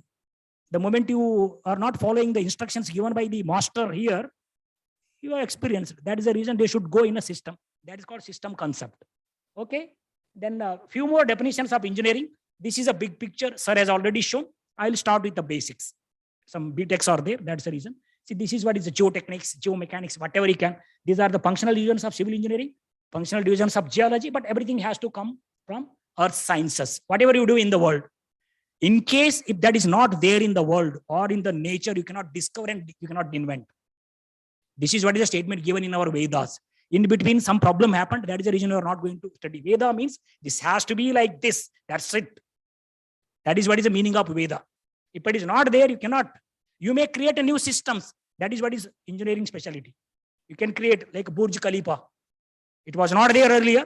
You may create so many, hundreds, even 100 here in Bangalore also. But that is what is the difference between science and engineering. Okay. The next comes. It is given this book online available. You please read this book. These two are now, earlier these two were there, Holge, Coax, and then now Sheehanan. First edition came in 1981. Holge was here in 2000 conference. 2000 or 2000. Sir, you are also there, no, sir? ISC conference. Holge came here. Bangalore he came. We were staying in same hotel. One time I was accompanying. That time only he told new edition is coming. This is a new edition. So prolific. These people are 10 or 20 years ahead of their contemporaries. Forget about papers. You keep the papers there itself. 20 years ahead of their contemporaries means try to go in their brain inside. Stay one day. Sometimes you are staying in the hotel. Please stay there. Imagine. Nothing wrong in it. We are good at imagination because I have challenged my imagination. This is called challenging imagination. Just see how their brain is working. Then definitely you're going to deliver. They are also eating maybe similar amount of food. They are also sleeping. Maybe they may be sleeping 1 hour less. Okay, at this age you can sleep 7 or 8. Okay, not more than 8, not less than 7. Otherwise, big problem for you people later. Okay, another one, tall building design, especially Sawant. He's good at pile foundations. Actually, I suggested pile foundations for high-rise structures. He's good at that. Later, you can have that one more workshop. He's going to teach you how to use finite element, how to code finite element. IIT means we are getting a lot of money from central government. You name any software you have, but don't ask utility usage of that. Okay, students are exactly same. These spaces are same everywhere. Only difference is college name. Okay, this is what is the big picture about earthquake engineering. I am just introducing. That is the reason. What is the big deal about contaminant transport? There is no big deal, but you have to handle the fudge factors. That is the issue because the fudge factor I told one is a K, first level. Another one you are D. Diffusion coefficient or even dispersion coefficient. These two you can play with, you can match any result. But in reality, that will not going to happen. That is the reason you have to be very, very careful. See, I want to know the response of this one. Earthquake is happening somewhere here, from the source to the site of interest, you have path, all these things. Okay. Basically, you're going to solve that mu double dot cu dot plus ku of t is equal to minus m times ground acceleration. Where you are going to apply that ground acceleration? Below your foundation or little below or somewhere here. That left to you. In that case, you have to model whole South India or else whole Karnataka. That's all you have to do it. The definition, you have to understand things proper definition like wide ratio. Wide ratio means in that definition, we have certain number of words. Those have to be there. Then only that is a wide ratio. You cannot change that definition. This is not one of the definitions, but the most comprehensive definition, you please read. If someone is asking what is geoenvironmental engineering, sir has already said, at least you please carry that. That is very, very important. Because of that definition, if some change is happening in your behavior, that is what is learning. Okay. Teacher as a facilitator of learning. Okay. That is how This is the most comprehensive. Basically, what are you doing in earthquake engineering? If you separate out both, if you join them, the huge meaning. If you see them separate, earthquake means a shaking of ground. Engineering will do something for people. You cannot use earthquake is shaking. Engineering is do something for people. If you join them, you cannot define earthquake engineering. You please be careful when you are joining words. That is the reason I told 2 plus 2 Einstein is equal to, or 1 Einstein plus 1 Einstein is equal to. It is very difficult to define. It is not possible to quantify. Okay. That another one. Finally, you want to know the response. These things are there. Always you have to look for big picture. With respect to big picture, what is your role, where you are, and then also try to compare where others are, where we are. Always. That's the reason why you want to have interaction. You should know your level basically with respect to someone, top guy, pioneers in your field or peers in your field. That's all you have to do it. But uncertainties are tremendous. You cannot count them in earthquake engineering. Similarly, in water resources, environmental engineering, in contaminant transport. With simply 1 or 2 boreholes here and there, we are characterizing as if these are going to have these layers, these layers, these layers, very complicated layers. Soil is heterogeneous. So many problems will be there. So many intrusions will be there. You want to simulate the water flow or even contaminant transport, very difficult. Of course, in IAC, one Kumar, he's recently retired. That professor is working in this topic. Some Kumar recently retired, no? Professor Kumar, 2 years back. No, not. He's there, no, still. Mohan Kumar is working in that field. But if you know probability theory, you can handle everything. Okay. Uncertainties in earthquake engineering, uncertainties in contaminant transport, please draw the parallels. Why I am telling you know already this subject, contaminant transport, you must not have studied. That is the reason slides have been prepared like this. Uncertainty. What is uncertainty, by the way? What is uncertainty? If uncertainty is not there, what will happen? Do you think we have to study engineering? Please just think over. Uncertainties are not there. I am putting one waste somewhere. I know here, this number will going to come. Certainty. Since 5,000 years, then no need to study anything. Uncertainty, what you have to do, basically you have to narrow down. The perfect knowledge will be there somewhere, or perfect parameters or whatever. Right now, present state of knowledge, this difference is uncertainty. Of course, we have different types, different ways of quantifying, characterizing, modeling. All those things are there. First, you have to characterize and then try to minimize this. That is what is engineering. In engineering, we are minimizing this gap. Perfect knowledge and present state of knowledge. That is what is uncertainty modeling. Okay, a lot is involved in that. There are some books I am going to show you here. Structure. It may be subjected to this type of loading. Okay. Finally, we're going to solve. This is what is structural engineering. In case of 2D. 3D means you have to use 3D. That is what is your for linear elastic analysis. The moment you bring in non-linearities, you have to do something for this equation. Okay. You can use pile supported structures. You can choose any software. You can model boundaries and all. Finally, you can get this integrated your FA system, then apply this ground motion. Whatever is potential for your area, you apply for your building or apply for some any of the IAC building or tall rise building. Analyze, you can tell, no problem, don't worry, perfect. All your shapers, bending moment or settlements or sway and everything or drift or interstory drift. After all, you are going to look for only 6 or 7 quantities. Okay, that's it. This is what? This is analyzed using finite element software. The foundation consultant was SG follows. You have to have patience. Here I am emphasizing more on patience. And then you have to wait for your turn. If the guy who is going to come after 9th down, if he's always praying God, all these people should get out for first ball. I will go and play IPL. Please don't aim for that. You have to wait for your turn. Peacefully go and then play. That's what I'm telling about SG follows. The book I have shown, Tall Building Foundation Design. Why I should, I'll tell you. Even though you are not achieved because of your 30 years of experience in any institute, you have to wait for. He got the foundation consultancy for this.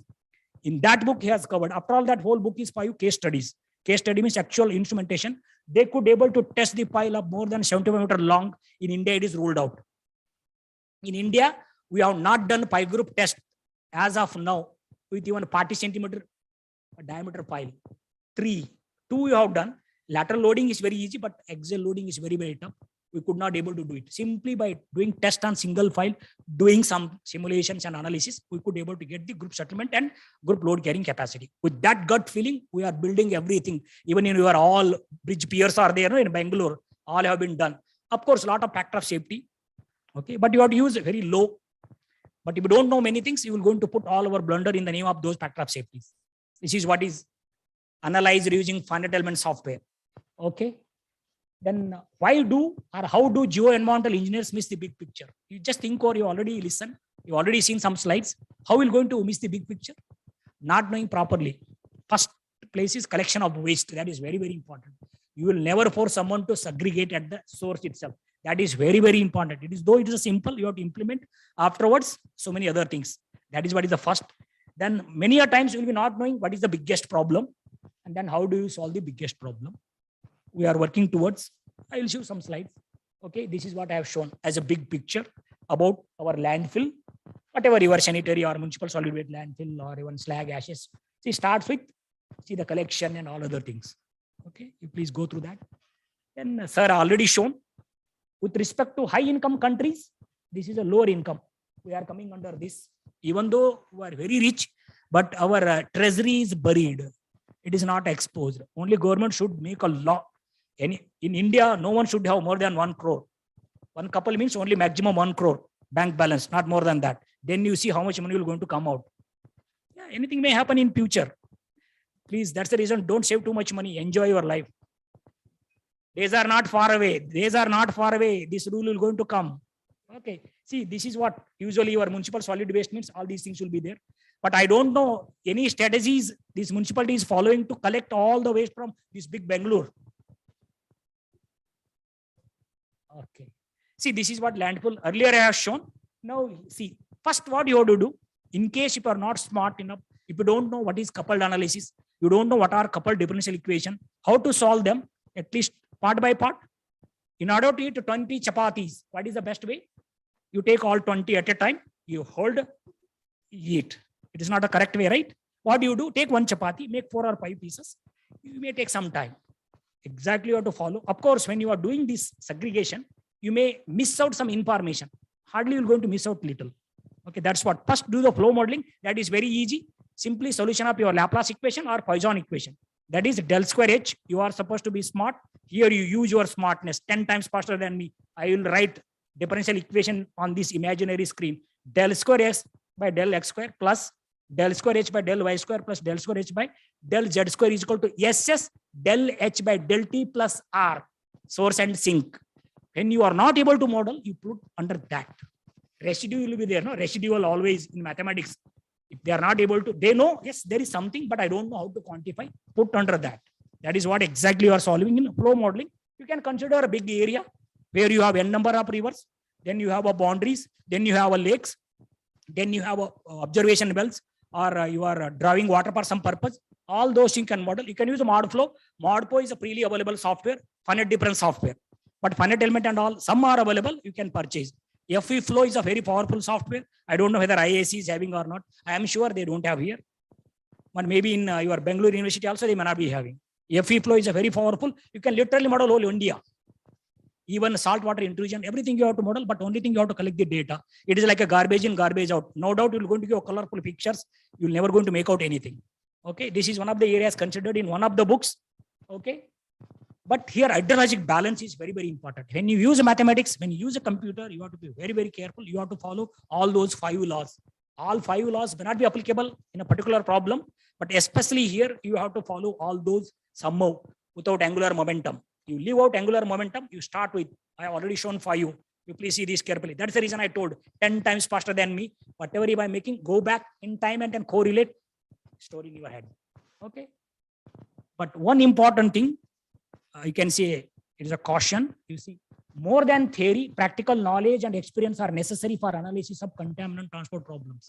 But very, very careful. Especially, we don't have much problem in Karnataka. Take, for example, Gujarat. They have so many refineries. If you are going to Gujarat, in the sambar, if they are adding drumstick, please don't eat drumsticks. You want to die early, please go for it. No problem. Nobody will stop you. Highly contaminated drumsticks. Whole of Gujarat. I think our Professor Nisar must be knowing. He's principal doing PhD in that contaminant transport there at that time. You to please try to understand geography. Okay, you have to be very, very careful. But how are you going to assess? The vendor won't tell you, madam, this drumstick is the best in the world, you will tell. The many a times you will go for simply by watching this thing, no advertisement. Okay. Next comes a few books. First of all, you have to understand mathematics, right from determination of area of triangle. Given a three sides, what is the formula for area of triangle? Some of you may not be knowing. It is not hi-fi mathematics. Then how to get the roots of quadratic equation, not by hand, writing computer program. Many people may not be knowing. I'm telling you very simple. No rocket science. Do simple things first. Okay. Then this is advanced engineering mathematics. Like that, so many books. This is a Krishna. This is what is environmental. It is a very powerful book. I think it is a elsewhere publication available online. For your information, 99.99% of the books are available online. I showed earlier applied contaminant transport modeling. Please download. I'll give you a prize. It is available online. It is available. That is more than $275. When I purchased it in 2002, it was maybe $120. The next year, all foreign books will be more than $300. If Patala, your library wants to have it, please go for it now only. The next year, even in India, all the books will be 1,000 rupees. Paper cost is too much. Okay, it is another book. Here, for the beginners, you want to know the mathematical modeling of physical process. All physically, whatever you are conceiving, or even physiological processes, you can reduce using mathematics, then end up getting differential equation. That is what is mathematical model. Okay, it is yet another. He's a geotechnical professor. You see the book. He has covered everything. This I have added later. Just I was serving some literature. Applications of differential equations in engineering and mechanics. Okay, it is yet another Pinder, water resources engineer. Very prolific. Okay. Here I told engineering mechanics. It is one of the books. Mechanical vibrations. You just see all mathematical equations are there. They are all mathematical equivalent of some physical phenomena. Maybe vibration. Most of the things are vibration. Okay. This is another one. See the jumping. This is what is given in Shapan Chapra, water resources engineer. You please see. All these books are available online. Applied numerical methods with MATLAB for engineers and scientists. The next one, our soil dynamics. I am teaching this subject. That is the reason I have. Then this is another dynamics of structures. Chopra came many times to India. Okay. And then another one. How to solve? Okay. You have differential equation. What is the way out? If you are not capable of solving using analytical methods, you have to go for numerical. One such numerical method is, this is our Indian masterpiece. Really very good book.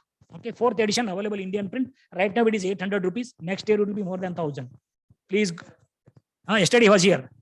Great. You have great people over here. You listen to his down to earth man. He's down to earth. Maybe Reddy family may be like that. This is another book. Young associate professor. Book is ultimate. Please go through that. Down to earth in the sense you will not pose up unnecessarily. Even though he is not having anything, he will pose up. In the house, you will go back and you will eat 28 days roti. That is called down to earth. I hope you got it. Fundamentals of finite element analysis of. See here. Second book will going to come non-linear. It is a prolific. He has given a Fortran program. Literally what he has shown, you can literally get those results. You can analyze all your building. At least you can take these projects, tell you, sir, what is the residual life of this building? You can use for another 100 years without doing any repair. No, sir, that corner is having some stress concentrations. Please do something. At least you can tell that, no? Tomorrow your brother may come or your uncle's son may come here. If something bad is going to happen, if it's going in this, always everything is related. Point here is we are all related. Okay. Next, for non-linear, this is a ultimate book. I hope you must be knowing some word called performance-based design. First, this word combination was coined by Jack Moyle. We are using in some other field, but he coined 1994 performance-based earthquake design. Nowadays, you are talking a lot about. It is covered here. Book is available online. Okay, and then this is connected to solid mechanics. Many a times we'll make this statement. This mechanics of solids is a story told in the language of vectors and tensors. Really speaking, world consists of only these. Of course, a special case of vector is your scalar, directionless quantity. Okay, direction it is not having, but I'm exaggerating. Directionless quantity, that is what is your scalar. Other things will be like this. Now you can see here, you'll understand the importance of this particular subject, tensors. I'm giving you one example. See the foundation. There comes the continuum kinematics, stress, fundamental equations of continuum mechanics. Then the constitutive relations, boundary value problem or initial boundary value problem. Now you see the branches where you see where your contaminant transport is coming here. Of course, foundation for everything is continuum mechanics. Most of your mathematical models have taken birth in continuum mechanics. Continuum mechanics is the birthplace of mathematical models. You please see here. Then you can attach here anything, whatever you are thinking of, you can attach here. Okay. Then how to formulate a problem in container mechanics and all. Some stories are given. You please go through that. Elasticity, just I want to introduce a little bit. You may be knowing everything, how they are related. You just see carefully here how they are related. Through this, you can have this. You are going to have three equations. If you expand, this and this are related through this. It is a general Hooke's law. These two are related through this. Epsilon is derivative of U. They are all bold. That means U, V, W or U1, U2, U3 will be there. Here comes one fancy thing.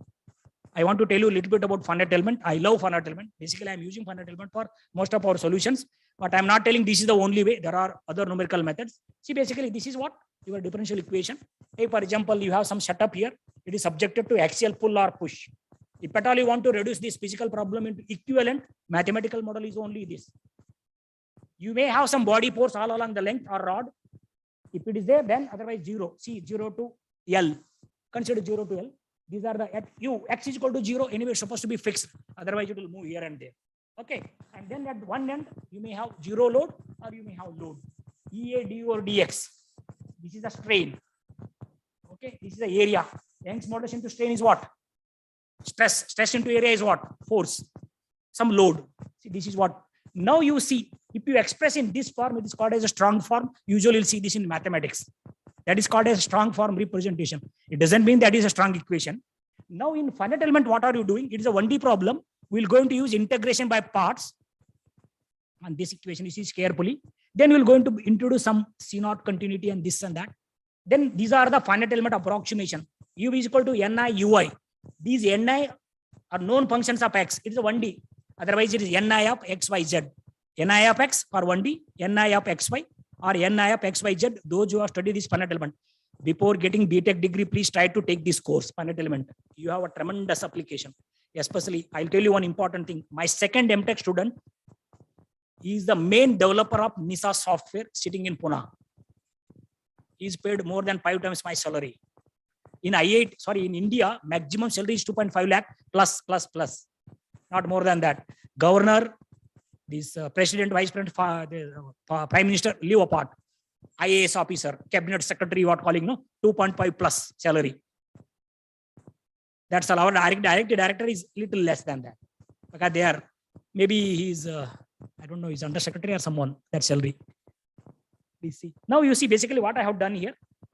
Using integration by part for 1D problem, I have used a calculus.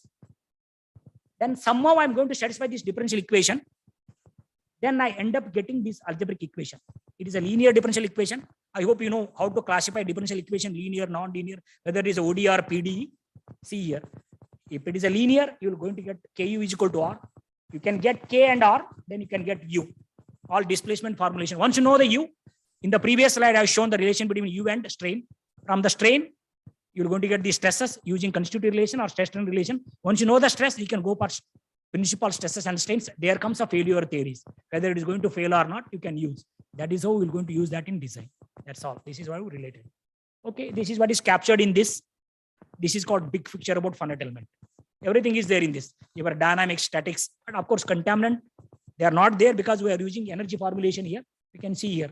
Internal work done, the external work done due to traction and the body forces. Everything has been captured. You reduce this one, making approximations like this, you're going to get Kx is equal to F, where K is given by integral B transpose dBdA. This is what is your B. Relating. Okay. Kx is equal to F or Ku is equal to F, you are going to get it. In the similar form, you already seen when Sawant made a presentation. Similar type of equation. Earlier you have seen the differential equation. He acted on those differential equation using finite element formulation. He end up getting some equation like your matrix equations. Okay. This is why finite element method. Undoubtedly one of the most significant achievements in the last century. But anyway, it is not given importance like the top 10 algorithms of the world. You please Google, you'll come to know top 10 algorithms of the last century. But the finite element has not taken place in that. Even though it is so prolific in civil engineering, especially in structural engineering, without that you cannot do anything. At least structural engineering practicing anywhere in India means you should know minimum STAD-FRO. Minimum STAD-FRO. If you know E-tabs, ultimate. Literally you can practice anywhere in India. Okay. See here how finite element is connected. We want to know processes happening in the world. For that, we are doing science. Then science is too big. We'll do physics. Again, in the physics, mechanics, you have studied in 11th and 12th. From the mechanics, you have mechanics of material. There you are going to have the boundary value problem. That is what is your beam bending equation. Then comes FEM or FEA. Does FEA analysis need to be used? Left to you. And then what are the aims of the FEA analysis? Whatever you want, we will going to give. What information? Of course, you need some information. And which software? They left to you. All softwares are very powerful. ANSYS and Abacus are really powerful. All our Dassault, it was in big news, no? Dassault, our war aircrafts, they have been analyzed using Abacus. Then this Abacus software has been purchased by Dassault company, the French company. How will FE analysis fit to the design? Little difficult when you are using design process, but StatPro directly our Indian codes are there. But in other softwares, Indian codes are not there. You have to do something different. Okay, that is a problem with finite element right now. Otherwise, you have to add front end. Then you can use the software. This is what is the big picture. Finally, what you have to do, you have to do something on field, either through this. But when you are using numerical modeling of finite element, you need to have constitutive relation. But these parameters have to come from element test. This is a must. Without this, you cannot do. You cannot assume here. No, I have used the published data. Published data maybe belong to some other material. You cannot use them. Otherwise, you can do scale down 1G, or else you can use NG. NG is centrifuge modeling. Okay, that's it. You can see carefully here. I have given everything about finite element. This is what I want to do physically. This is what is idealization. Please see this carefully. Without idealization, you cannot do anything in engineering. Without making some simplification, you cannot derive any differential equation. Only thing, if you know more about the physical processes, you can reduce some of the simplifications or assumptions, go back and re-evaluate your differential equation and then get the solution. Okay. The next, another book, especially those who want to work in hardcore stress strain, you please refer this book. This is another method. I have to respect this also because we have so many softwares regarding FDM. Apart from finite element, this is also there.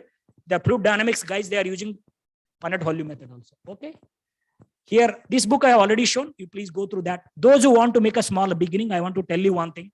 You can go to any dump site, go and drill a small borehole, try to collect the water sample, analyze, look for some organic and inorganic chemicals.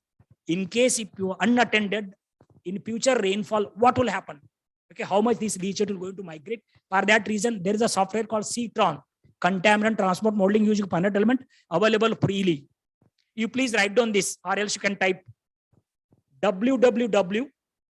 This is very, very important, especially for your MTech or BTech project. www.ggsd,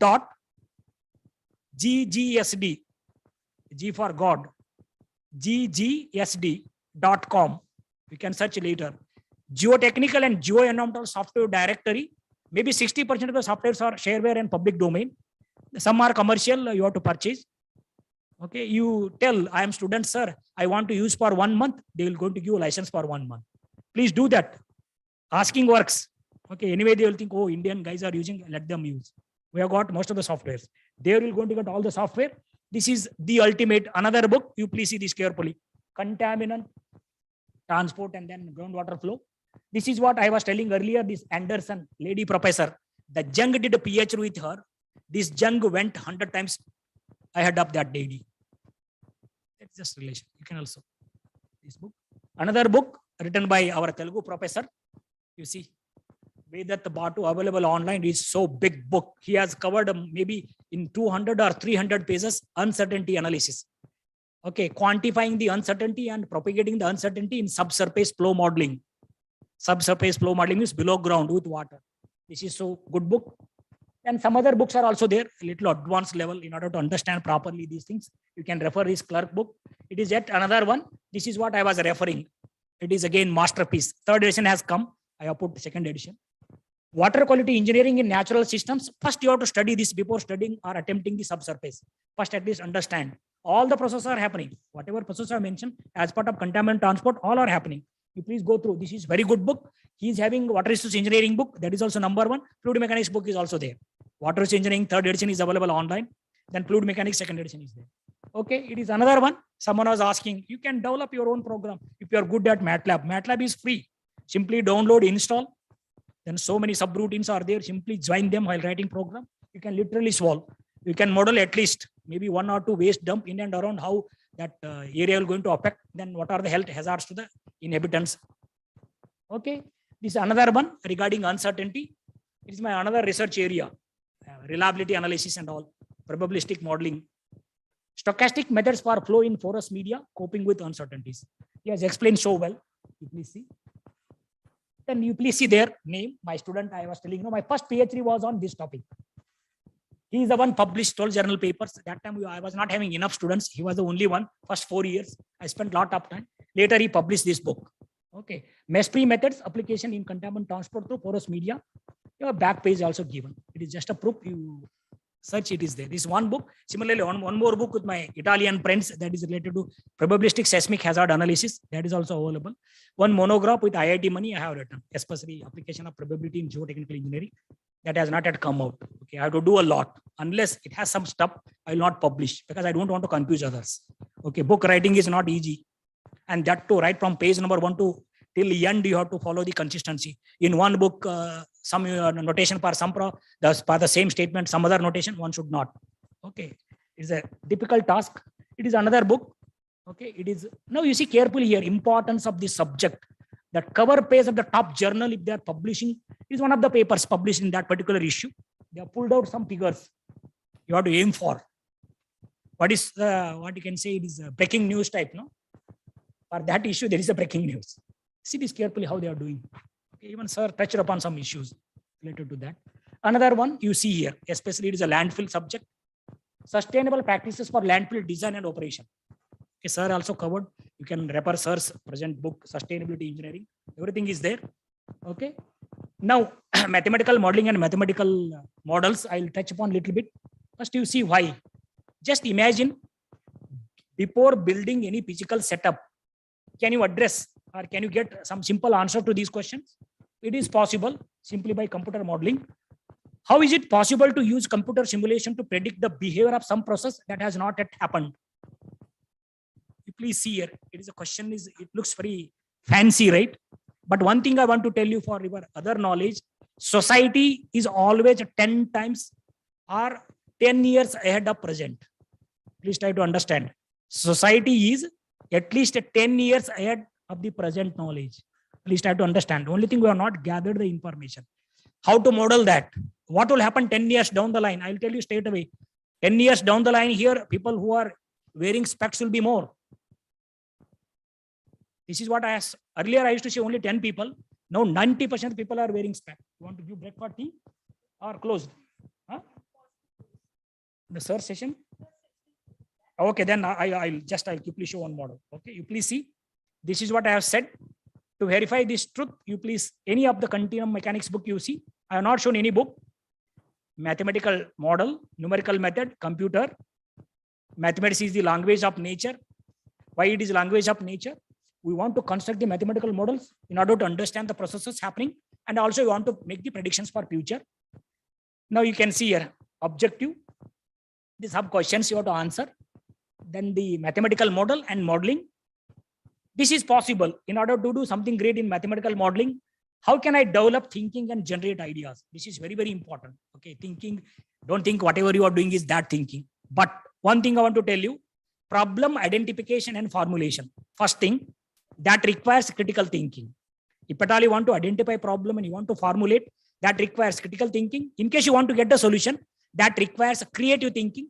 Don't think creative thinking will going to come along with our birth. Yes, for some people, but creativity is a skill which can be developed by practice. Yes, there are some ways with that practice, you can improve your creativity or creative problem solving. That's it. Later, I have given you some flow chart. All are self-explanatory. Whatever explanation I have given so far, with that you can. In the later part, I have given some equations regarding contaminant transport. I have given numerical solution as well as analytical solutions. I have given one landfill example. What if you are going to use a different liner thickness? In one case, 60 centimeter, in another case, 70 centimeter, depending on your input, whatever concentration contaminant, whether it is going to perform well or not. That example is given, followed by some conclusions. That's what is there. Already I shared my slides. Slides are here. You please go through that. Now you see here, whatever I have stated earlier, differential equation, those things are there. Darcy law is a constitutive relation. Don't think always constitutive means stress strain. Stress strain is a usual you will use, but the constitutive relation is a general term. See here, depending on how are you going to classify your problem, whether discrete or continuous. These are the types in geotechnical engineering. Okay. Now you see these things equation you have seen already 3 equations. Only these three equations are there in geotechnical engineering. All others are some special cases of these. Similarly, in structural engineering, you have a beam, you have a column, you have a slab. If you make slab thickness very thin, that will be your shell. Only thing you have to use them in system form. These are our differential equations. All three are there here. I'll just show you. You see this very carefully. Elliptic, parabolic, hyperbolic, all three are there. First three belong to that. This is what is elliptic, parabolic, hyperbolic. This is what is your wave equation. Please see there. This is what is your consolidation. Of course, CB is here, or diffusion equation. This is what is your Laplace equation. Please see. These things you have seen. That is how from mathematics you can reduce. Then one example I have given, how to start with F is equal to MA. Always all T is F is equal to MA. If someone is asking how to derive a differential equation for ball dropping excess, considering cube, this is what is the differential equation. You please see here. This is a differential equation. Sorry. This is a simple differential equation. Another example I have given, from the known mathematics to unknown, how are you going to move? Please go through this example. And here comes simple contaminant transport by diffusion. This is what is the analytical solution. You can use finite element, finite difference. You plug in numbers. Of course, there is one function called error function, complementary error function. Here you have to think about little advanced mathematics, especially mathematics third or fourth. I don't know whether your teachers have taught or not. Here onwards, you can bring in advection. I think they are there. You can just see here carefully 1D, 2D, 3D, corresponding analytical solution depending on the different type of sources. Okay. In this book, everything is there. You please see. This is also available. Okay. This is some more explanation. Okay. How you will go and then how you are going to build. Okay. These are other things, especially here. I'll stop here. This is what is the contaminant.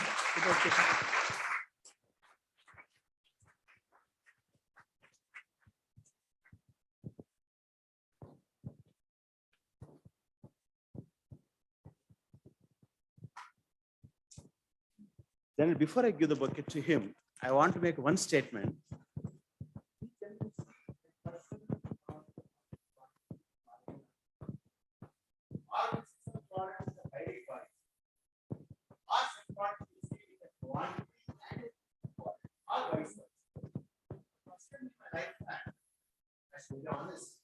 To say that there is one person who can have the dimensionless quantity, endless quantity, at the same time according to the temperature quantity, is a classical example for a teaching professional.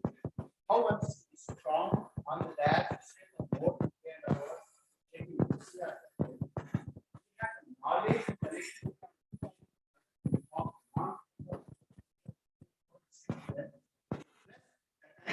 and knowledge. All qualities have been embedded in you, sir. Thank you, sir. Honored to have you. Please kindly accept. Yeah.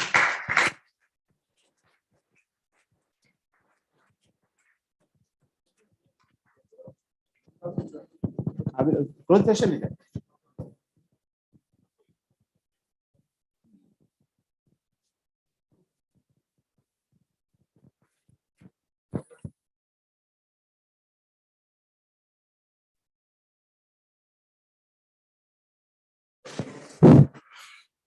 So, thank you very much, Professor Dodagoudar, for your enthusiastic, dynamic. I don't know how much objectives I have to add. So, untiringly, continuously, 2 hours of best dedicated presentation. So here is one announcement. So I have here one of my best friend, Professor Ravi Kumar. He is a chairman from UVC Bangalore. And many of our students, especially our faculty, are his students. So he has come down. He has come down to this symposium. So I request Professor Ravi Kumar to come out the dais and issue a memento from Professor MC Nataraj. In fact, I am the student of Professor MC Nataraj. Ravi Kumar is also a student of MC Nataraj. This is a student and the teacher interaction. So I request Professor Ravi Kumar to come to dais.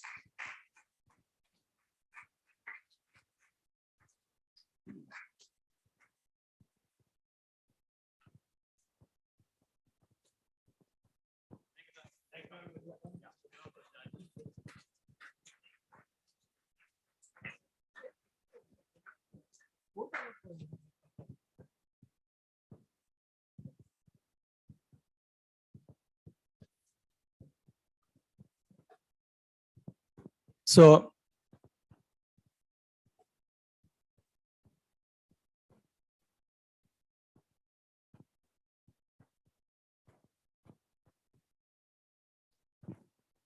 the next short and sweet presentation is from Professor Reddy. So it will be nearly 30, 35, 20, 25 minutes of the presentation, quick presentation. So it will followed by a common question answer session where the dignitaries all the dignitaries will sit here. Then there will be closing session. So I request Professor Reddy for his final presentation.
This one.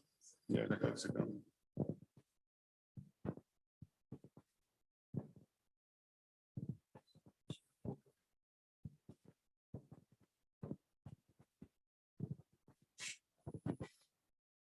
Share.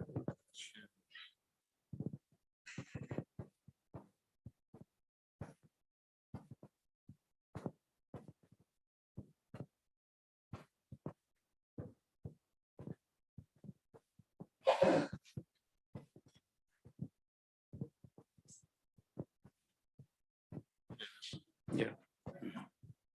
All right. So it's hard to beat Professor Devgada's presentation. He makes it very dynamic and very involved. So sorry for being yeah. No, that's fine, sir. I'll come back.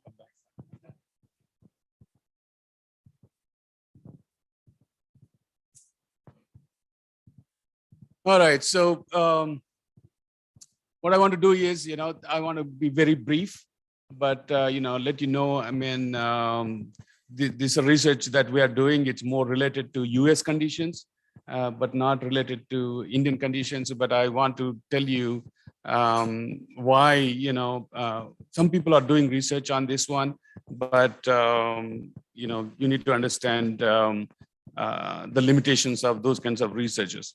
Okay, so just I want to, maybe take 10 minutes or 15 minutes for this presentation. So I mentioned that, the design of landfills, right? So as I said, we will have liner systems at the bottom, leachate collection systems, and the final cover systems. So we have, this is what we have. Basically, the design is such that, so the final cover system does not allow any water to get into the landfill. Sorry, does not allow any water to get into the landfill. And then whatever the fluids that collected at the bottom, they gets removed. The whole idea is to contain any kind of liquids, or prevent the liquid generation, and also remove the liquids, because otherwise, if the liquids are in the landfill, then they have as sir mentioned, contaminant transport will occur, and then it goes into the groundwater. So this is, as I said, a well-developed design methodology. We use it, and it has been working very well. So as I mentioned, now the question is, we are asking, it's working fine, but what is its sustainable option? So these are the problems, even though we designed it so well and they are working fine, but here are the problems. Problem is, because we are not allowing any fluid to get in, right? We're not allowing any fluid to come from the top into the landfill, and whatever is getting collected at the bottom, we are removing it. So the not having enough moisture, the microbial process is slow. So the waste degrades really fast. So that therefore, you will have all these issues. So low gas generation, low settlement rates, and it's going to take long time for the waste to stabilize. And the leachate treatment is going to be expensive because the concentrations in the leachate are going to be very high. So that's going to be a problem. And then you need to monitor the landfill for a long time, as long as waste is getting degraded and all those things. That's a problem. And then you're going to have a continuous emissions of methane and CO2s. So, just because not having the moisture in the waste, going to have all these problems. So what is the solution? The solution is this one. This is called bioreactor landfills. Okay. So what is it? Basically, what we do is typically when the leachate comes to the bottom, we take it out and then we actually send it to the wastewater treatment plant. Instead of sending to the wastewater treatment plant, what we do is we inject back into the landfill using some horizontal drains and vertical wells and so forth. The whole idea is to distribute the moisture evenly, okay, so that waste gets degraded uniformly. And of course, you need to have a gas collection system because you're going to accelerate the degradation of the waste. A lot of gases are going to come out, so you need to have that gas collection system in place.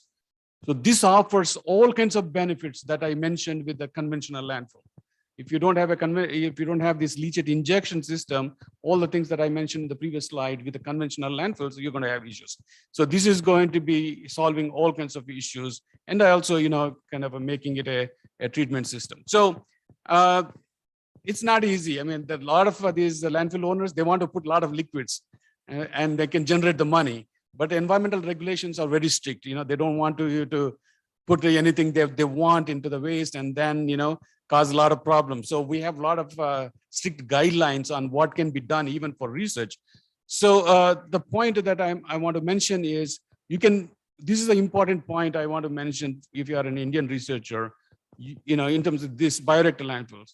You cannot inject leachate into the landfill without having a proper liner system, without having a leachate collection system, right?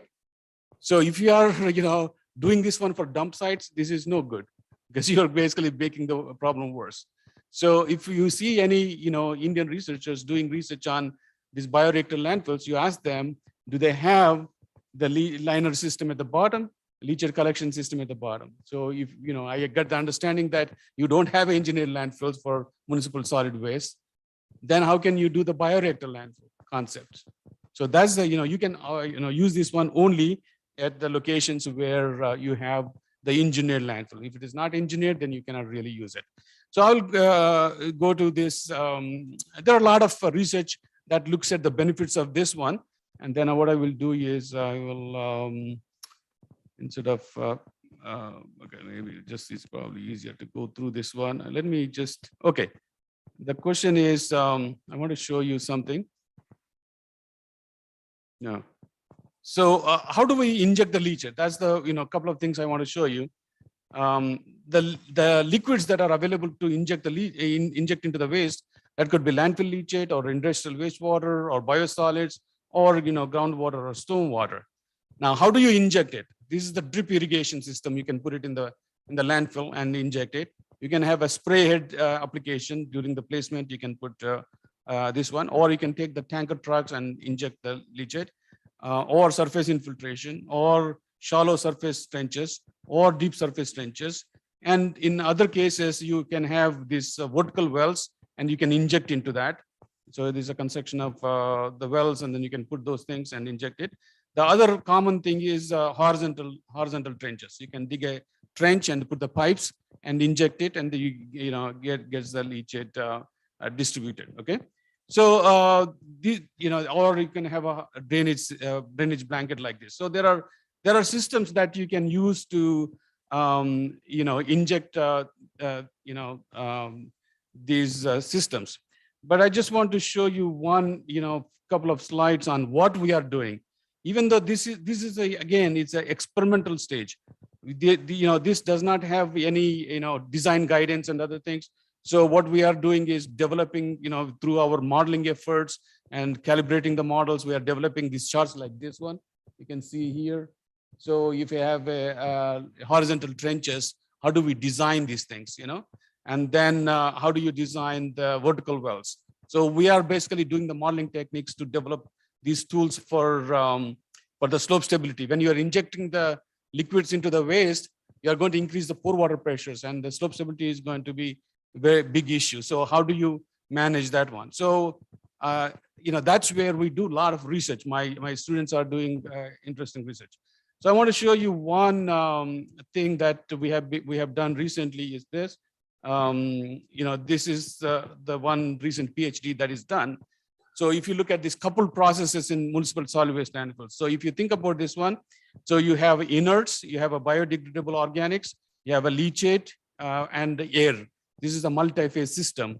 And that's basically municipal solid waste. It's very complicated. Compared to the soils, you have a degradable solids. That's kind of a unique thing. And then you have a fluid flow. When you inject the leachate, you're going to have this leachate injection system, right? And then you have, simultaneously, there is a mechanics. All of the settlement is taking place as a result of that. Then you need to have that all the constitutive behavior mechanics background. And then waste is degrading with the biological process. The waste is degrading. You need to monitor the microbial activity, the gas generation, and all those things. And then also there is, due to the biological activity, you are generating the heat also. So you need to, capture that one.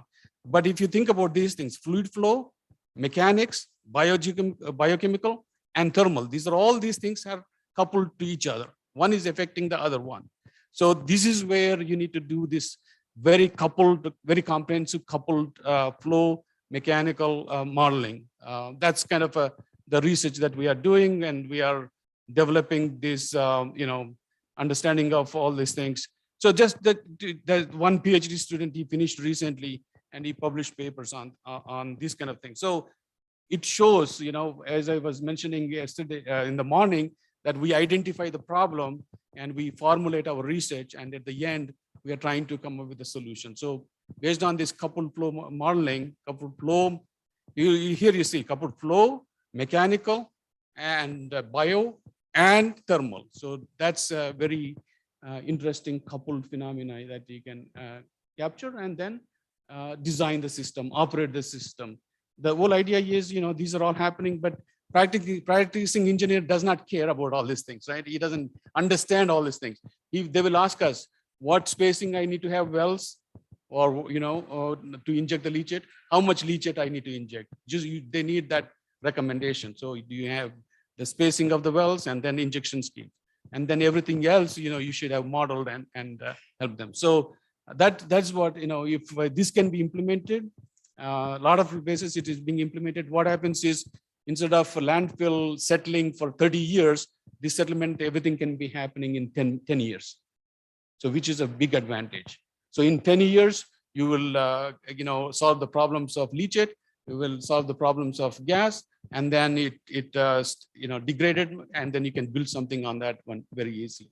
So the problem can be resolved within the short period of time. So that kind of gives you an idea about what kind of things that we are doing now. So this student just finished it. Actually, he's from Karnataka, Girish Kumar from NIT Suratkal. I took him directly for PhD, and he finished this one within 4.5 years, and he got a job, very nice company, and he's happy. So that's I want to mention that one. So thank you very much again for all your patience listening.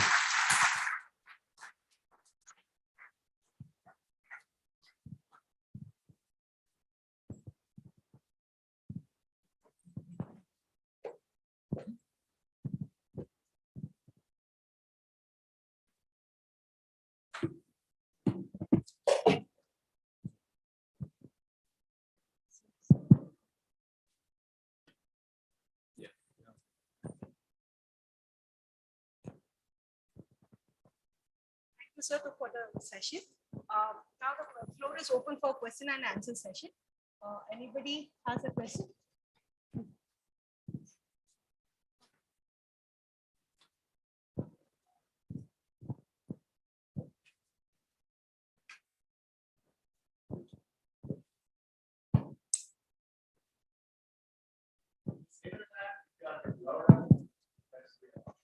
Thank you, sir.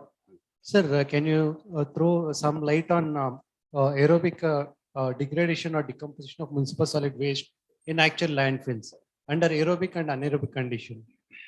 So is it possible to create aerobic environment in the actual landfill site? So in aerobic landfill, there are a lot of problems. Aerobic landfills, you're injecting the air, and there is a lot. You have methane gas emitting, and there is a lot of and more chances of fires, creating the fire inside because of the presence of air. Also, you need to really have a air injection system that needs extra effort, whereas leachate that is already available and you can inject it. So it's aerobic supposed to be much faster than anaerobic, but what you're doing is you're not doing anything other than you're maintaining the regular landfill and regular containment, just adding the leachate. It's much safer and much economical compared to the aerobic. Okay. Thank you, sir.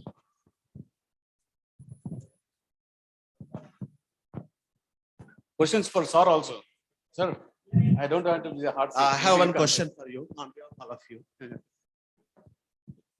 because now since morning they are here, I can see they have crossed the yield point. I can see from there.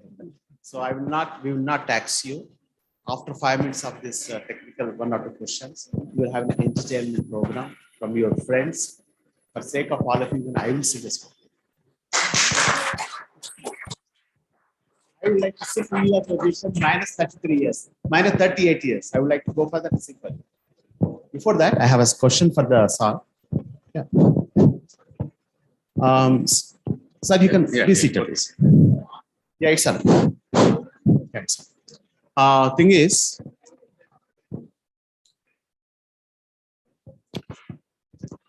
actually, I always have one question in the soil mechanics. People do a lot of analysis in the foundations. Everybody knows the glory of the foundation is always buried. There is one issue going on. They use the safe software for one particular building design. In the whole raft foundation, at one particular point, the soil stress was coming more than the allowable SPC.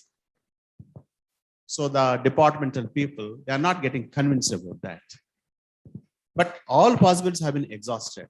You extend the foundation, made a complete raft, all those things are done. But still, I was trying to convince them at one point, if the stress is more under one load case, nothing will happen because all you made a big raft foundation, take the raft foundation, your SBC more than, all those things are given. But still, they were not getting convinced. I will come back to you. I don't want to take your time on the particular issue, how to enlighten the concerned people and get some kind of a justification of that. If you can brief or not, you can do that. Yeah.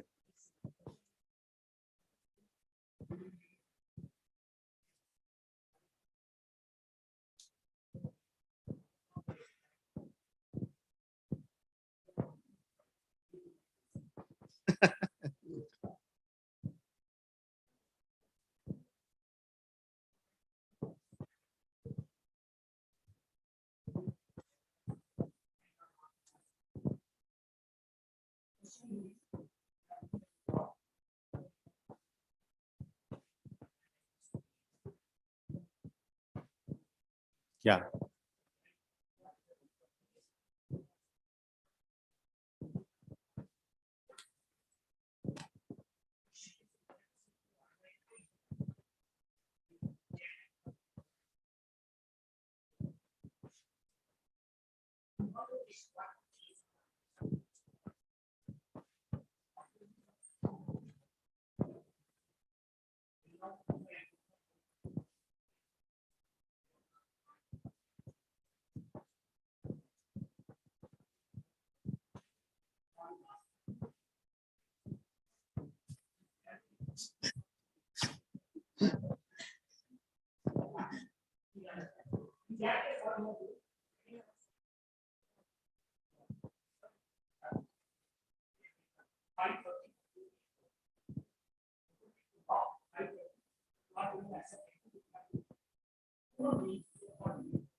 Now,